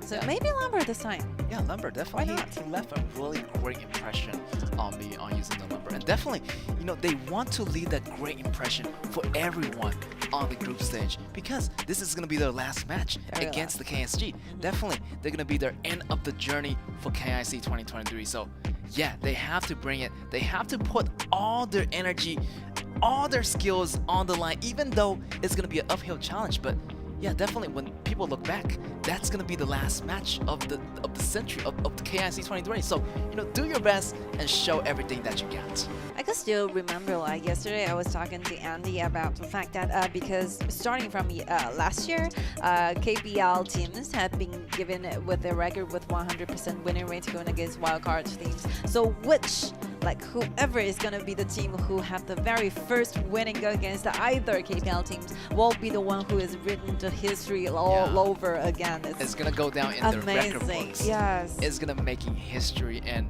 yeah, I feel like definitely this will be happening soon. In the future, definitely there will be one team who have the strength, who have the ability trying to take down one of the team from KPL. This will be happening soon, I believe, because you can see the difference between wildcard and the KPL are gradually shredding down a little bit. So there might be a chances for us to see that in the future. Definitely. Why not you? That's right. Why not Hydra? Why not Saigon fandom? Definitely they need to try. The gap is getting closer and closer, and we're gonna see it really, really soon. But meanwhile, this match is still going on. Game number 2 here, Hydra on the blue side, KSG on the red side. And let's see if they're gonna ban out the hero. Since they already used Jin doesn't need to ban out. Jin already used by Jinyu, and yeah, we're gonna go in with the global ban pick. So Da Chao and Musashi getting banned out, and here's gonna be Liana and Butterfly getting taken out as well. Yeah, mostly I think KG is just taking away those heroes that they just used in round 1 and making sure Hydra cannot get it in this round. And so that's Hydra, and Da Chao is being eliminated again. I see no way that I think from wildcard teams, maybe Da Chao will be one challenge for them, because it's really hard for them trying to come up with a very good composition, trying to fight against this Da Chao combo. So yeah, basically every single wild team just choose, to ban this Da Chao away during the very first round of the BP. Yeah, Da Chao can be really, really complicated. It can be really combo up with different kind of compositions. Yes. And I really heard those interviews because of this specific version of KIC. Definitely Da Chao. Some say Da Chao got stronger. Some say Da Chao got weaker. Yeah. So the question is, they're still picking up this character. So I'm definitely thinking Da Chao got stronger, because there's not a lot of hero can target him.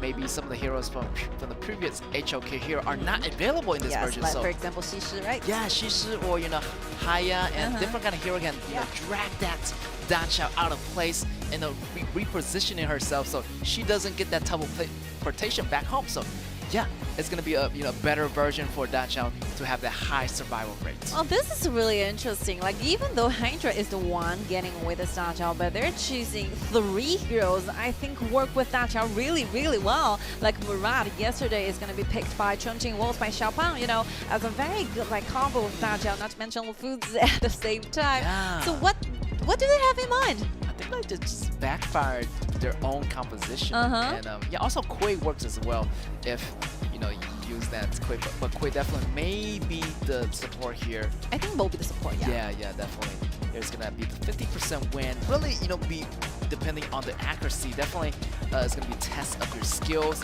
If Hydra is able to make those every hook count, I feel like it's gonna be trouble for KSG, because KSG has that the duo at the bottom, so they're gonna stick a lot closer than usual. That support, me and Caffeine, so it's gonna be more likely for this Quay to make those lucky draws possible. Yeah, because like when this hook is gonna be landing in a certain direction, like May and Caffeine is gonna like stick it together, so you have your like percentage, maybe accuracy being raised up because they're gonna be standing side by side, ahead of you. And yeah, I think this will be a classical choice in this current meta in BO2. A lot of teams are showing their preparation towards this double M duel. You can see this Caffeine and Min TTG love it, and obviously Beijing Weibo loves it.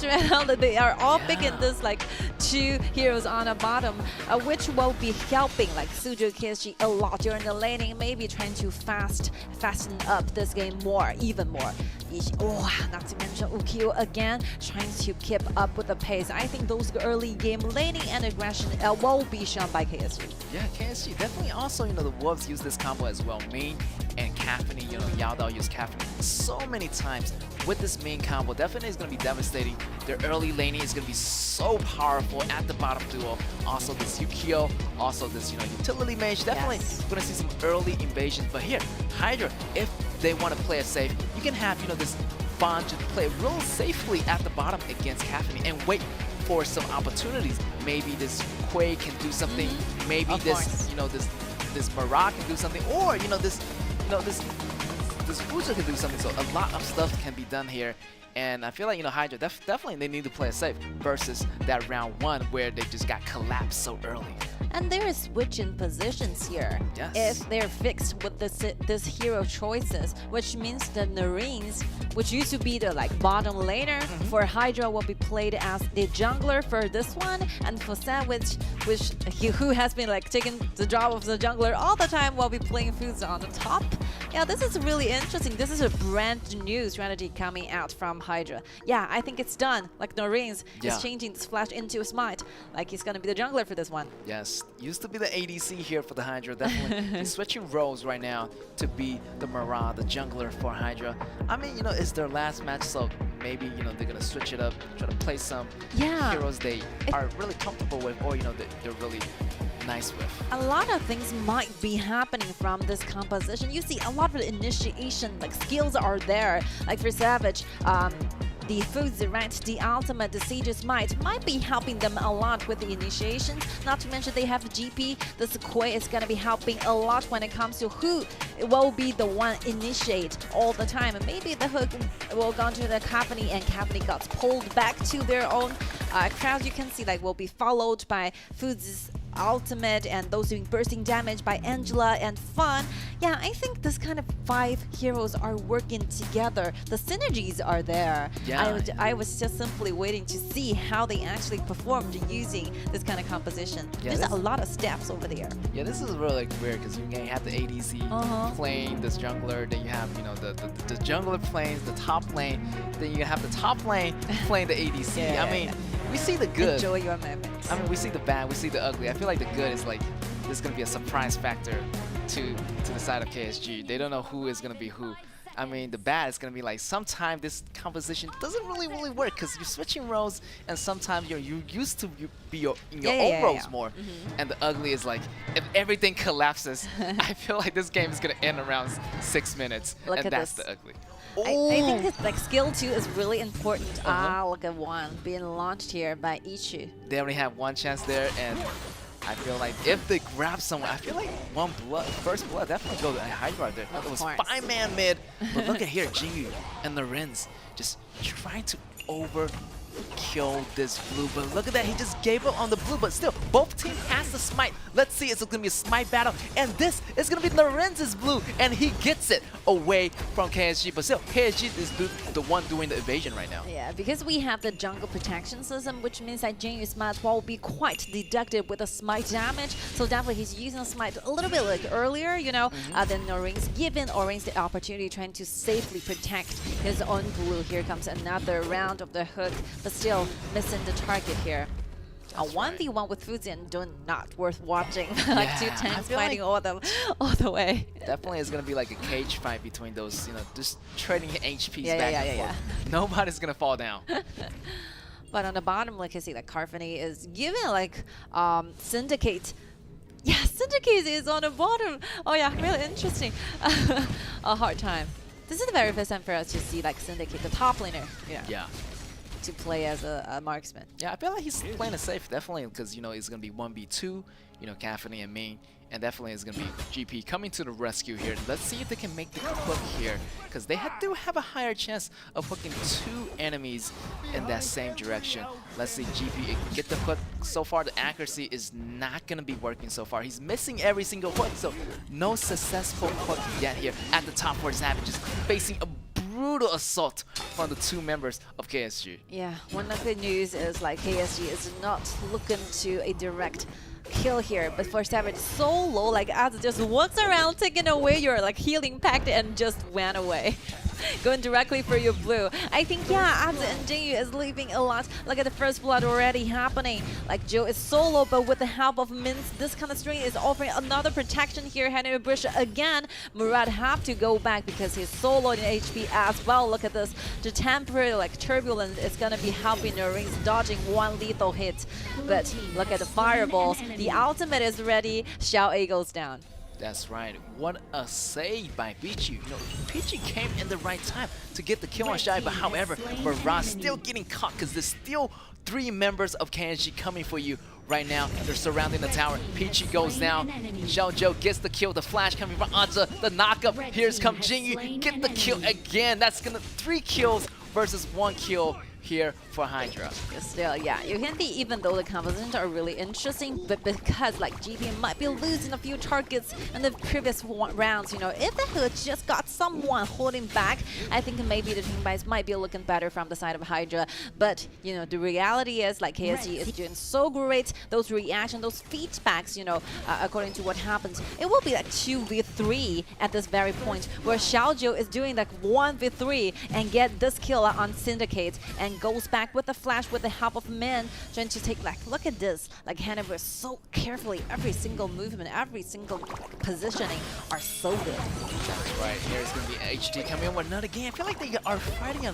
lot, but they're not farming a lot, and they're getting killed at the same time by KSG. 2 members attempting to make a top rotation, goes down, didn't get the kill on this Ichi. Definitely everything's gonna be backfiring for HD right now. And here also Peachy really low. GP came to the rescue, but the immunity got away here for the Duan. Yeah, very nice time for Aza to use those unruly blade, trying to dodge away, because while you're using ultimate, you'll be gaining a sense, like few seconds state of immunity. That will be the one helping that Aza going away, because like even though GP have the target, have the hook on hand, but Cavani gets locked down there. Another try pulling back, being stunned over there. He cannot go away. Double kill goes to Syndicate. Fun gets a double kill, but still you can see those dive in with the Ukyo touch, but still trying a lot. Double kill again goes back to Jinyu. KSG, not mentioning they're taking the Tyrant, they are controlling the blue buff, and they are taking another red. Yes,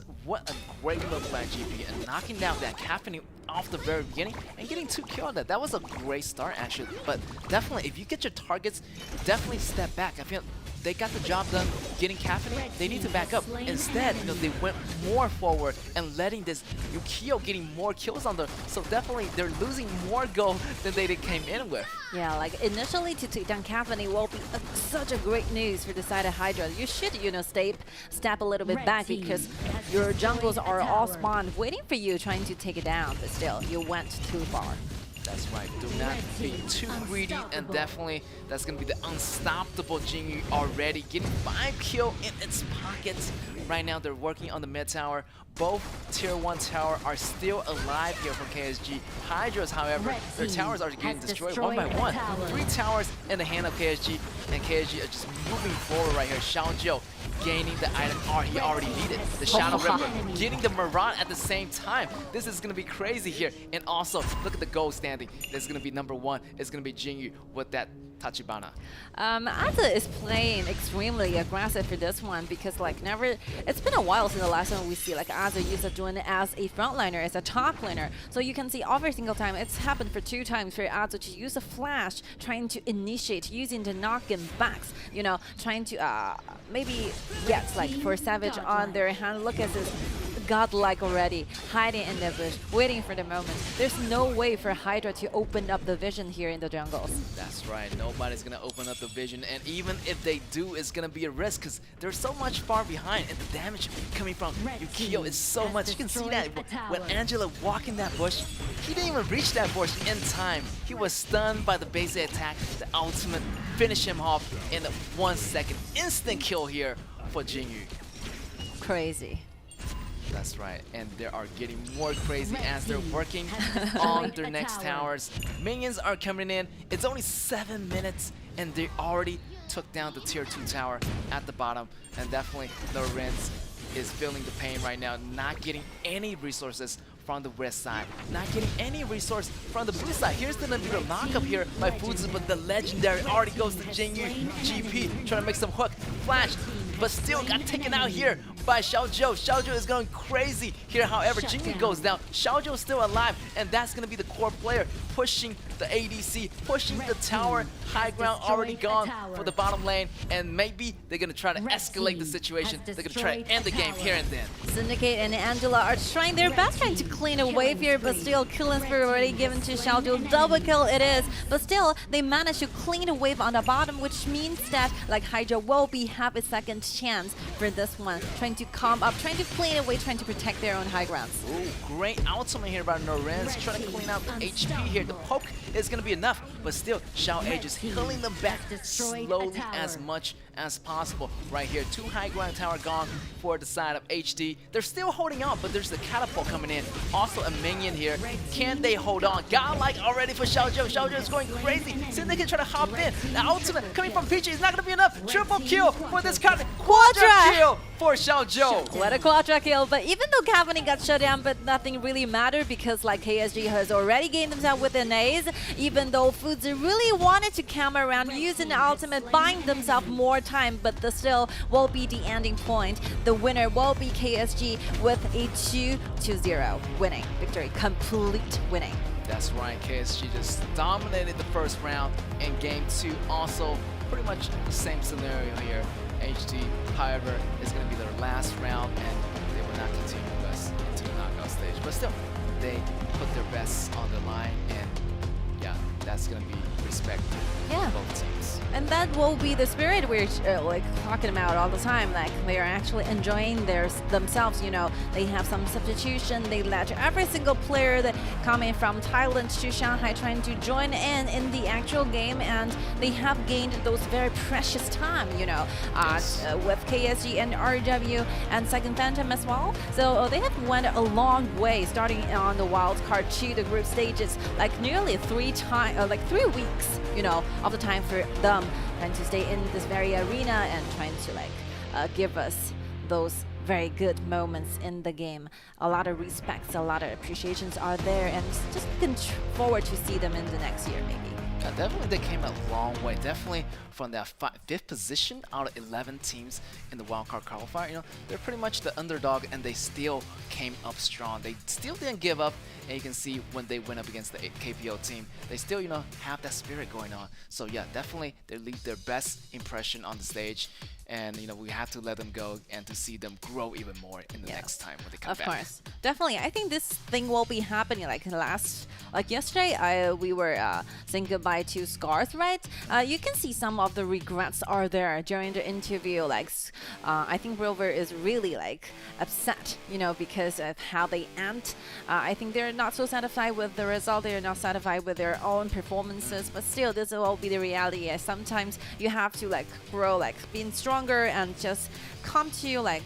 Maybe the year of 2024 KIC, we're gonna be standing like watching them perform really well, and maybe be the one beat the one who defeat KPL teams in the future. Definitely. We can see that a lot of emotion is, you know, shown in the WoW qualifiers team's eyes. Even though, you know, they say, you know, they done a great job. Definitely, you know, inside there, they need to improve more. They know that they could have done better. Definitely come back stronger next year. Definitely, use this as a lesson. So the different story is going to be, coming up next year. Definitely the situation is going to be different because you learn so much from this time. Definitely you're going to come back extra strong next time.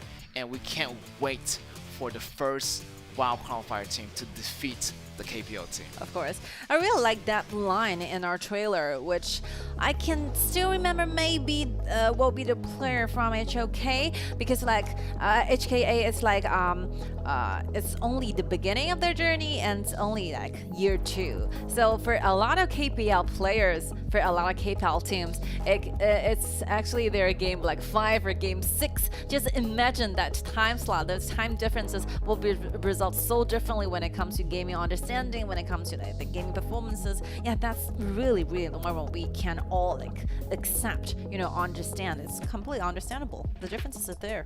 Yeah, I feel like, over time they're gonna understand even more. I mean, with the patch keep on changing, I mean, everyone is just adapting to the version. So, really depending on the time, time will tell if the team is gonna be ready enough, if the WoW qualifier teams are ready enough to take on the KPL team. Definitely that day is gonna come, and that day is gonna be closer and closer. Because you can see for all the WoW qualifiers, the gap is not even that far apart. So the closer the gap, the more chances it's gonna be for them to get the KPL, maybe to get the first win and to go down as history as the WoW qualifier to defeat the KPL team. So everybody definitely they're gonna grab for that, and they're gonna work really hard too.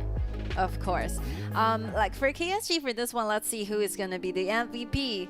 It's the second time. Yeah, second time. No, yeah, this is like double MVP for Xiaozhou. A very nice job here, like happening. Right. And you can see that CS is really good. 36, it means that he last hit the minions at the right moment. So getting 36 total kills at the last hit, that's a lot of gold. That's like 35% more than the regular gold if you don't get the last hit. So definitely he's gonna get a lot of those items a lot faster than Hydra's Syndicate, which is gonna be fun. Getting that first blood away here. Give it to Xiaozhou in the very beginning. Really launch Xiaozhou for success. Getting the tower. Also, so many gold here is pouring in to this Caffeine's pocket from the very beginning. And yeah, I think KSG is looking for this because from the result after the whole BP is done, you can see those early game aggressions are there. They're just simply looking forward to select the end again before 10 minutes. Yeah. Very straightforward, not hiding anything. All right, we're ready for interview, and let's see who's with us in the post-match interview. Thank you, Jinan, and thank you, Gege. Welcome back to the interview area. This time I'm joined by the Syndicate from Hydra, so please say hi to our audience first, please. Hello, my name is Syndicate from Team Hydra. I play Clash Lane. Yeah, the Clash laner, and we know that you're a really good Clash lane player. But what might be the reason for you to pick out the Fawn to be your last game in KIC? We just kind of want to switch things up. So, yeah. Because we can see like a lot of rotations actually made by our team. So it's just like everyone has a lot of potential to play like different positions, right? Yes, right. Okay, and we know that actually Hydra competed back into the wildcard qualifier and got the spot getting into the group stage. So it's kind of be such a long journey right now in KIC. And what might be your most unforgettable memory throughout the journey here? I think it mostly would be the experience we have on the stage and with other teams. Like the experiences that you guys learned. All right, and also like we know you guys actually just finish up all of those matchups in KIC. So what might be your next plan, like personally and also like for team members next? Personally, my goal is to like take on a vacation, rest for 1 or 2 days before going back. And for the team, I think we will continue practicing for the next tournament. And maybe we'll see my team on this next year. Oh, definitely. We're really looking forward to seeing you guys next year here in KIC. And we know that you guys will be stronger. And actually, we know that you had a lot of fans right now. And so what you might want to say to all your fans that showed you the support in their love? Basically, I want to thank you everyone for supporting me and my teams. And is there anyone you want, anything you want to say to your teammates or coaches? Anything? We will try better next time. Okay, and really looking forward to you guys to showing up here in KIC and hope you guys enjoy the journey here. Thanks for sharing, and we will be back after a short break.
welcome back, ladies and gentlemen. And you are watching the group stage. It's gonna be the week two, day 2 of our group stage match, and we got a 5th match of the days for you guys today. It's gonna be RW versus Saigon Phantom, and I feel like RW already have that winning streak going on. So if they do get this another winning streak off Saigon Phantom, they're gonna be on that 18 winning streak with that 2-0 here. And no changes when it comes to the roasters, because definitely I think Ziquan, Wushuang, Chenfeng, and Huayun and Xiaoying, as well as the entire group, they're so familiar with one another and they're doing extremely well. Yeah, no need, actually to change anything. Like for RW, I think the most important thing to do for them is trying to make sure that do not get overexcited, do not make those minor mistakes in the game, because this time they're facing Saigon Phantom. The next one, they're facing KSG. Yeah, definitely. They need to bring their game up to a different level. Yes. Because, Saigon Phantom definitely, they're going to have a higher edge of fighting them, but definitely not taking it easy. Never underestimate, because their next opponent you might be facing is going to be KSG. So they need to bring everything on the line. They do not want to go easy on them, and they, definitely not want to make any single mistake, because the next time they fight is going to be KSG, and they want to get fully prepared for that match.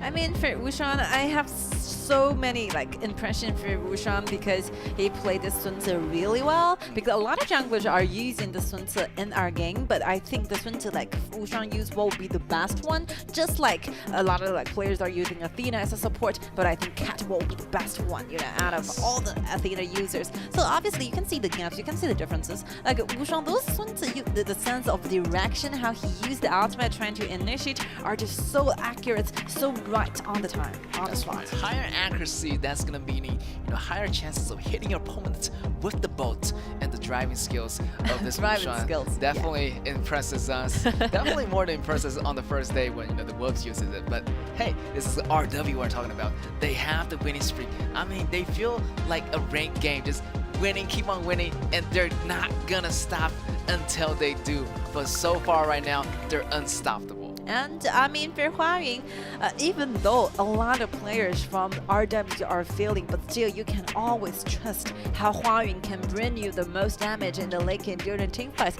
You can see in the round 1, where RW is having those matchups with Hydra, right? For the second one for today, actually they're not doing so great with the very first invasion to the jungles, but still you can look at those how Marco Polo performed in the following up matchups. Those skirmishes, those bursting damage using the ultimate are just so wonderful.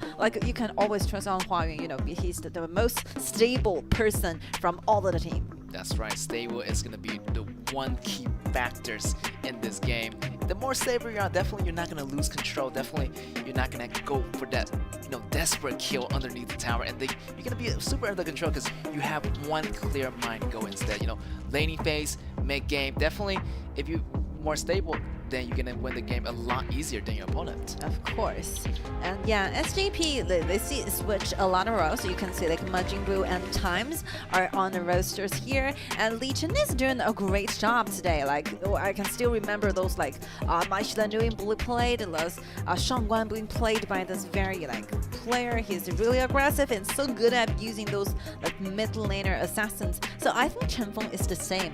Those Liliana has been played so well by Chenfeng. So we might see those mid lane assassins being phasing up with each other during the lanings. Yeah, definitely. I feel like Saigon Phantom might want to ban out their mid player, Chenfeng, Liliana all the time, because it's gonna be one of the threats. Because you mentioned he has such a good rhythm, opening the Liliana plays. Because this Liliana, he's like no other Liliana. He does rotation so many times. He goes up the river a lot of time, opening up the advantages for the top lane, opening up the advantage for the bottom lane, creating a lot of disturbance on the other side. So definitely this Liliana, this Chenfeng player is going to be not your ordinary mid laner player. Yeah, because we have some their communications being given to the audience in the Chinese channel. So I just noticed Chenfeng will be half of the shot caller for the entire team. So basically Chenfeng and Xiaoying are responsible for all the actions, all the operations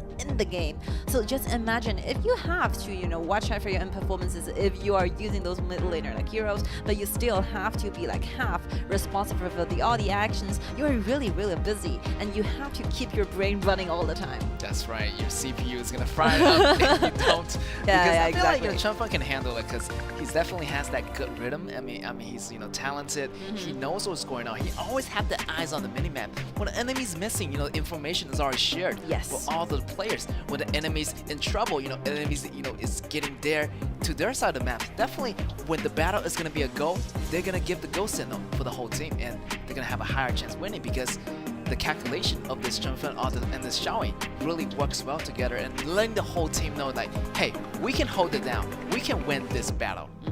I think RW is fully prepared for this one. So in KSE, because they are officially eliminated to the knockout stage. So yeah, that comes out like you can fully just simply enjoy the whole battles here. Like who's gonna be the more stressful? Definitely Jinan RW, because if you're losing, you're gonna be written on the records here, right? That's right. Exactly. So just enjoy your moment. Seize the time. All right, we got the Jin ban out, Caffeine ban out here. So definitely targeting Ushuan here with this Jin. Also Prince Alani and Zuka banning out here. Well, maybe we're getting at the Liliana, because RW on the blue side, why not? Get the first priority on the Slim or Liliana. So yeah, so they're gonna go with the Slims here for RW using the AOV slot. And on the other side, here is gonna be Liliana coming out really fast actually, no hesitation, not even saving it to the last moment. Yeah, definitely. I think compare Marcelino, Shangguan, and Liliana, definitely what will be the choice, You ask any single of mid laners for this current meta, who's the strongest, who's the best mid laner all the time. The answer will always be Liliana.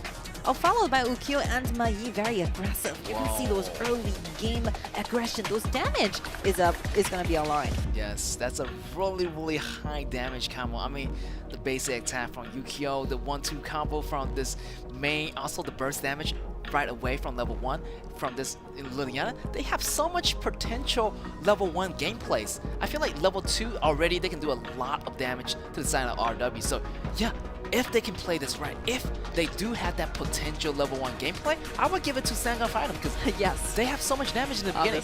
So definitely RW might want to maybe be a little bit defensive and wait for those level 3s or level 4s, or gain a little bit of go advantage in order to make the engagement here. But still, a lot of damage here for Saigon Phantom, and also locking in the Zhangfei, and with one of the shooters, that's going to be enough. Zhangfei is going to be the one who creates the vision for the whole team, so he can't go down. If he go down, I'm not sure what about the rest of the team. Are they going to collapse right after? I think this Zhangfei and considerate choice is so good because Saigon Phantom is used their best, trying to counter against his Sun Ce choice. And not to mention Sun Ce will be going directly to your backline. So the reason for this counter will definitely, due to the fact that he has the second skill ready, for these kind of assassins. Using the ultimate will be given counter you one more dash trying to go away, and the second skill will be given consider you quite a time, to be invisible to all the physical damages. So yeah, I think Zhangfei needs to bear in mind it will be your turn trying to block, body block that bolt. If you see the sailor coming in, you have to stand in front of your backliner trying to stop that bolt over there.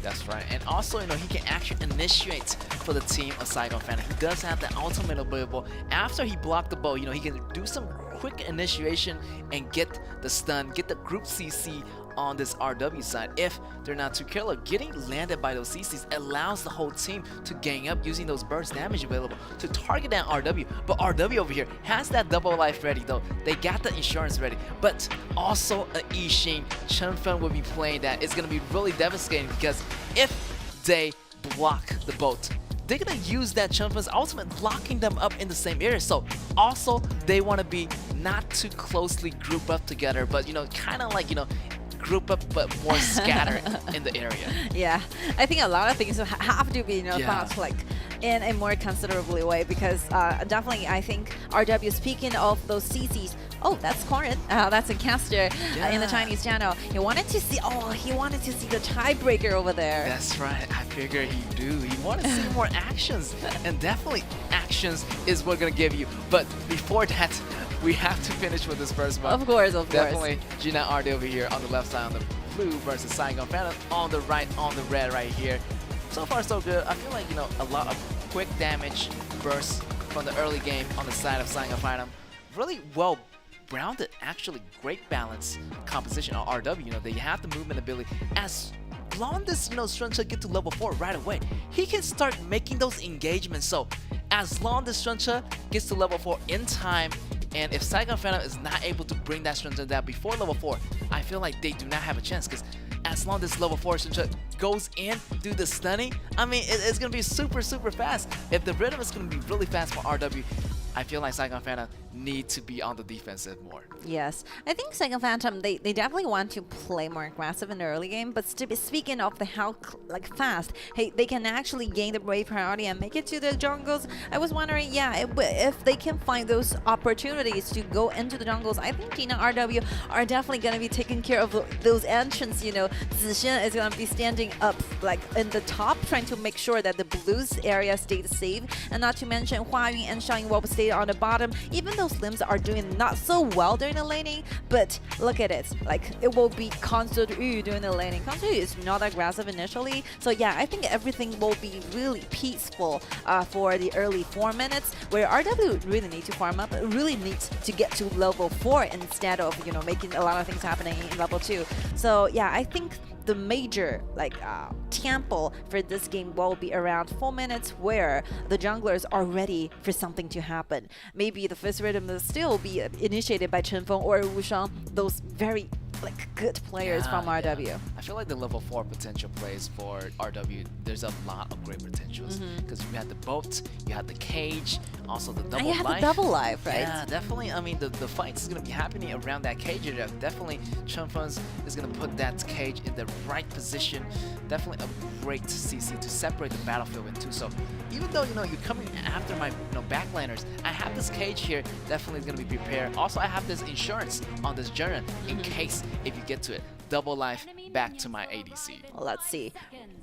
Round 1 between Jinan RW and Saigon Phantom, which will be Saigon Phantom's very last matchup in 2023 KIC, and RW still have 1 more to go versus KSG. So a lot of things are waiting for us to see, and yeah, let's wait and see what will be happening for this very first round. I think the composition for me is 50-50, because like everything is there. We have the frontliners, we have enough CC chains, we have enough visions.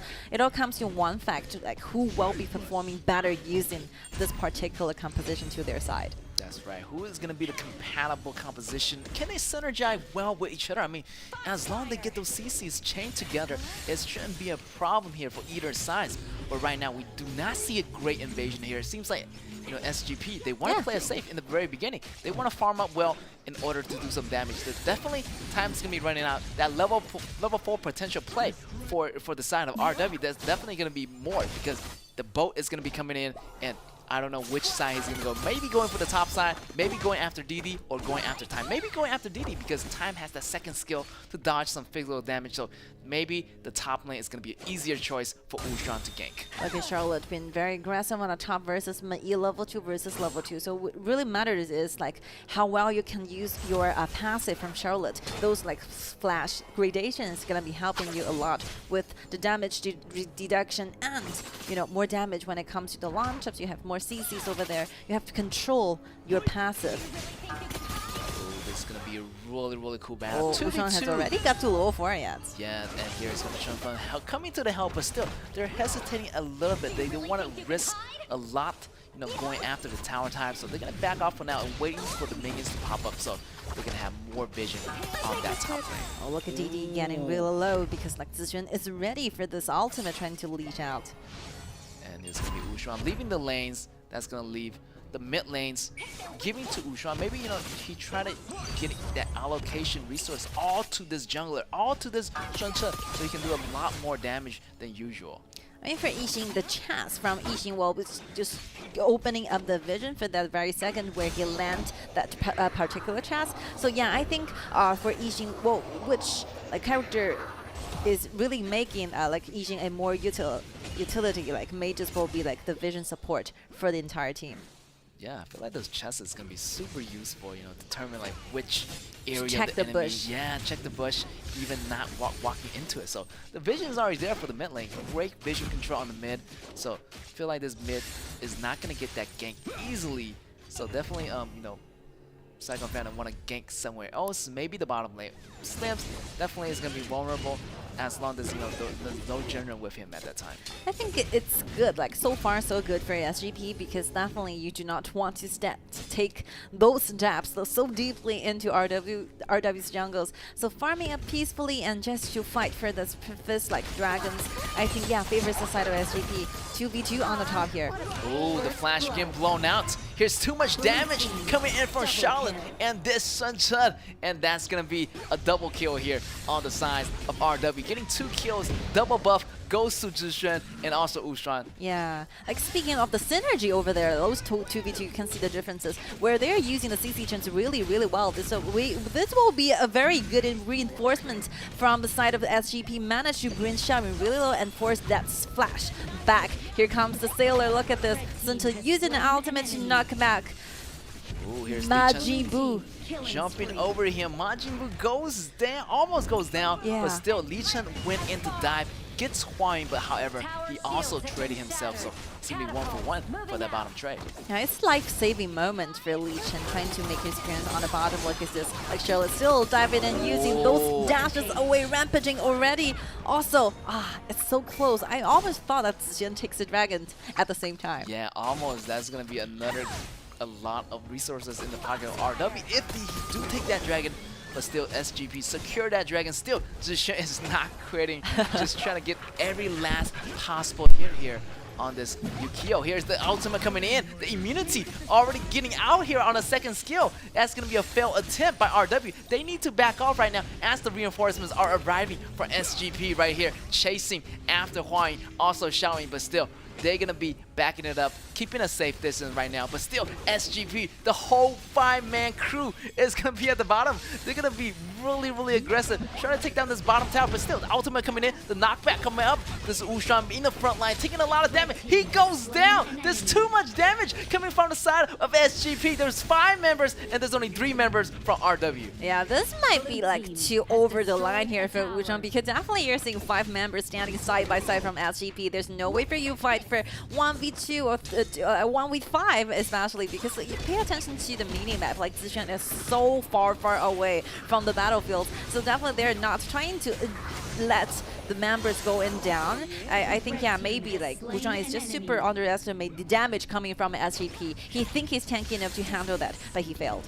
That's right, that's going to be the underestimate of RW right here. I mean, I feel like they still have the upper advantage on those goals, but definitely not to get ahead of themselves right now. Yes. Definitely not going up 1v5. Definitely we're not at that period of time. You're invincible. But we're going to take a look at that replay again. Here, I feel like, you know, Xiaoying try to use that, you know, ultimate try to save himself, but there was too much enemies at the bottom area of SGP. However, you know, at least, you know, they got the mid turrets for RW. RW got the mid turret on the, you know, mid lane, so they can open up the jungle for the whole crew here for RW. Like by that very second, like Zhangfei have already used the ultimate. It will be the main reason why Wushan just simply going in and trying to exchange life. But you know, this is a very good like countering strategy, because they're picking this counter Ryu. That skill to the protecting winds is gonna be helping time a lot when the Sailor actually come in. But still, you can see the CCs over there. Wushan definitely used the ultimate to grab 1 more kill, and here comes another one. He got defeated all the time. 1v2 here, Charlotte. Oh, but unfortunately got shut down by Ukio's bursting damage using the ultimate. That's right, Ukio came from behind. His friend's gonna be there, but still, they're suffering on the bottom. Look at Slim doing a really nice shot in the top. The ultimate coming in, knocking back. That's gonna be ADC going down for the side of SGP. That's 3 enemies down for 1, so definitely still in the favors of RW. I mean, RW is choosing to play this game in a more like I would say like a relaxed way, because according to, you can see those a lot of teams from KPL, for example, Chongqing Wolves, are using their very professional macro skills trying to like take control of the game. But still, like RW is choosing to like engage all the time, using the winning team fights to actually building up the goal differences. Yes, that's gonna be one of the difference. I feel like a little bit like AG, using those team fights to build that Yes. piece of the puzzle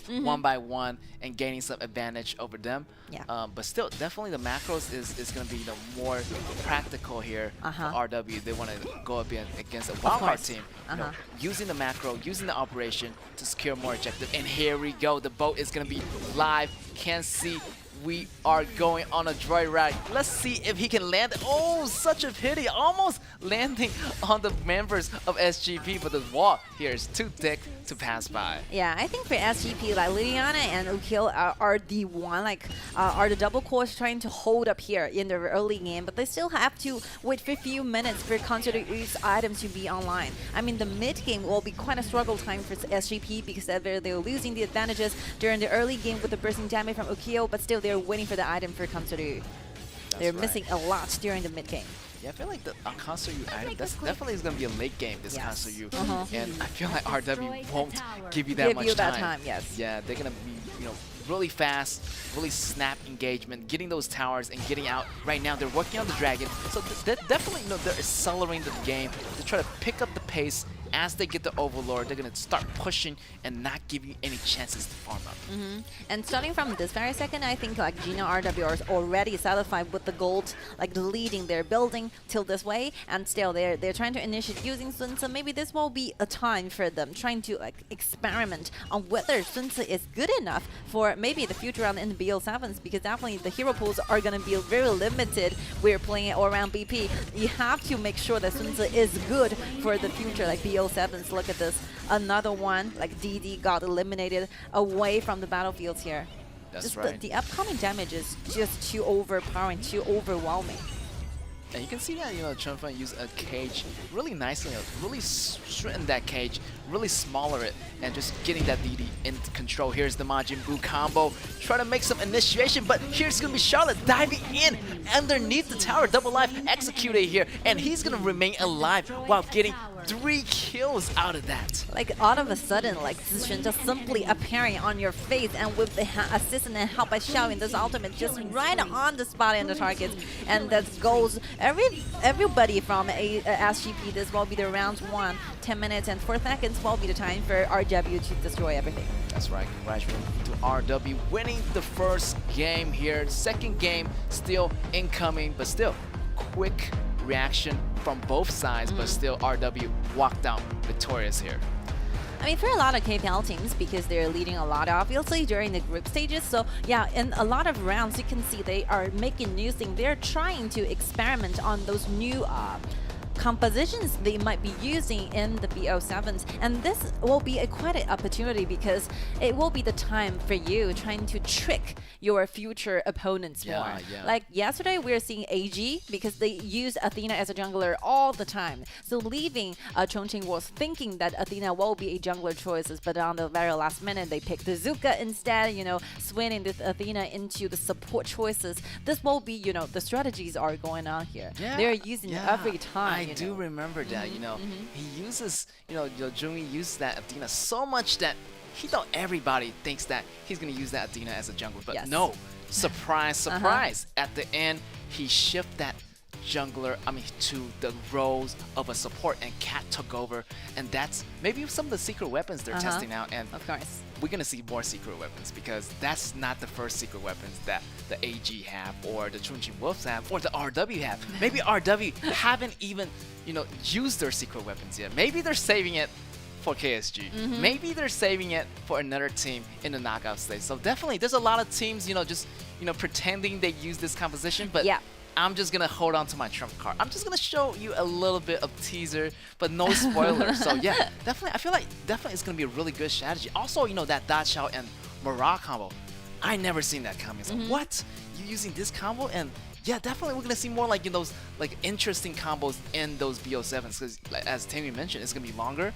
The hero pool is gonna be less really and less. Up, yes. Yeah, so maybe secret weapons, maybe around that 5th match or 6th match. So yeah, a lot of surprises for us in the knockout stage. Their competition and their strategy start really, really early, way early than you could possibly imagine. We all thought that maybe the strategy will be like started with game 1 in the BO7. No, they're living on the wrong impression on their future opponents so early ahead of everything started. So yeah, I think RW is trying to maybe give out like false impressions, you know. False impressions, you know, giving them false impression. Like, I'm going with this hero, but instead, you know, we will swing in Sun Tzu as a support in the future. maybe, surprise! Maybe. Surprise!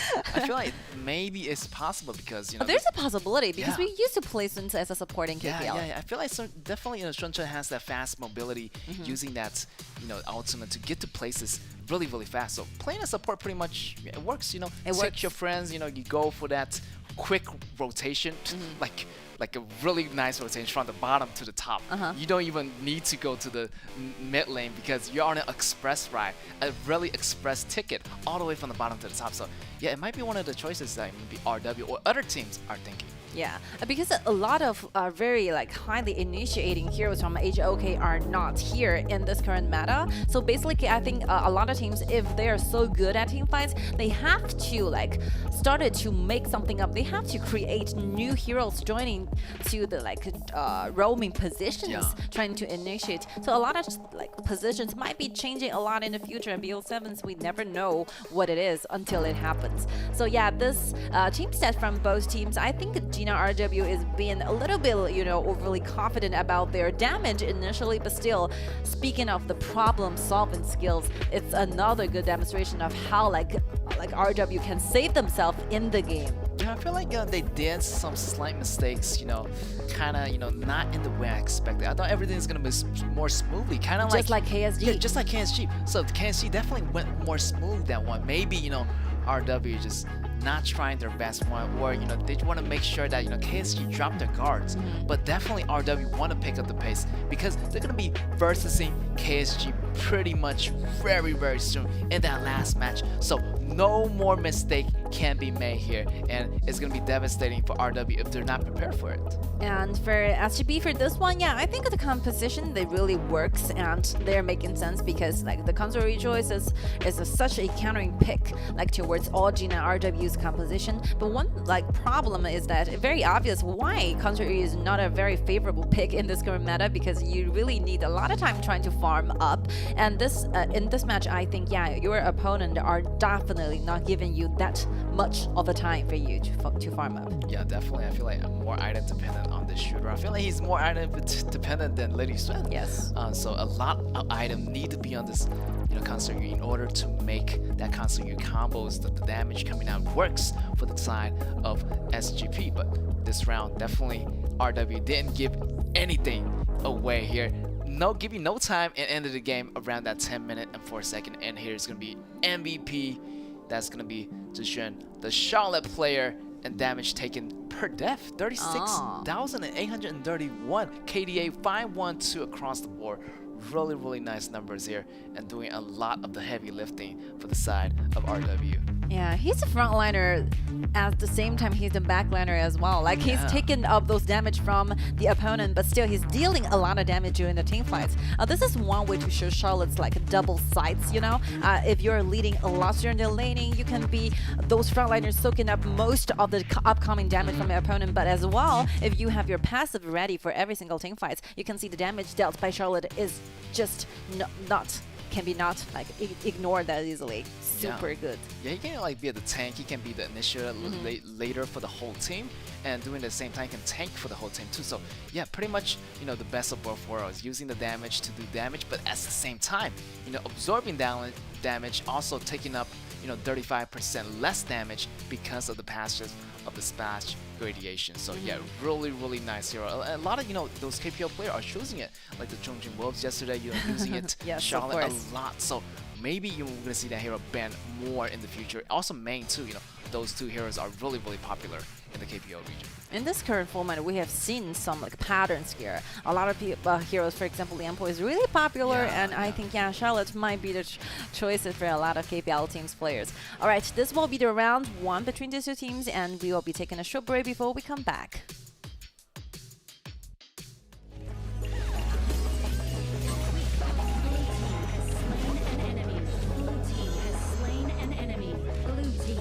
Destroyed a tower. Blue team has slain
And welcome back, ladies and gentlemen, and you are watching the group stage KIC2023 as we are going the 5th match of the day. It's going to be the RW versus Saigon Phantom. Saigon Phantom already lost that first round to RW, and RW just went on a tearing streak right now, winning streak all the way.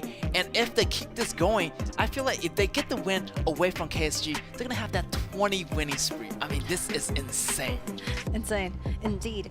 But after watching 3 matchups to now, there will be game 4 for this one. I think RW is not that ready as I expected, because I'm expecting RW to be like what KSG did and perform to all of us. Like everything is just at the right moment. We are seeing the synergize, like 100% of CC chains are connected and nothing goes wrong, and they're the step, the macros are all very clear and lies down in the game. But still, you can see RW is way more. There's a lot of mistakes, there's a lot of miscalculation when it comes to the damage, when it comes to whether it will be a good chance for you to dive in. Those 1v5 are not rational enough for me, because I have a lot of very high standards setting up for RW. You are not defeated yet till now. You have to show us, being more dominant in the game. Definitely. I feel like, they're a little bit holding back or something like this. Definitely also miscalculation of the damages as usual, or they want to pretend like they're not doing their best. But still, I get the feeling they're pretending. Yeah, they're doing maybe what a strategy. Maybe, but still, I'm feeling like they're not their usual selves compared to the RW I've seen in the last match. So definitely, I feel like they definitely need to pick it up if they want to get into that zone. They need to get to that zone really quickly, because time is going to be running out. I mean, you only got one more round with Saigon Phantom, and they're going to play again, back-to-back with KSG in that next round. Even though, they have, 3 chances of getting at least a tie, put them in first spot, but still, they need to get in the zone. They need to get fired up, or else maybe KSG definitely going to take the win away from RW. Yeah, but I think the player from SGP is really... Oh, thank you. Thank you so much. That's you. That's you on the board. Thank you so much. Yes. For you who does not understand Chinese, we'll be like, how do you translate this? I feel like it's just like the wifey, just your bestie or something, just the favorite person, and I'm gonna give you the extra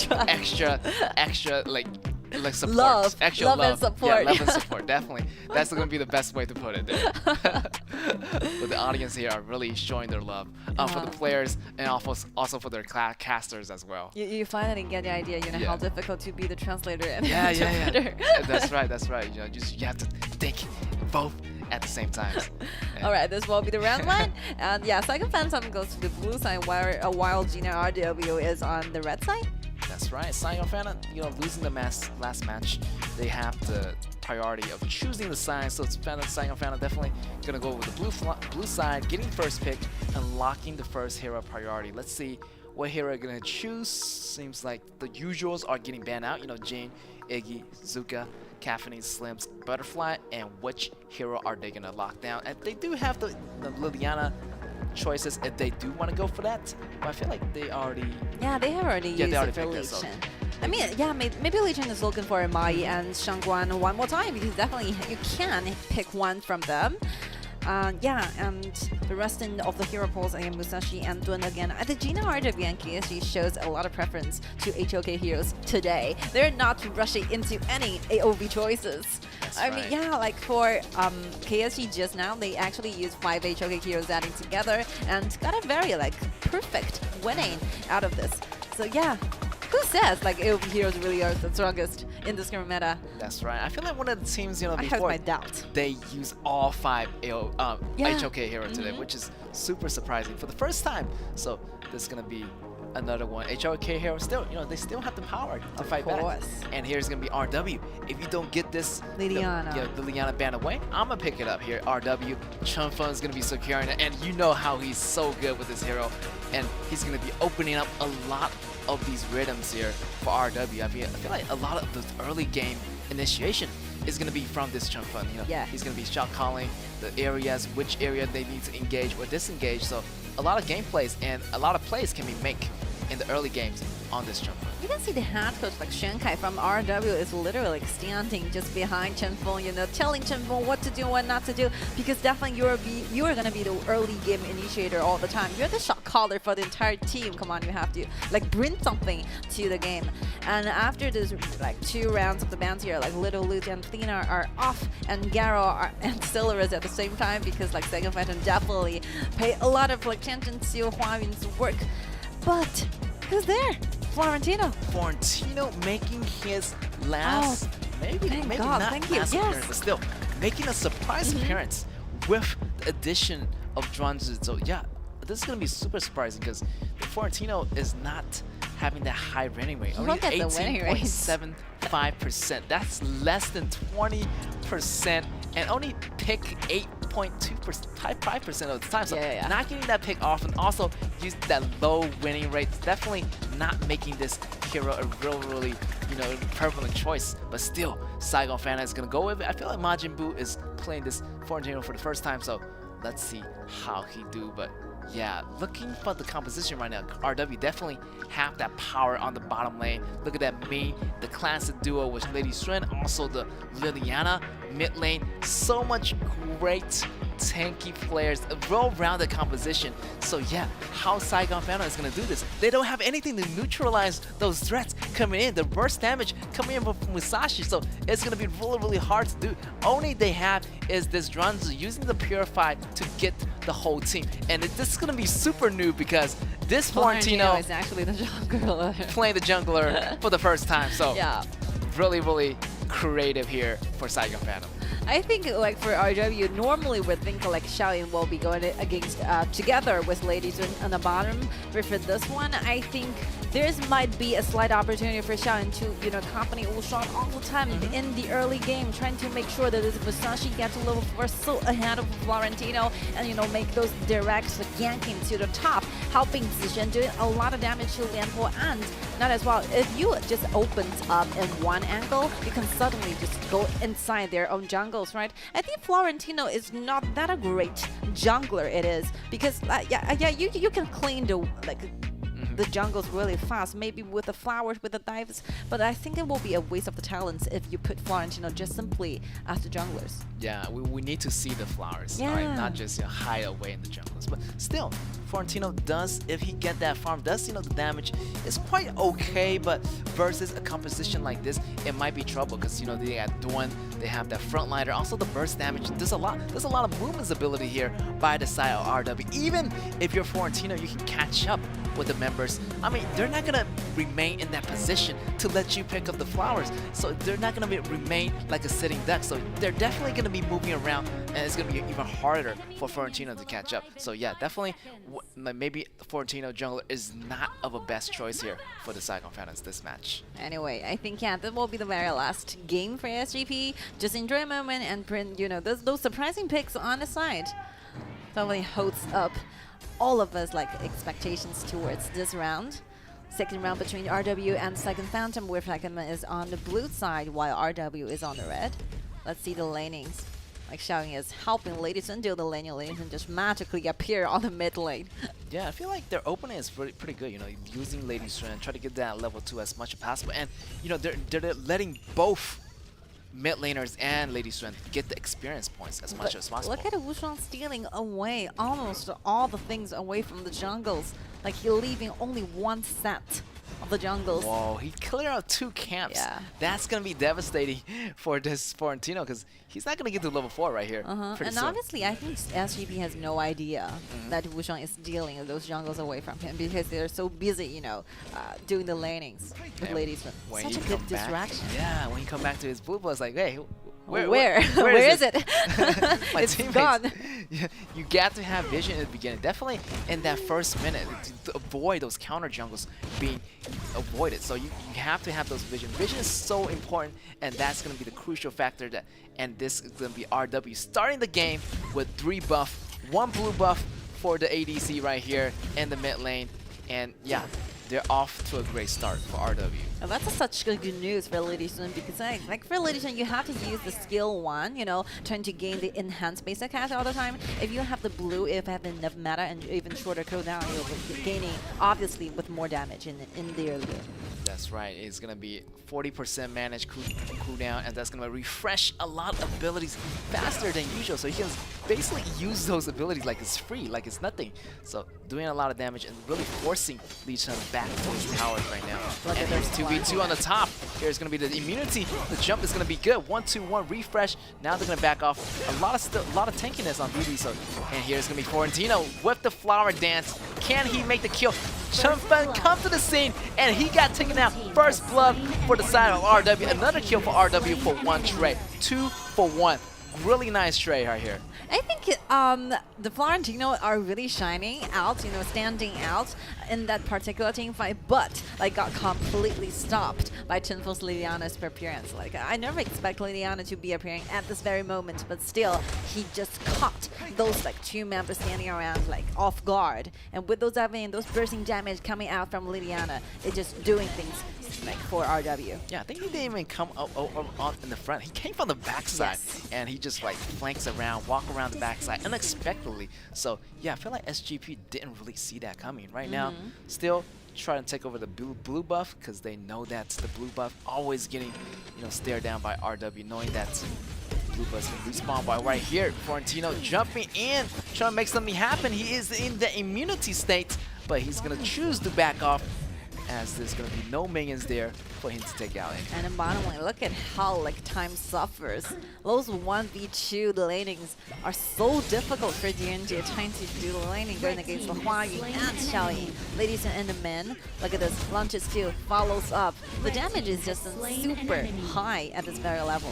Right here, this Florentino goes down with Majin Buu. That's going to be the red area. Time's going to be in trouble. Flash is going to save his life, recalling back to base. That's what he's going to do, because he's going to be way behind in those health, and it's going to be risky for him to go underneath the tower, as this Duan just waiting for him at the second tier tower. Not even bringing down the first tier tower yet.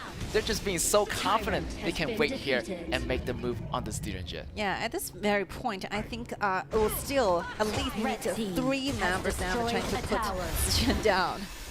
For this doing lots of lands on the target, launches again, followed by Huayuan's simple attacks. Yeah, very normal, very easy. Yes, and the minions. Who's going to be managing the bottom minions? Nobody. The minion is going to be coming in, and Duan did a really nice camping, knowing that DNG is going to be coming back, and one enemy is going to be missing from the top, so SGB has no idea this Duan is at the bottom. So yeah, bottom lane is getting pushed in. I feel like they have to go back here, or else they're going to take down the high ground tower off the bottom lane here. Killing spree already, like Florentino went down for one more time, and Lee Chun really wanted to locate, so really wanted to like hold it here any longer, but still you can see Xiaoying with the ultimate just brings Xiaoying's HP back online one more time. Yes. So desperate here. Oh, here's the flash coming in. Ultimate engage from Didi, but would it be enough to slow down Duan? Here comes Liliana jumping into the battle. Can he make those kills powerful? But still, he want to back up a little bit, since there's not a lot of vision control here by this side of the RW. But yeah, a lot of health, not really that high. So yeah, definitely go back and recover it and go back for more. Like how time goes down for this. He's using the Imperial Order, trying to get more damage done, but still, he's like does not have enough vision here. The support is no longer here, and so yeah, there's a lot of possibility for a lot of members to be staying in that very bush. So dangerous.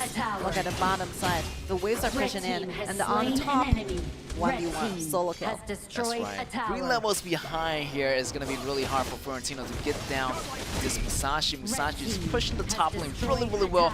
Bottom lane already gone here for the side of SGP. Mid lane getting destroyed as well. Another enemy goes down. DD goes down, and that's going to be 0 for 2 trade here for RW. Getting the passive activated by Yixing, looking for the second round. Huayuan is basically standing as the frontliners. This positioning really takes a lot of risks here. But still, he's so confident because the damage is here. Like Lady Sun, it's just 2 minor, like basic tasks is all Lady Sun needs. That's right, 2 basic attacks with the enhanced attack. He's gonna bring down those towers like it's nothing right here. Here's gonna be Aton jumping in, but still unstoppable for Chun Fen. getting the kill. Also another kill here on Majin Buu. So yeah, the dives are not going to be working against RW. RW just right now just being so confident, have so much damage under their kit. The flash coming in for Chunfun, jumping in. DD almost getting taken out, but he go back to base. Here's going to be Ishin jumping out. Time running back. 2 members left standing. And right now, the Crystal getting destroyed at 7 minutes. And here is going to be the round 2 go into Jinan RW's hand. This will be the one that we are counting on. You know, what you wanted to see bringing out from Jinan RW. No mistake, nothing went wrong, and everything just goes smoothly. You know, and taking those advantages and using those very aggressive heroes they are so confident about. Look at Chen Feng. The one time he used Liliana, the best KDA 502, the best team killing percentage. You can see the rhythm provided by Chen Feng by this Liliana is just there. I think Chen Feng is doing a lot of things for RW. This price for this player, this particular player, is completely rising at the another level. Definitely, he's going to be on another level. Using that Liliana, definitely he's going to be opening up the play for a lot of potential plays for RW. Definitely, maybe that next match, we're going to see that hero banned away and targeted by Chunfun, by the team of KSG. But so far that round did so much better than the previous round. You know, they didn't really make a lot of mistakes. Only 1 death on Wuxuan, so not really big of a deal on that one, but definitely it's going to be that tough game next one because they're going to be facing KSG. Yes, and the player from Second Phantoms are saying goodbye to the audiences. We are showing the most passion from our audiences from Shanghai in the Shanghai arena. And yeah, it takes a very strong heart to be a esports player because you're facing a lot of times, most of the times that you're getting defeated all the time, maybe because you're lack of those gaming experiences, you lack of those gaming understanding, but still the strong heart is needed to be like this because a lot of players from RW, I have to mention this, they experience this kind of things all the time. Chen Feng, it's not his first season to RW. Actually, I still remember Chen Feng is doing substitute with Qian Shi a lot in the Cape Town. Maybe summer season, spring season, he's not doing that great. I could honestly say this. And Zixuan is not doing that great initially. They have several setbacks in the initial the beginning of their journey, and they make it through to be this good. This will be the process. Yeah, definitely this is going to be the process. Definitely you're not going to start off on that perfect foot, the perfect rhythm. Definitely you need some ups and downs. Yes. You have obstacles in your life. You have to get past those obstacles in order to get stronger. Every time you go on the losing side, you get on that really underneath the rock bottom. Definitely it's going to be a test for you to come back a lot stronger. And I feel like Saigon Phantom, definitely they have more chances in the future. That's not their only last battle. Definitely they're going to come back a lot stronger and maybe compete for more competitions in the future. All right, for RW, I think, yeah, they're fully ready for the next game because today's game is really ended so early. The estimated time for the next battle will be around 9:15 or something, but I think it was we are ahead of the schedule here. So the very last battle will be the one with RW and KSG, and the previous BO2 they got will be a complete victory favoring the side of RW. They destroyed KSG so quickly, so early in the game. All right, let's take a deeper dive into the team stats here. You can see that pretty much it's pretty much a one-sided game. Look at this great rhythm control here by Chunfun. 5 kills and 0 deaths, 2 assists, a lot of burst damage right off the beginning. You can see that tower dive right from the unexpected angle at the top side. Just Chunfun diving in, getting the 2 kills away from Saigon Phantom. So definitely, they never seen that coming. A lot of great rhythm here, a lot of macro control here from the beginning. And every time this Liliana player, Chunfun, gets this AoV slot, I feel like everything went so much better for RW. Opening up the vision, opening up the controls for the rivers for RW. This hero from Chen Feng, this Liliana, will be definitely on the bounce here in the future, in the BL7s, in the knockout stage. I think no one, from the teams, from the coaches here, are just confident enough to give Chen Feng this Liliana. There's so many things that he can possibly do with this particular hero. He's the best Liliana I ever saw. Yeah, I feel like definitely the highest, the stats Liliana that ever have in this current KIC right now. You can see the goal frustration pretty much one-sided here from the side of RW with a KDA 11, 1, and 22 assists. And yeah, they didn't even really get a lot of Overlord. Just get the Tyrant and pretty much all the towers. No need and to go. actually use this neutral objectives. Yeah, they were pretty much, you know, up in the open, always ahead. And here is going to be MVP. Team fight presence, 72% is going to be Ushuan from Jinan RW. Damage dealt 23.9k and KDA of 3, 1, and 5. Team fight presence, 72% of the team fights. Yeah, I feel like he was pretty much always there. Always there. Yeah, making sure not everything's gonna be on lockdown. Because mostly for the jungle, you know, you just need to lock down the control of the river, getting the objectives, and just getting the denying the resources from the other junglers. So that's all you need to do. Deny the jungler, and you're gonna be off in a really nice start. And you can see that he's always level 2 level ahead or 3 level ahead of this Florentino. So yeah, definitely you're gonna see those difference of goals between that Florentino and this Musashi. And yeah, this Florentino is nowhere near the goal amount of this Musashi. And in the end, even in that 1v1 combat, Florentino should have the upper advantage, but he was just so much far behind those goals. So yeah, that's not gonna work. Let's go into an interview here with Ushuan. Let's see what he has to say. Thank you guys and welcome back to the interview area. This time I'm joined by the jungler Ushuan from Jinan RW. So please say hi to our audiences first, please. Good evening, I am RW Ushuan. Congratulations for getting another 2-0. And we see like this time actually Saigon Phantom's jungler, they pick out the Florentino. And did you ever use that back into your own scrims? And how do you see this play actually like use the Florentino to be played as jungler? 就首先我们要恭喜 RW 2-0拿下这一次比赛。我们可以看到对面呢拿到了这个佛罗伦来打野。那作为你本身的话，自己练习的时候会不会用佛罗伦来练一下呢？平常可能玩过1-2把就不用了吧，就去玩边路的。Yeah, played a couple of times and then after all found it quite ordinary and then went to the clash lane. Okay, and we know that actually the last matchup that RW is going to play against KSG, and this is a really deciding game. So what might be his prediction towards that game? 那么接下来下一场比赛将要打这个 KSG 了。那作为你来说，你的一个预测是什么样的一个结果呢？肯定是不想加班的吧。对。Right, definitely we do not want to get into the OT.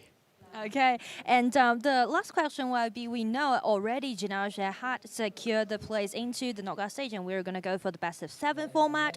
So could he like share some insights about those combinations, including one AoE hero, and could he like just name 2 of them and just share some insights about the possibility? 就是我们在下一场基本上就已经是决定了要去深圳了，然后完就打一场 BO7， 就打 BO7 的比赛。那作为你来说，从你的经验来讲的话，能不能跟我们分享有哪2个 AOV 的英雄可能会用出来，然后为什么呢？熊猫和卡芬尼吧。为什么呢？这样英雄比较厉害吧。Okay, probably Zuka and Cathany because they are actually really good. And thanks for sharing. We know that you guys is going to play the most important game and hope you guys do well in the next matchup. 接下来就很重要的比赛了，那么祝你们一切顺利。Thanks for sharing and thanks for your support. And after a short break, we will be back.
And welcome back, ladies and gentlemen. You are watching the KIC, the group stage, the final match of the day. Definitely the most anticipated matchup because RW got that winning streak going on, and they're going against KSG for the second time, and that's going to be the last match for them in this group. So can KSG get the revenge from them? If RW is able to get the win from KSG, they're going to have that 20 winning streak if they get that 2-0. But still, KSG want that victory, and yeah, they want to go into that tiebreaker as they are fighting for that #1 spot in their individual group. Like, the stress are there for KSG because if they win a 2-0 against RW, they have to still win for one more in the tiebreaker to be the #1 lead in the entire Group B. And just imagine, because I think the first appearances for KSG and RW is be dated back in the first day I could remember. So yeah, I would give some excuses or some explanations or to like why KSG failed that big going against RW in their very first rounds, because like it's so early in the group stages. I think KSG is not warmed up yet, you know, trying to be a competent opponent going against RW. But right now, I think they are fully ready. And yeah, you can see from those 2 games, right? The first one, they got like completely destroyed. Like RW actually finished that up using only 11 minutes and 33 seconds. But still, you can see the round 2 between the 2 teams in the very first round. Yeah, I think they struggled a lot. Like RW only wins it like after the Tempest Dragon has been spawned. Like 21 minutes will be the time for RW to win. So yeah, I think obviously the KSG have like 4 days in total to prepare stuff, ready to prepare those like strategy they wanted to do going against RW. Yeah, definitely you can see that first match pretty easily. You know, RW took down KSG. And second match is even harder because KSG is already warmed up, like you said. Fighting the back. more warmed up they are, the better they're gonna do. So definitely with this 4 days rest period, they already got a lot of practice in.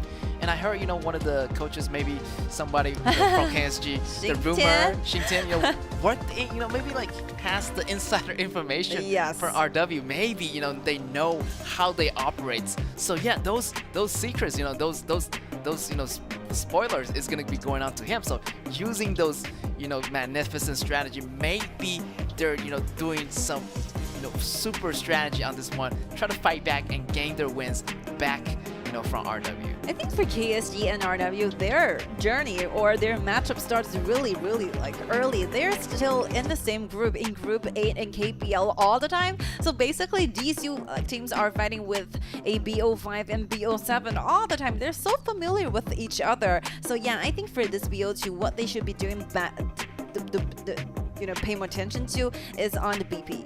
So I definitely believe they're going to be performing really good in the game. So what's the coaches for? I mean, the coaches are definitely going to be fighting for better BP, better composition after all the rounds are finished. So who is going to be having those priority when it comes to the picks of the hero, when it comes to the AOV hero, right? Who's going to be the one? Like, yeah, personally, if it's possible, I think RW will be going straightly to that Liliana pick, going to Chen Feng. But still, I think this, like, the Liliana will be like taken away from KSG. Definitely the BP phase, the BP draft phase is going to be super important for both coaches, know that which hero is going to be better for their playstyles. And you can see that a lot of the audience and the members, you know, some of them want to see the tiebreaker. Some of them just denies the tiebreaker. So, you know, you see that motivation from both sides of the team. You know, on one side, RW want to get that perfect win, you know, just like, you know, get at least 1 win.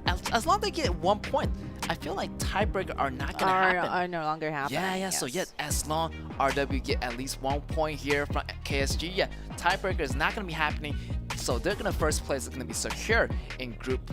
In their own individual group in Group B. So KSG, if they get that 2-0, that's the only condition they can move into that tiebreaker. And you have to win in the tiebreaker in order to be the #1. So imagine you have to win 3 consecutive games going against the RW all the time. Imagine the stress, imagine the difficulty it is. So yeah, I think both teams are ready. Let's see their first round of the bans here. Jinan RW is gonna be blue. Yeah, KSG on the red, but letting out Liliana and a lot of AOV heroes out there. Yeah, Caffeine is out too, so you know, is going to be the choice for RW to lock it down. If they don't take it away, then KSG is going to take it, or they're going to lock in Liliana. Yes, I think it's very straightforward because like KSG is taking the min away, so obviously they wanted to make sure that RW had their hands with this happening. If you have it, it's acceptable because you are not going to be parried up with a min. Yes. And the main is going to be taken out. So yeah, the best support here, you know, for this power duo combo get taken out. But still, I feel like Morton is going to be still there. So a lot of great support here. And Jinan as well. Yeah, Jinan as well. So great supports, you know, to back up this Caffeine in case you get into a sticky situation. And really nicely, you know, Princess Frost, Charlotte, great combos right now. Charlotte is going to be really prevalent on the top lane. Also, you know, here, this Aza, you know, maybe gonna using this Limpo at the top lane as well. So great pick so far from both sides. Utility Mage locked in on both sides, and here's gonna be Zuka gonna be on the KSG using that AoE slot for that particular hero, or he's gonna switch it to something else. But I feel like that's not Zuka, real. Yeah, that's not real. Definitely, that's not real. Definitely locking down that Zuka right here and then. So second phase of the banning is gonna begin. They still have 2 more heroes to ban on each side. So let's see. Banning away their ADC is gonna be one choice. Also banning the support because that players, those cards are not getting drawn yet. So, you know, banning out those really tanky support is going to be one of the reasons that KSG ban out this duel. Yeah, it's very obvious. I think Jinan and RW definitely need to pay more attention, more restrictions on the bottom duel because like still KSG is hiding their own strategy when it comes to the bottom duel choices. In the last rounds, the marksmen are already there. Like maybe Silverus again because like KSG usually use Silverus to go against Caffeine. That's a level 2. Like the abilities are practically the same. Look at this. Jinan has already been taken away off the table, being chosen by the side of KSG. Who's the remaining choices when it comes to the roamer, Zhang Fei and Ukyo at the same time? I think RW is trying to pick those heroes that they have already been used for today. That you know you have those feelings warmed up on yourself. Yeah, they're comfortable with the picks already. Definitely their fingers is going to be warmed up as they already test these heroes in combat.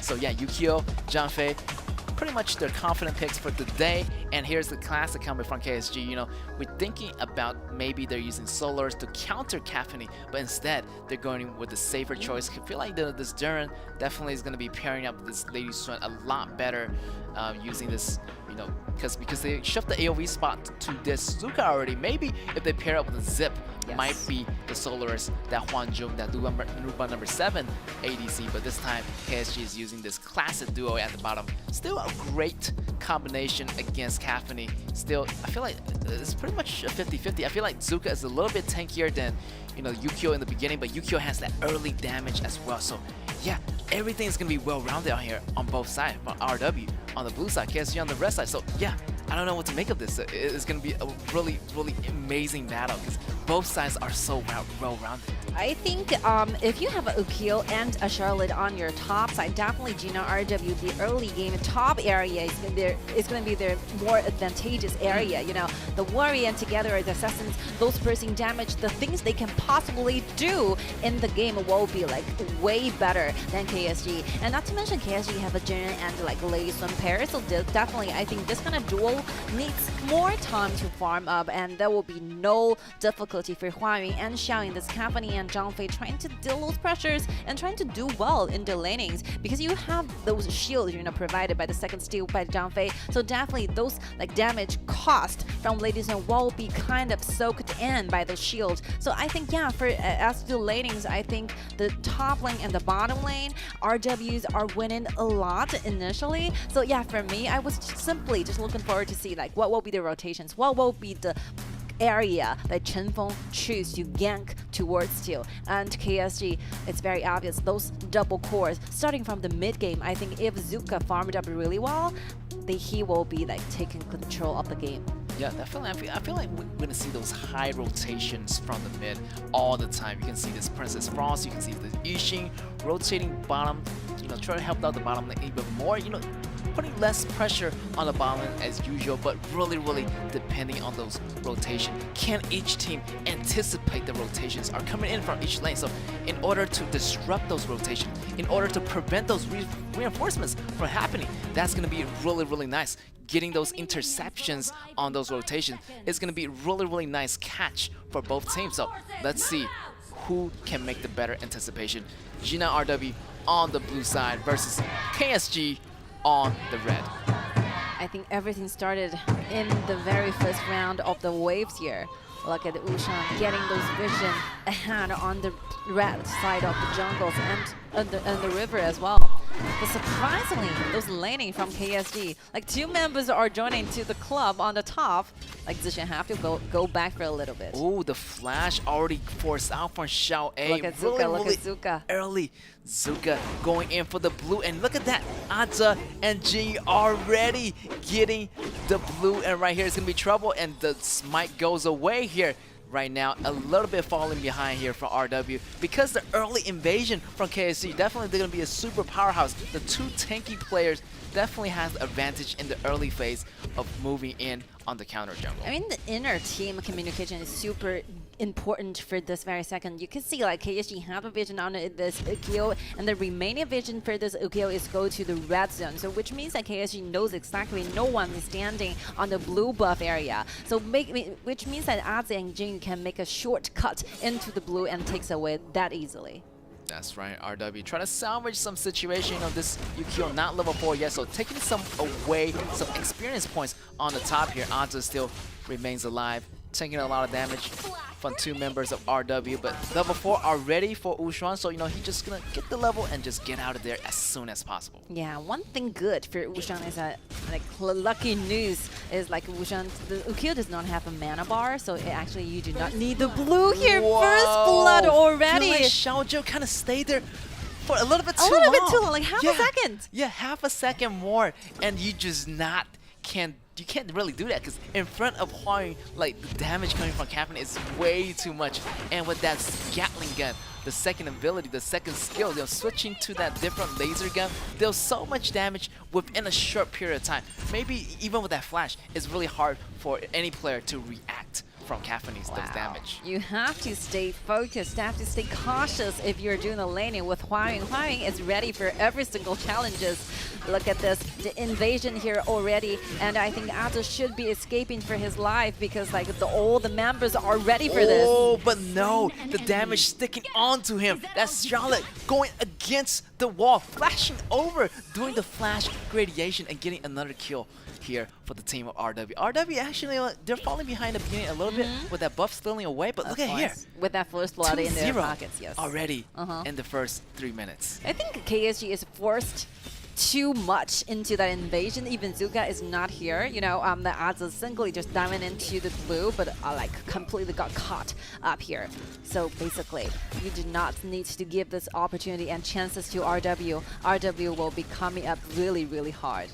Yeah, right now, you know, I thought Ushuan was falling behind, but no, he's doing quite well, actually. He's doing quite well. Yeah, Huang also doing really, really nice against Xiaozhou at the bottom. Right now, pushing in, providing heavy pressure. I mean, this Yijing has to come in to take some pressure off this Lady Xuan. Definitely, he has to come back, but still, a lot of rotation are being blocked off here by RW. So, great strategy by RW, like putting the pressure. Also, this Princess Falls is walking back and forth to make sure that river is going to be really safe and clear. Yeah, this will be the one, you know, you can actually see like Zuka is quite distant away and cannot join in into the jungles. By the time he shows up in the river, will be too late. Yes. Aza is already trying to go away, using the flash, using all the dashes he can.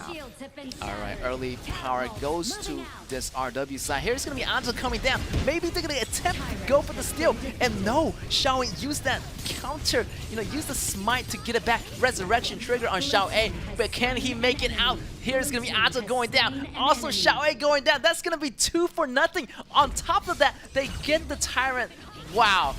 RW is on a roll here. I think starting from this very second, like everything is just, we can see the balance started shifting towards the side of RW really, really much. You can see the goal differences here. Even though like KSG have the Jinan, have the passive, but it's not enough trying to keep up with the like goal differences here. Like RW is winning on everything. I think, yeah, the teleportation is good, but one thing they're missing is the perfect positioning here. Like Jin got defeated at that very second on the top where they're missing the jungler and still wanted to initiate into the team fight where Brown is Tyrant, and after RW is done with Tyrant, I think, yeah, everything following is just too painful for KSG to receive. That's right, KSG has to take a step back and be really calm here as this Jinan dives in. Immunity coming from Anja, but still, the Charlotte is not quitting. He has to go back and recover, and that leaves the opening for the red area here. It's going to be RW trying to rush in 3 members versus 4, but still, in the meantime, KSG is going to secure this red for now, but still,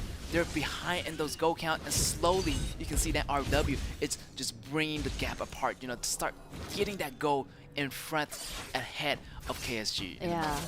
I think like this so far, I think RW, as long as they do not make those mistakes, they can simply just start into don't do the snowball, unless like KSG guys fight back miraculously, maybe find a like the best angle to dive in, or trying to steal the dragon during the team fights. That will be happening. Ichi really want to initiate. They found a chance at on like Chenfeng. They actually, I think the 2 mages are using the flash at the same time. Yeah, a little bit desperation, you know, from the side of KSG. Want to make something happen. Top side here, Charlotte running away. Ooh, almost gets taken out here, but still the tankiness, he is gonna survive. However, on the bottom lane, just Caffeine doing a really nice, comfortable environment. I mean, nothing is going to be touching this Hwayong right now. Like, look at the damage on this Caffeine. He has the armor, he has the Blood Ripper, and here's going to be Princess Frost falling down here, but also a lot of the members already low on KSG, so can RW clean them up? I think KSG is wanting to, you know, sandwiching like RW, because like they show the Caffeine is standing so up front. They run into trying to, you know, surround this Caffeine from the back, but somehow they're like leaving Chenfeng out there. Like, Chenfeng, this positioning is quite bad. He got caught on the back. So yeah, very quick reaction to what's happening in the game for KSG. Even though you're losing a bit, even though you're losing your two turrets on the bottom, but still you have to fight for something. You have to find those very like minor opportunity for you trying to get something back. And yeah, I think the taken down on this Princess Frost is super good, because if the Princess Frost stay online for too soon, even like the tier 1 in the mid lane might be in danger. That's right, Princess Frost is really fast at those lane clearing, and you can see like the items she bought is really supportive. Like the item, but she's getting stunned here and then taken out. But that's gonna be 1-for-1. Xiaowei goes down as well. Chenfeng goes out. Here's gonna be the fighting map. The turnaround damage coming from RW. The reset is gonna be coming in, but they choose to disengage as long they don't have their mid laner. Maybe, you know, they're not going to be more aggressive as usual. But look at there, Ushan jumping in, making some trades here with Xiaozhou. They get their towers, and that's all they needed to get out. Well, that's the composition where the most horrible thing is that even though like RW can lose several members, but still it's a multi-core composition. If they're leading, you can see like Zixian and Wushan and Hwayong, 3 cores can almost, you know, standing up in the one team fights. So even though you got one of the core down, the resting 2 cores will be standing up, you know, trying to take those damage out of in the following team fights. So yeah, I think KSG is doing their best, trying to find more stuff back. Oh, look at this. Caught him kill touch, but not at that very spot.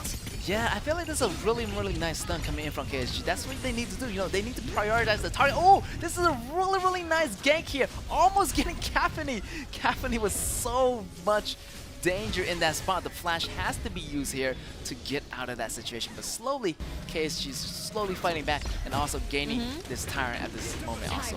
I think even though like KSG is not doing that well in the opening, like early game, but starting from the around like 8 minutes, 7 minutes, in the mid game, they're doing really well. They're so good at like seizing those opportunities from RW. One minor stabbing problems from RW might be caught from KSG. Like KSG is like simply, you know, getting every single like taken downs they can possibly find in the game. Yeah, every single movement that RW making, like they have to be extra careful. If you're overstepping a little bit too much, you will be caught. Yeah, they grab you by the second, and before you know it, you're gonna be a CC combo.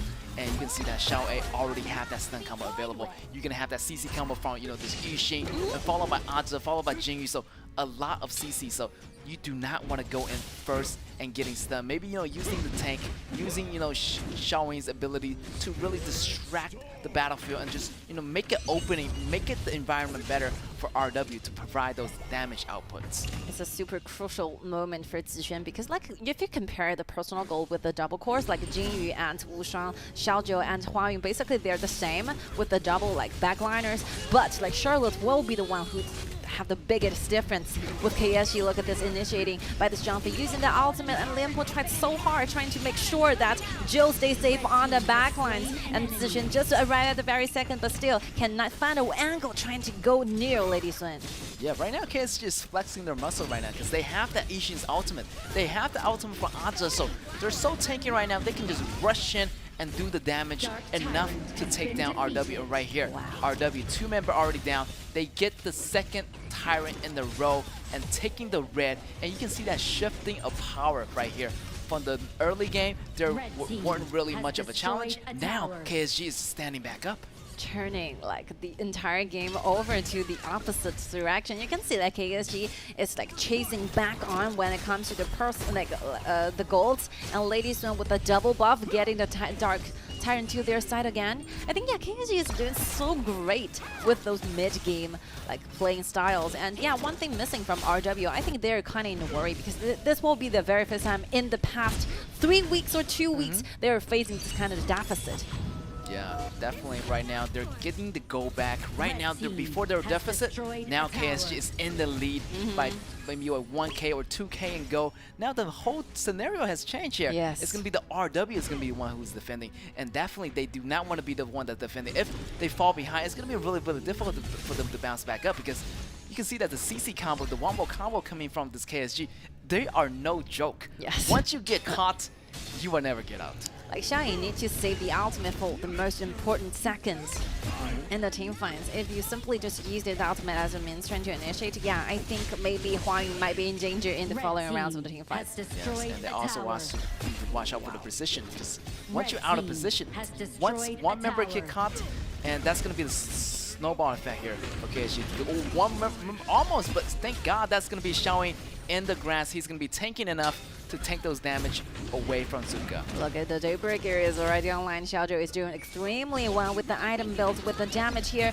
So yeah, one thing we're all like waiting for it will be the last team fight. Look at this, Xiaoyi is half HP away, locking down 2. Whether KSG wanted to initiate.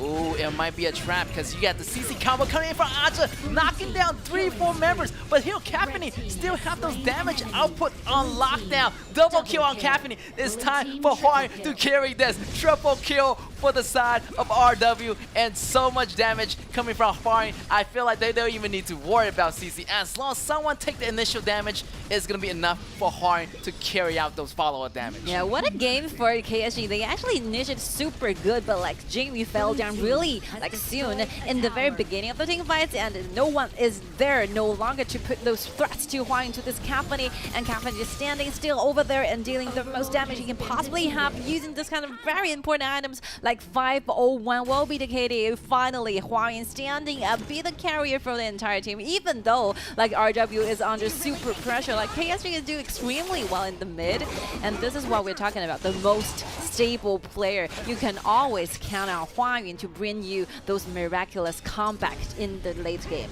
Yeah, I feel like as long like they have, I mean RW, as long they have the initial, like gank stepping forward, Ushan was the man to take all the damage from that battle and let pretty much Huang to do the rest. So yeah, they have look at Jingyu, look at Jingyu getting caught here. Fight back. Getting the kills here, the reset coming in, took down Charlotte. One man down here for RW, a little bit trouble here as the minions are moving in. So oh, super big troubles here because they're losing the Tyrants to KSG again. Yes, they're gonna lose that 10 minutes Tyrant. Also, they do have that Overlord, the Shadow Overlord to summon on any given lane. That's gonna buy them a little bit more time to get far enough. But still, this buff is gonna go to the side of KSG, and they do have that 90-second buff in order to make those team fights happening here. Like the two teams are taking turns, to be in charge of this game, to lead the game. It's happening very soon. Like you can see, like one time it's RW's turn and the other, like KSG finds the opportunity. Jingyu got a solo kill, and all of a sudden they got the dragon, they got the Dark Overlord and the Tempest Dragon. No, the Dark Tyrant to their side. But RW still want to keep it cool right now. They do not want to overstep a little bit too much. I feel like that was really lucky on that time. Ushan went in, actually started the fight, didn't really get caught here. definitely the priority target for KSG is aiming after this Caffeine. Look at Caffeine's go right now. So definitely they're gonna have every eye on this Caffeine. Not to mention, you know, this Ushuan too. I feel like Ushuan definitely has to be on the defensive right now, buy the defensive item, and he is. He's probably gonna go for the sucker plus code on top of that pure sky, and he already building those defensive items, knowing that this Caffeine is gonna be the one main damage dealer for the whole team of RW. Yeah, Caffeine even got an ominous premonition trying to protect herself, you know. Because yeah, speaking of trying to initiate, there really needs like Xiaoyin's ultimate trying to make things happen. Like CC can simply be followed if they have this initiation on their side. So yeah, Huayuan really needs to stand like cautiously because he's the only one who he can count on during the team fights. Like Xiaoyin needs to like look for chances trying to initiate. Like KSG is using their wave advantages, trying to go close to the high grounds at this very second. Yes, RW still defending, however, you know, the waves are coming in from different directions. I feel like KSG definitely forcing them back into their own base right now. It's definitely the jungles and the resources going to be opening up for KSG. That allows KSG to get the dragons easier, to get the buffs easier, also to get the overlord moves more easier. And with this kind of double course, you can see like Caffeine's ultimate and like Princess Frost Autumn and the winners here, they can simply just clean away. They've been waiting for Ushuan a little bit too dangerous, almost get taken out. But the pure sky was used, so 40% reduction damage here allows him to live to tell the tales. But here, time for RW to fight back. You know, coming out a little bit outer the base right now. KSG is no condition to fight. Like, that positioning is really good. Like Charlotte does not have the vision here on the bush. I think KSG still need another dragon to help them a lot when they are trying to tackle down the high grounds or into the base. So yeah, simply by this 5-man standing together, the Akame, like the damage is not gonna be enough because like RW will not simply just go in deeper into a trap, you know. They have a lot of ways to trying to clean away very fast. The Winter is here and the Caffeine's ultimate is gonna be there trying to clean away very easily. Yeah, I feel like RW does have that really nice fast wave clearing. This allowed them to be really flexible. They can clear the wave and they can rotate really fast and go after objectives right here. Maybe the fight's gotta be happening. The Yixing ultimate, the jumping out, the Ushuan is too much in the front. Look at the damage coming in from Huayuan. That doesn't really tick down this front laner. Anja still in the mix, and that's gonna be time for KSG to fight back. They took down Ushuan many times, so Ushuan definitely need those tanking items right now. He is no chance for him to do any damage in the front line. Well, this is not looking good for RW because Jumpy does not have the ultimate. And look at the CC chains over there. Like KSG, as long as one member can lock someone down, it will be solely followed by Lianpo, solely followed by Yixing's ultimate, and Xiao A's first and second skills. So a lot of CC chains are over there waiting to be, you know, unleashed to like RW members. And yeah, I think RW is very passive at this very time because they need to go out. They know exactly if they're simply just waiting on their high ground tower, they're waiting for the death. They're waiting for the Devil Dragons to be on the side of a KSG. They definitely wanted to go back to the battlefield, but still they're losing a lot of way trying to initiate. So yeah, such a like hesitated time. It's gonna be really hard. Oh, the flash in for Xiao A. A really devastating. Huayuan almost went out. Here's the ultimate from Junpei. It's not gonna help. Ushuan goes down. Oh my god, KSG is fighting it back, and they might even end it. Try to match. There's 3 minions inside the base, but still, they're taking it slow. They're taking their time. Oh, look at Charlotte. This very damage is super helpful for this, but still, triple kill, it's godlike already. Even like Huayuan tried, he's really about to make it. Quadra kill will be belongs to the side of Xiaozhou, and 2 members will be remaining on the battlefield, who is going to be the Yuji and Jingyu together, waiting for the minions to create this very victory to their side. KSG, the very first step to the miracle tonight. Right, and ending very first step. The killing, the winning spree for RW. And wow, RW is not the unstoppable like winning spree crew anymore. So yeah, definitely they were on that winning spree for a really long time. And this one, KSG just came in so strong. I mean, they really had a really nice early game, but still Huayuan almost made it back, but not quite. The front lines wasn't really enough. You know, you have, you know, this Ushuan using the Yukio Tachibana, but damage was okay, but the tankiness wasn't enough. Charlotte has those damage, but still the tank wasn't there for RW to pick it back up. I mean, for Xiaozhou, basically he has like triple life, 3 lives. Yeah. They have the ultimate by Jinan, and also he is carrying the situation 3 on him by himself. So yeah, a lot of like safeties are there trying to ensure that they can get this very last hit to the crystal. So what I think KSG really did great is that even though they're losing a bit initial, you know, the early game, the invasion is not yet. The Tyrant is not yet, but still, they're making those very good comebacks during the mid game, and that will be the starting point for them.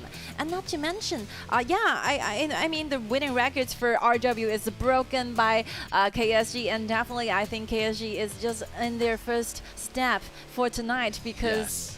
If they wanted to be the top one, they have to win 2 more rounds. Yeah, definitely they gotta work for it as they're gonna step in order to get that tiebreaker. They need to have that 2-0 against RW, and pretty much by the first round they're feeling pretty confident because the composition is so well coordinated. As long one member gets stunned, you're gonna follow up with the other stun, the Bombo combo. Definitely, I feel like the teamwork is gonna be so tight here. The coordination is so tight for the side of KSG. I feel like they're prepared for anything. With this win, they're more guaranteed to have that better confidence in that next match. Maybe, yes, the possibility going for the tiebreaker might be a little bit big here. Yeah, I mean, the best time for RW trying to win, trying to finish the entire game will be around the mid game, which will be the time they actually perform that not that good. Actually, to be honest, there's a lot of mistakes. There's a lot of like positioning problems as to like why Princess Fa failed for 2 times in 1 row, and that during around 8 minutes or 9 minutes,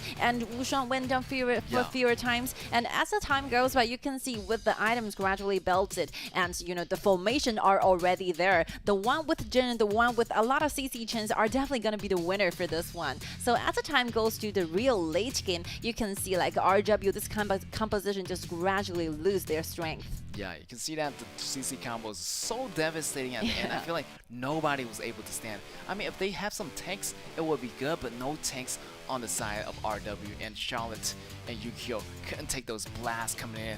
And you can see that the CD on their side is so short. Like once after every single round, they come back, refresh, and the resources are getting locked up. There's no way for the chance of RW to come out.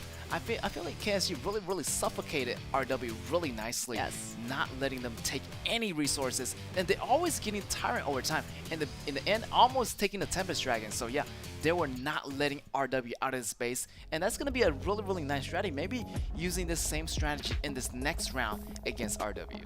I think the same problem for RW is that they are not that. How to put those words? I mean, they're like a machine early on. I mean, the previous matchups, I mean, every single steps are there and, strictly connected, with one another. But today, they are showing us a lot of weaknesses. In the one with Hydra, the one with Saigon Phantoms, they are all showing those mistakes. And this kind of mistakes are not eliminated for this one. And your opponent is going to be in the next level. Definitely, it's going to be KSG. They are not letting you let you have a lot of opportunity to trying to make it back. Yeah, definitely. KSG not gonna let you slip by it so easily. I mean, those mistakes, they're gonna catch on. They know that you make those previous mistakes in those matches against Hydra, against the Saigon Phantom. So yeah, they're gonna use that against you. They're gonna use those advantage and those mistakes that they found into the advantages. And you can see that KSG did so much better in that second half of the game. You can see that first half RW definitely had that early game advantage as they had the Assassin and Warrior at the top lane doing so much trouble in the beginning, but as you can see, time progresses, shifting the power to the side of a KSG, and here it's going to be your MVP. It's going to be Xiaozhou from Suzhou KSG. I couldn't even count on the numbers, like how many MVPs does Xiaozhou have for today.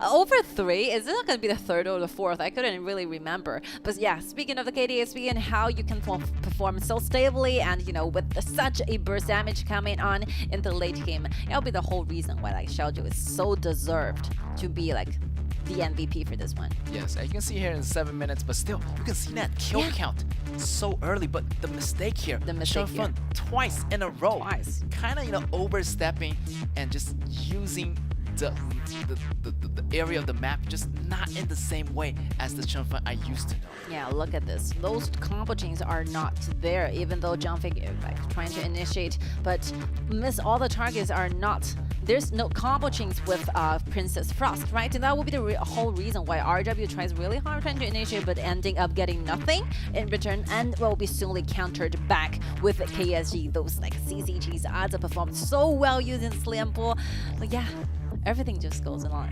Yeah, in the final beginning, I thought Huan is going to carry the game, but no, there was too much resurrection armor on the side of KSG, and just everybody just start reviving and the spot and resurrection, and before you know it, every member on RW was gone, and it was really easy for KSG to pick in the pace and get the crystal down. It's like deja vu, like yesterday. Yeah. Like before the very last match, like we all think that maybe a tiebreaker. I'm not so sure, but this happens. Yeah, it happens. Definitely. I'm feeling like a tiebreaker to coming. Definitely, if KSG still got that fire rolling, I mean, pretty much they got that confidence going for them. So yeah, if they get that 2-0, definitely we're gonna see that tiebreaker coming in. Crazy. And just like yesterday, a deja vu moment. And if they actually went into the stage for the tiebreaker, the mentality, the confidence, will bring them the third victory. I strongly believe this. Yeah, because I feel like it's KSG's turn, because we mentioned that KSG, the more they play, the better they're gonna get. Definitely, they're just getting warmed up right now in the first match, the first round. The second round still going on, so we're gonna jump into that in a short moment. So we're gonna take a small break, and we'll see you in a little bit.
And welcome back, ladies and gentlemen, and you are watching the KIC group stage final match of the day, KSG versus RW.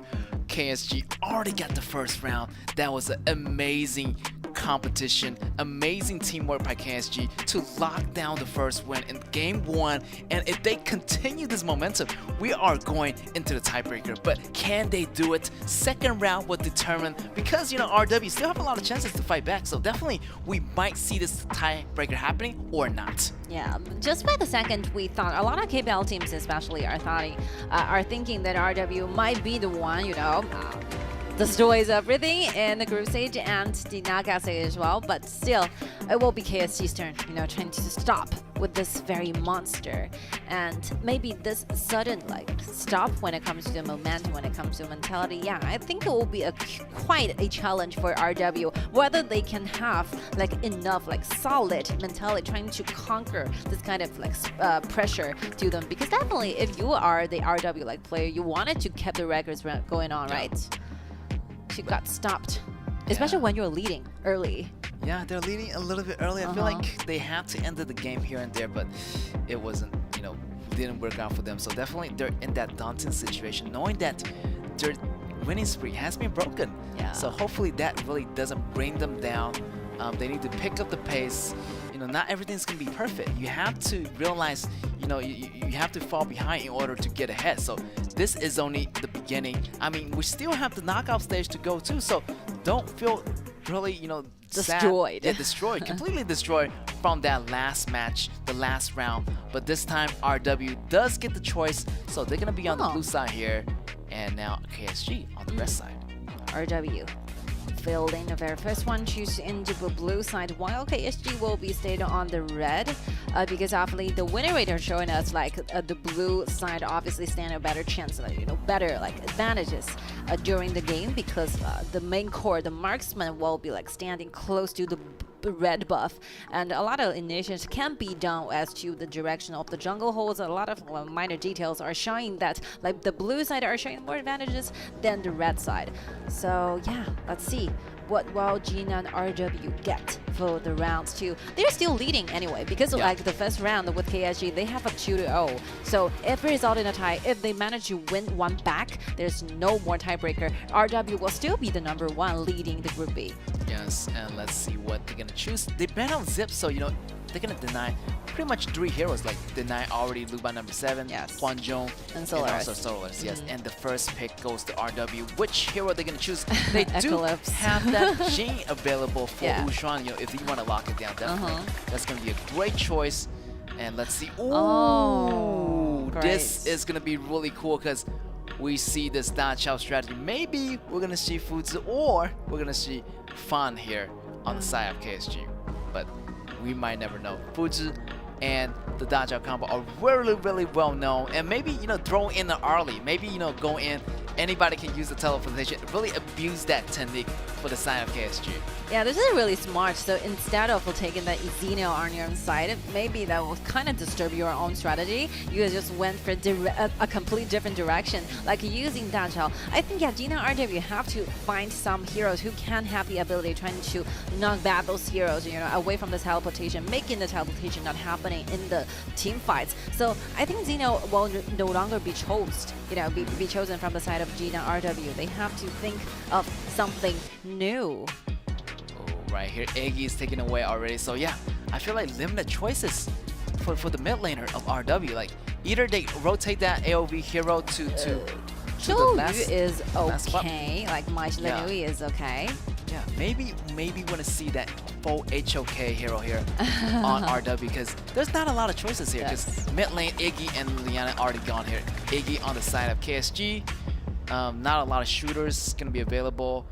This Terry already goes out, Slim already goes out, Caffeine they already used it once, so Arlie is gonna be that great choice. If KSG does get Arlie, it's gonna be trouble, because you can see that abuse of that technique. So yeah, I feel like RW has to go with the full HOK hero this time. So yeah, no AoV hero on the side of RW. So yeah, and here is going to be Iggy on the side of KSG. Yeah, it's going to be super interesting to see how this battle end up.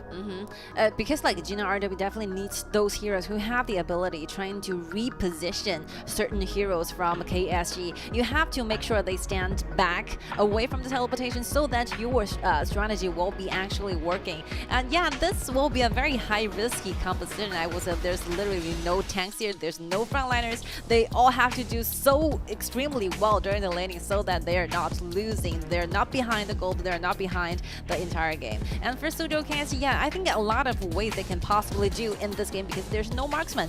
Like they have like double warriors on the both sides, which means that they will be really tanky. And not to mention, there's a lot of ways for them trying to use the split pushing strategies, constantly giving Jinan RW such a hard time. You know, Yao, Byron, and like Foods all the time. These three heroes can just standing on their own and trying to do the split pushing for the team. Yeah, definitely. I feel like definitely Foods, Yao, and Byron really tanky by themselves already, so they can really push in a split push or 1-4 push or like a split push.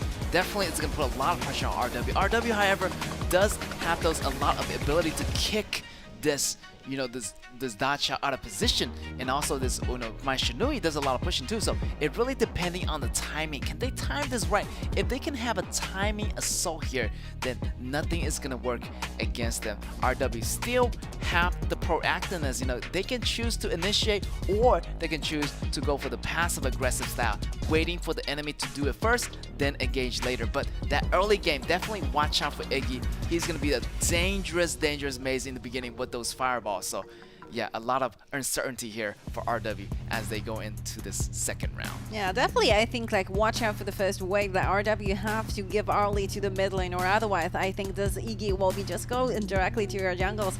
And yeah, I hold a strong belief towards all the Jinan RW players that they can do a great job using those particular heroes. But still, you can see if you are losing a bit, if you make those minor mistakes just like the one they have, like in the previous round, that might result really badly for them. I see no coming backs if you're losing with this kind of competition, composition. Yeah, it's there's gonna no be fighting really back.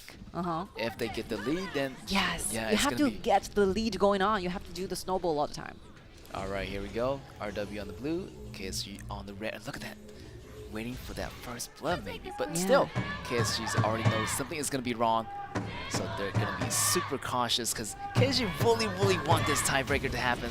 RW also doesn't want it to happen, making sure they're the first spot here in their own individual group. Yeah, they have to show more members in the first round in the mid so that like KSG will not be getting the idea trying to go into the blue. It's Jin's blue buff, super important. Yes. Let's kind of take a look at the real-time standing list right now. Like, still, RW is winning on the number one ranking here. So if it's a tie, still the number one leading the group will be RW.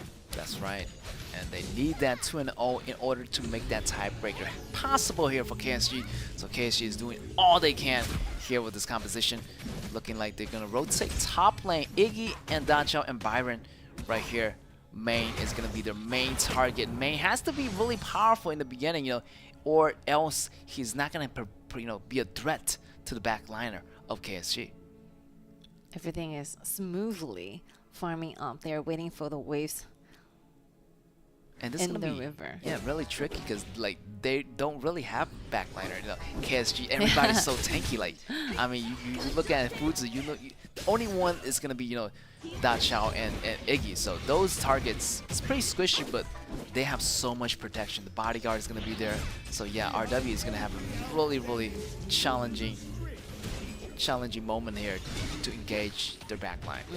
And why you have to be careful, watch out the level 4 for this Foods, as long as Xiao is not sharing appearance on the map without vision on the mini map. Yeah, I think why you have to leave the parasol at least at the back so that if he will be caught by the ultimate from Foods, he will be super in danger right now. That's right. I feel like so far so good. Really peace and safetyness. As long the members get to level 4, it should be really good. Right here, level 4 are here for Xiaozhou, so we're expecting maybe a flash engagement pretty soon. Here we go, but he got the lockdown here on Xiaoying, so no worry. Xiaoying still have that first skills to get away, but here is gonna be this Umbrella Girl doing some damage. Just the trade-off for now, not too much. No first blood yet for both sides. That knocking back strategy is the one we are counting on because like you need to tell everybody look at the top side here. Ooh, a lot of damage. Here comes Zhao, but here comes my Shinui. The damage in the one mage and one warrior against an assassin warrior and one warrior. So it's gonna be really daunting situation for RW. They cannot fight back. So here it's gonna be main. They need to back off. So much early damage coming in from KSG. You can already see, the advantages of each getting this Iggy, how fast he cleaned the wave, how fast he can be there, trying to put some like help assistance to the top side. And like Azi and Jingyu are super tanky. So like Zixian really needs to try a lot, use a lot of skills, trying to bring these three members to a quite like risky like HP level. So they're not winning on the top. The tankiness are winning, the rotations are winning, and Mai Shidanu is just disappearing from the map red. Right here. You cannot simply be tricked and strapped in the mid. You have to make your like movement started. That's right. Gotta be really unpredictable here if RW really want to make something happen here. And KSG right now is pretty much predicting every single move that RW is making. So yeah, you have to be unexpected.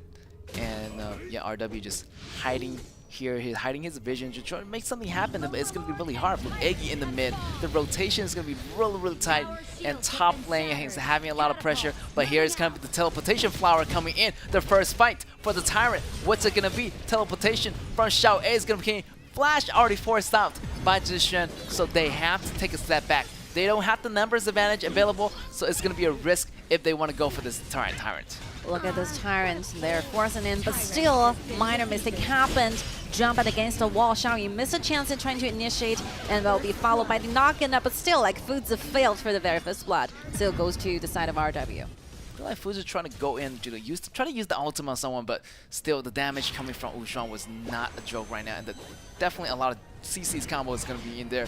The flash coming in from Xiaoyu, a little bit of mistake in the beginning, but still able to pick up the Fuzi kill. Yeah, because like Zixian basically takes all the skills away from KSG using that teleportation, but still going back safely to the crowd. So yeah, I think KSG is in shortage of their skills trying to win that particular team fight. Look at this top side, so close, knocking back. Only one more. That is missing. Zixian diving for that kill, but unfortunately got stopped here.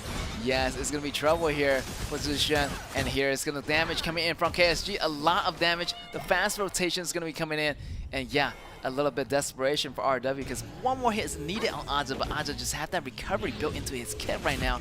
And yeah, the damage reduction also in the very beginning. Maybe just 10% because it's after 4 minutes. Yes. But after getting this one taken down, like KSG has already started their movements in the jungle. Xiaoyu is so desperate, even though he has the Siege Sentry, have the ultimate ready, but still, without this ultimate, like Xiaoyu have to bid like for 40 more seconds for the cooldown of the ultimate. Like Hua-Yun will be danger at this very second. Oh, Zixian in trouble again. Just feel like the odds definitely is going to be ahead of Zixian at this time because of the gold difference, the item difference. Also, this odds is going to be trouble because he has that flash to go into the back lane, after Hua-Yun or this My Shinui, so he has to watch it. Also, this Jingyu is going to be, super tanky in the front lines, and we can watch that replay again.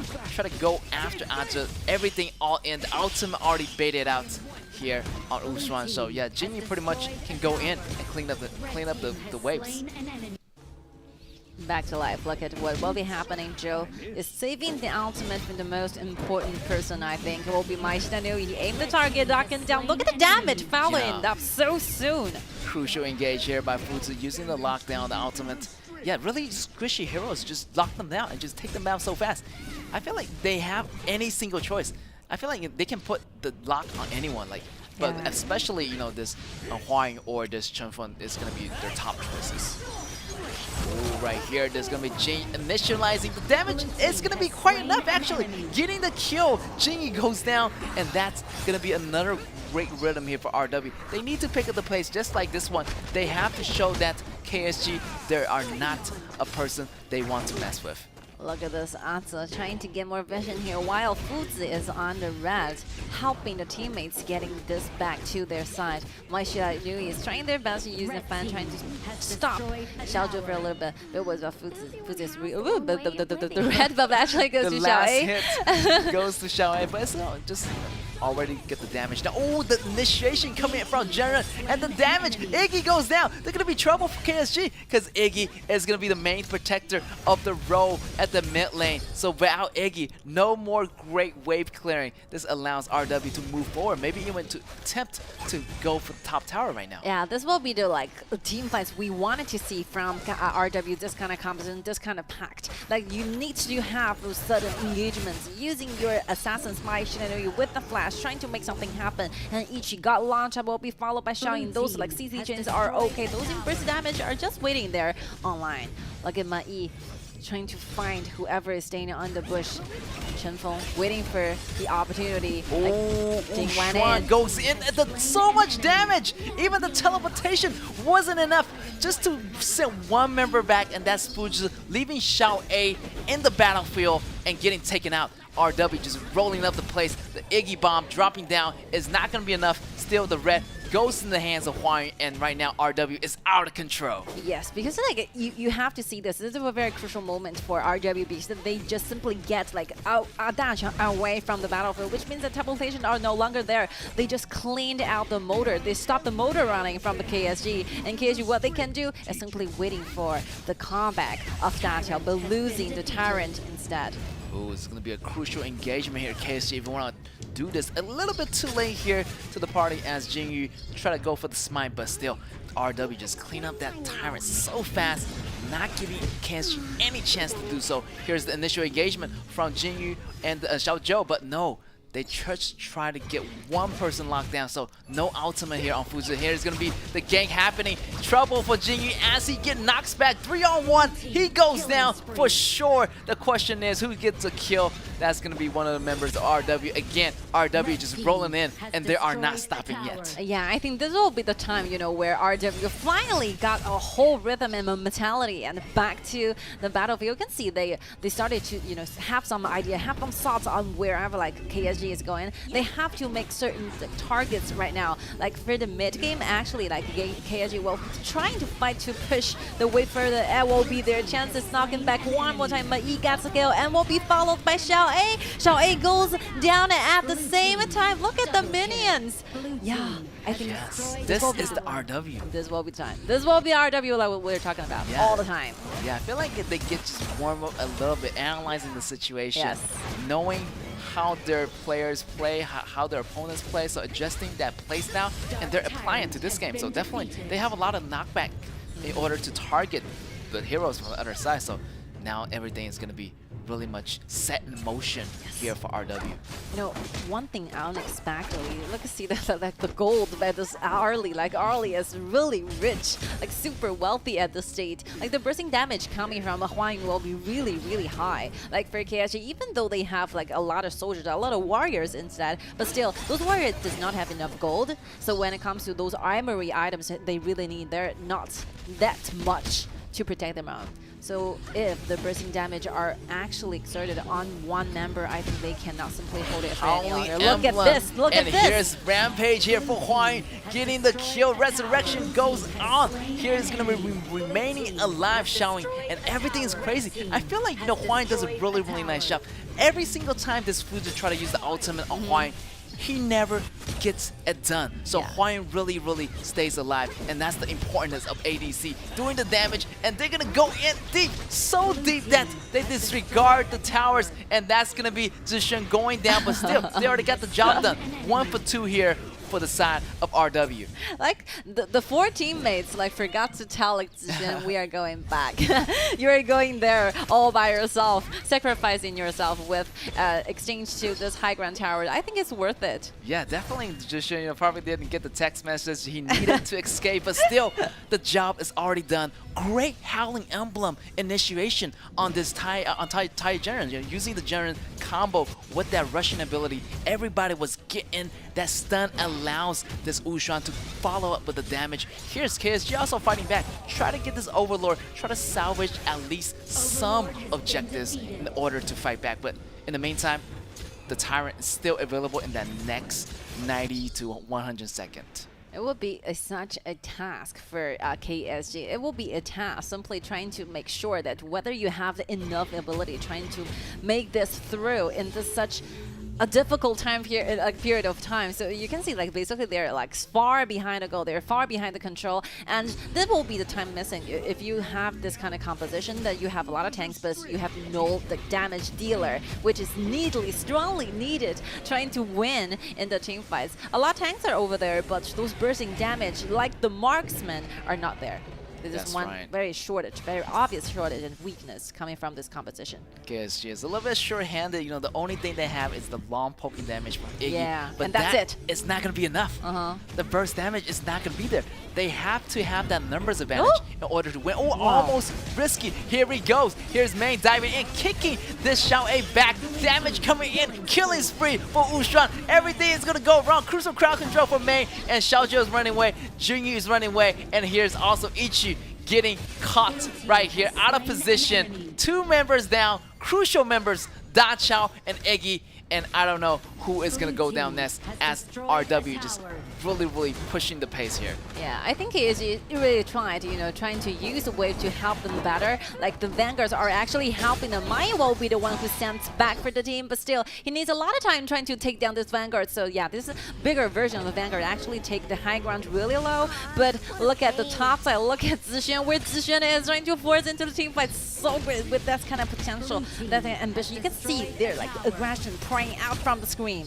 That's right, and getting that ambition out. They get the second tower of the high ground here from the side of KSG on the top side. So one more high ground tower. They pretty much got the river control already locked down.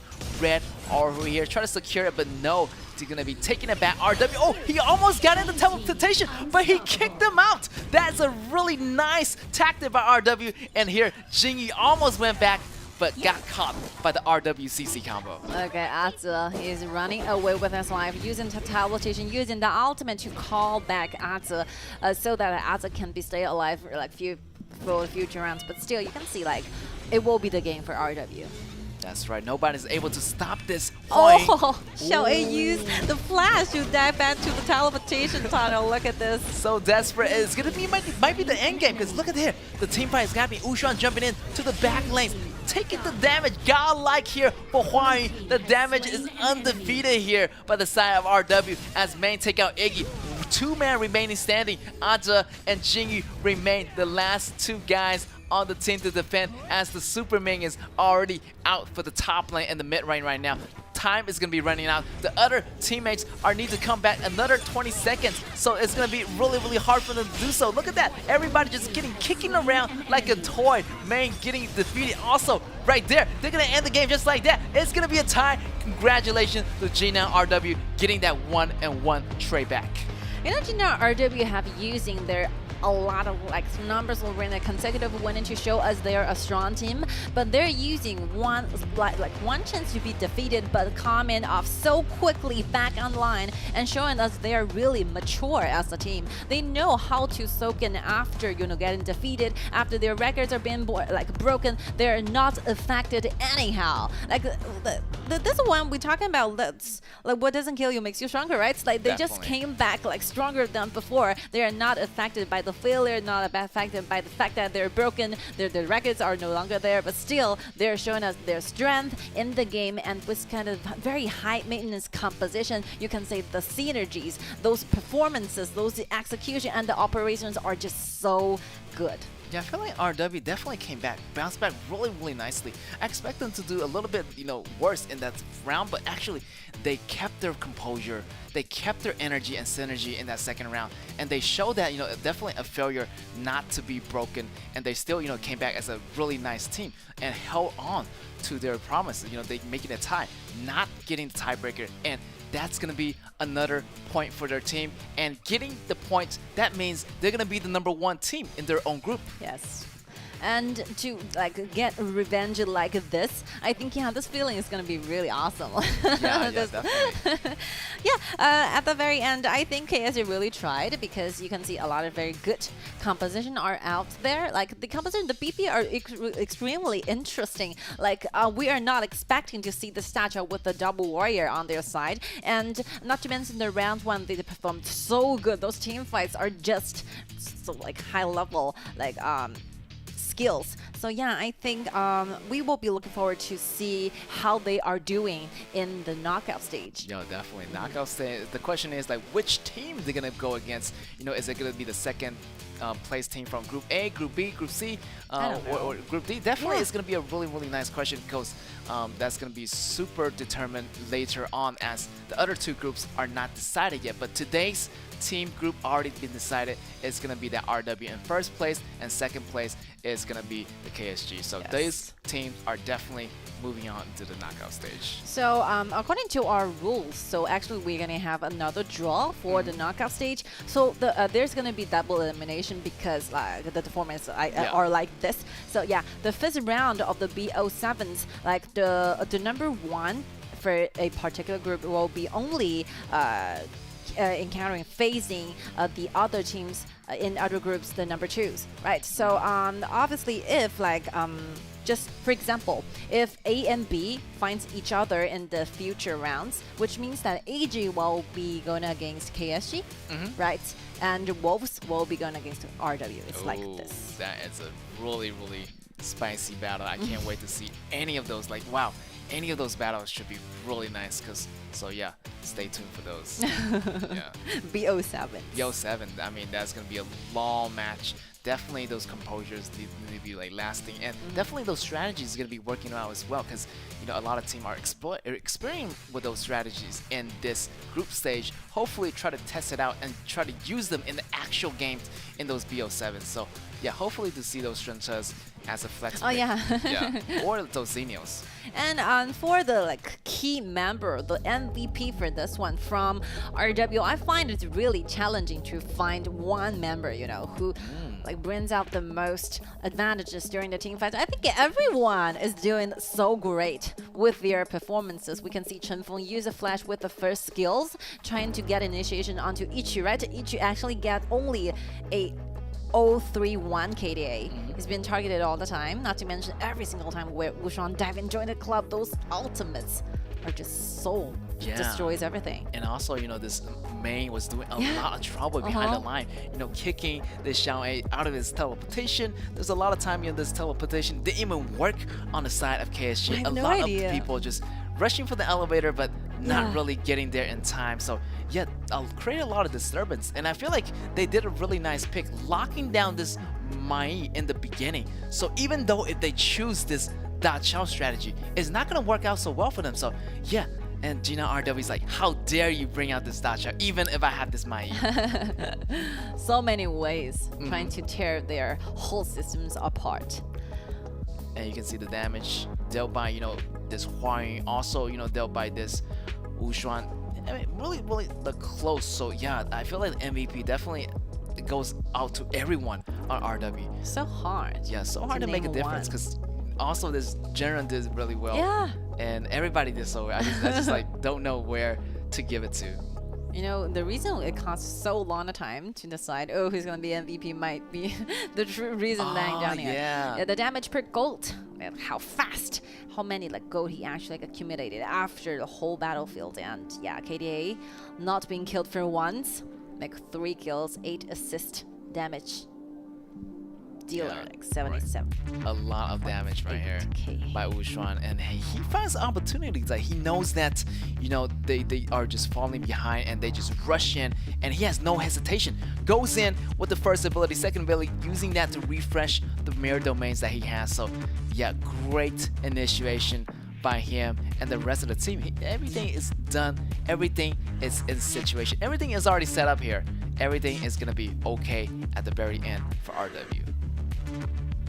And the Howling Emblem here, such a useful support item by the side of RW, using it to make a rush engagement. So like KG has no time to react. They're literally ignoring the turrets. Yeah, it's crazy.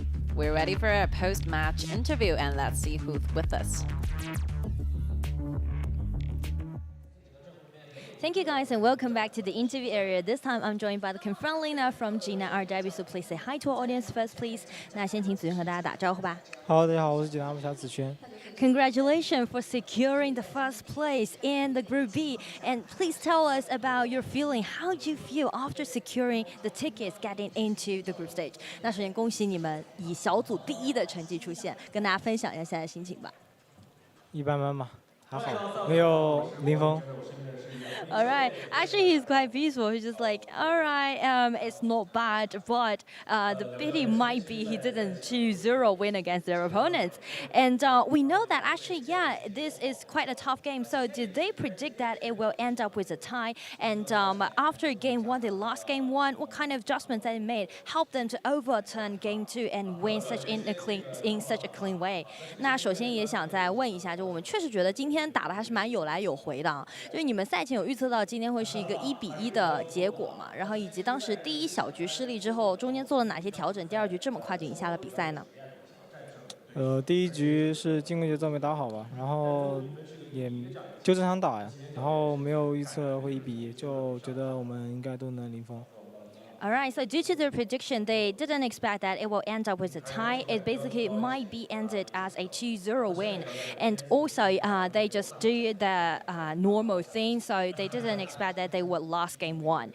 And we know that actually for game 2, the composition is a little bit unique because this is the first time we've seen none of AOV hero has been played by RW in one game. So what might be the reason to choose that? And did they really did that on purpose? 那我们也想聊一下，就是第2把的 BP 嘛。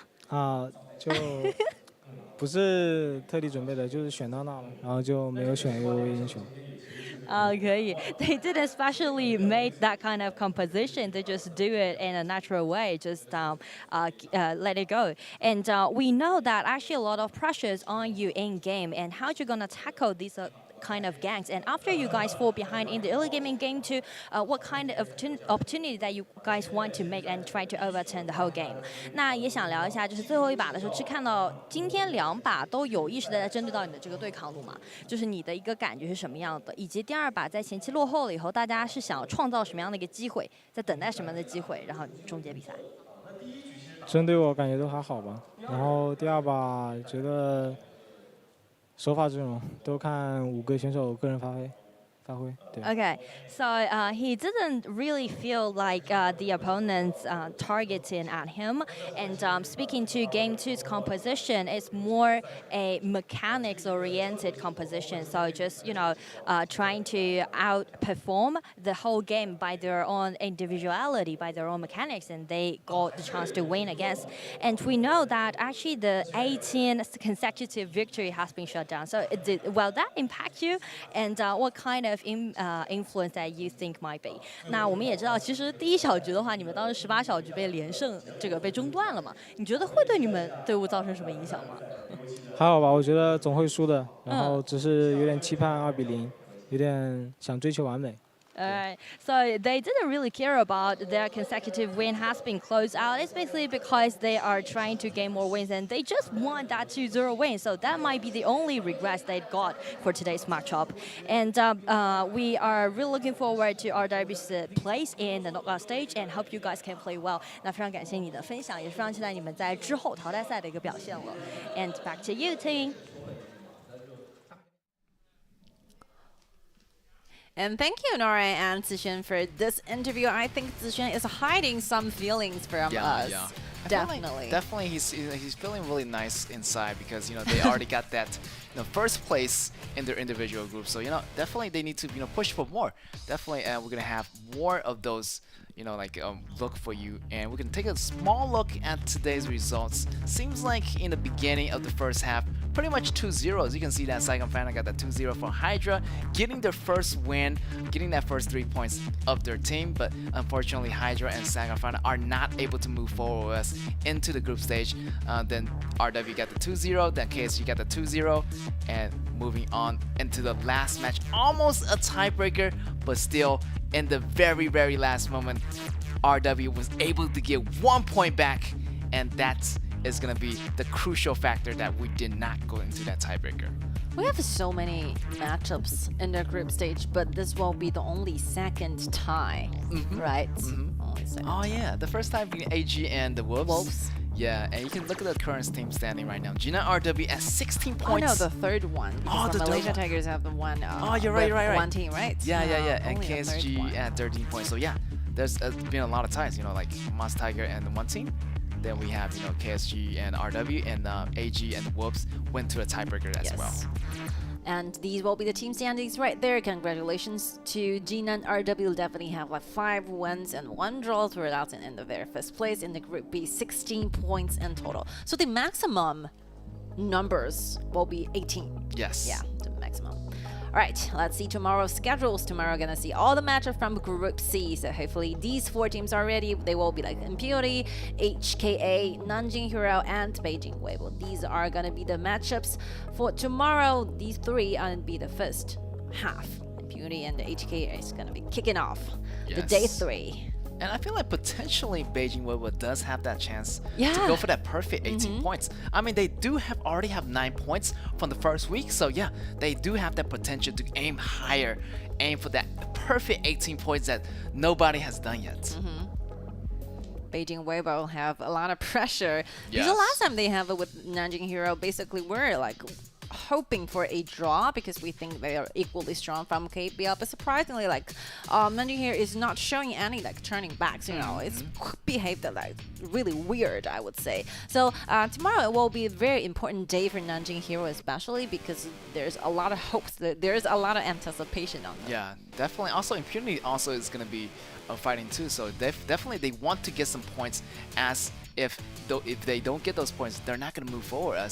So yeah, definitely leave your best moments also for HKA2 completing tomorrow, but definitely Beijing Weibo is going to be really, because they're on a roll, and definitely they want to aim for that perfect 18 points. Since RW didn't do that 18 points, that's going to be their turn to hold that spotlight. Sometimes if you find yourself being the very best one, the top ones throughout the entire like 16 teams getting the most scores back, they might as well be some of like rising up in the mentality for you trying to go into the knockout stage. So everything might be happening tomorrow. We still have to see like 6 amazing matchups, and for me, I think this will be the group that I think the inner differences are the lowest, like the closest like they got with one another for Beijing Weibo and Nanjing Hero. Whether it's going to be the revenge for Hero, or otherwise we're going to see a double 2-0s from Beijing Weibo going against Nanjing Hero. Wow, that will completely destroy Hero's confidence, I would say. I would say those tomorrow's battle is going to be super intense. Definitely Hero want the revenge, because definitely I was expecting the tie too, but the Weibo came in 2-0. Really strong. Hero came in super strong, so stay tuned for that. So that's all for us today, and we are out.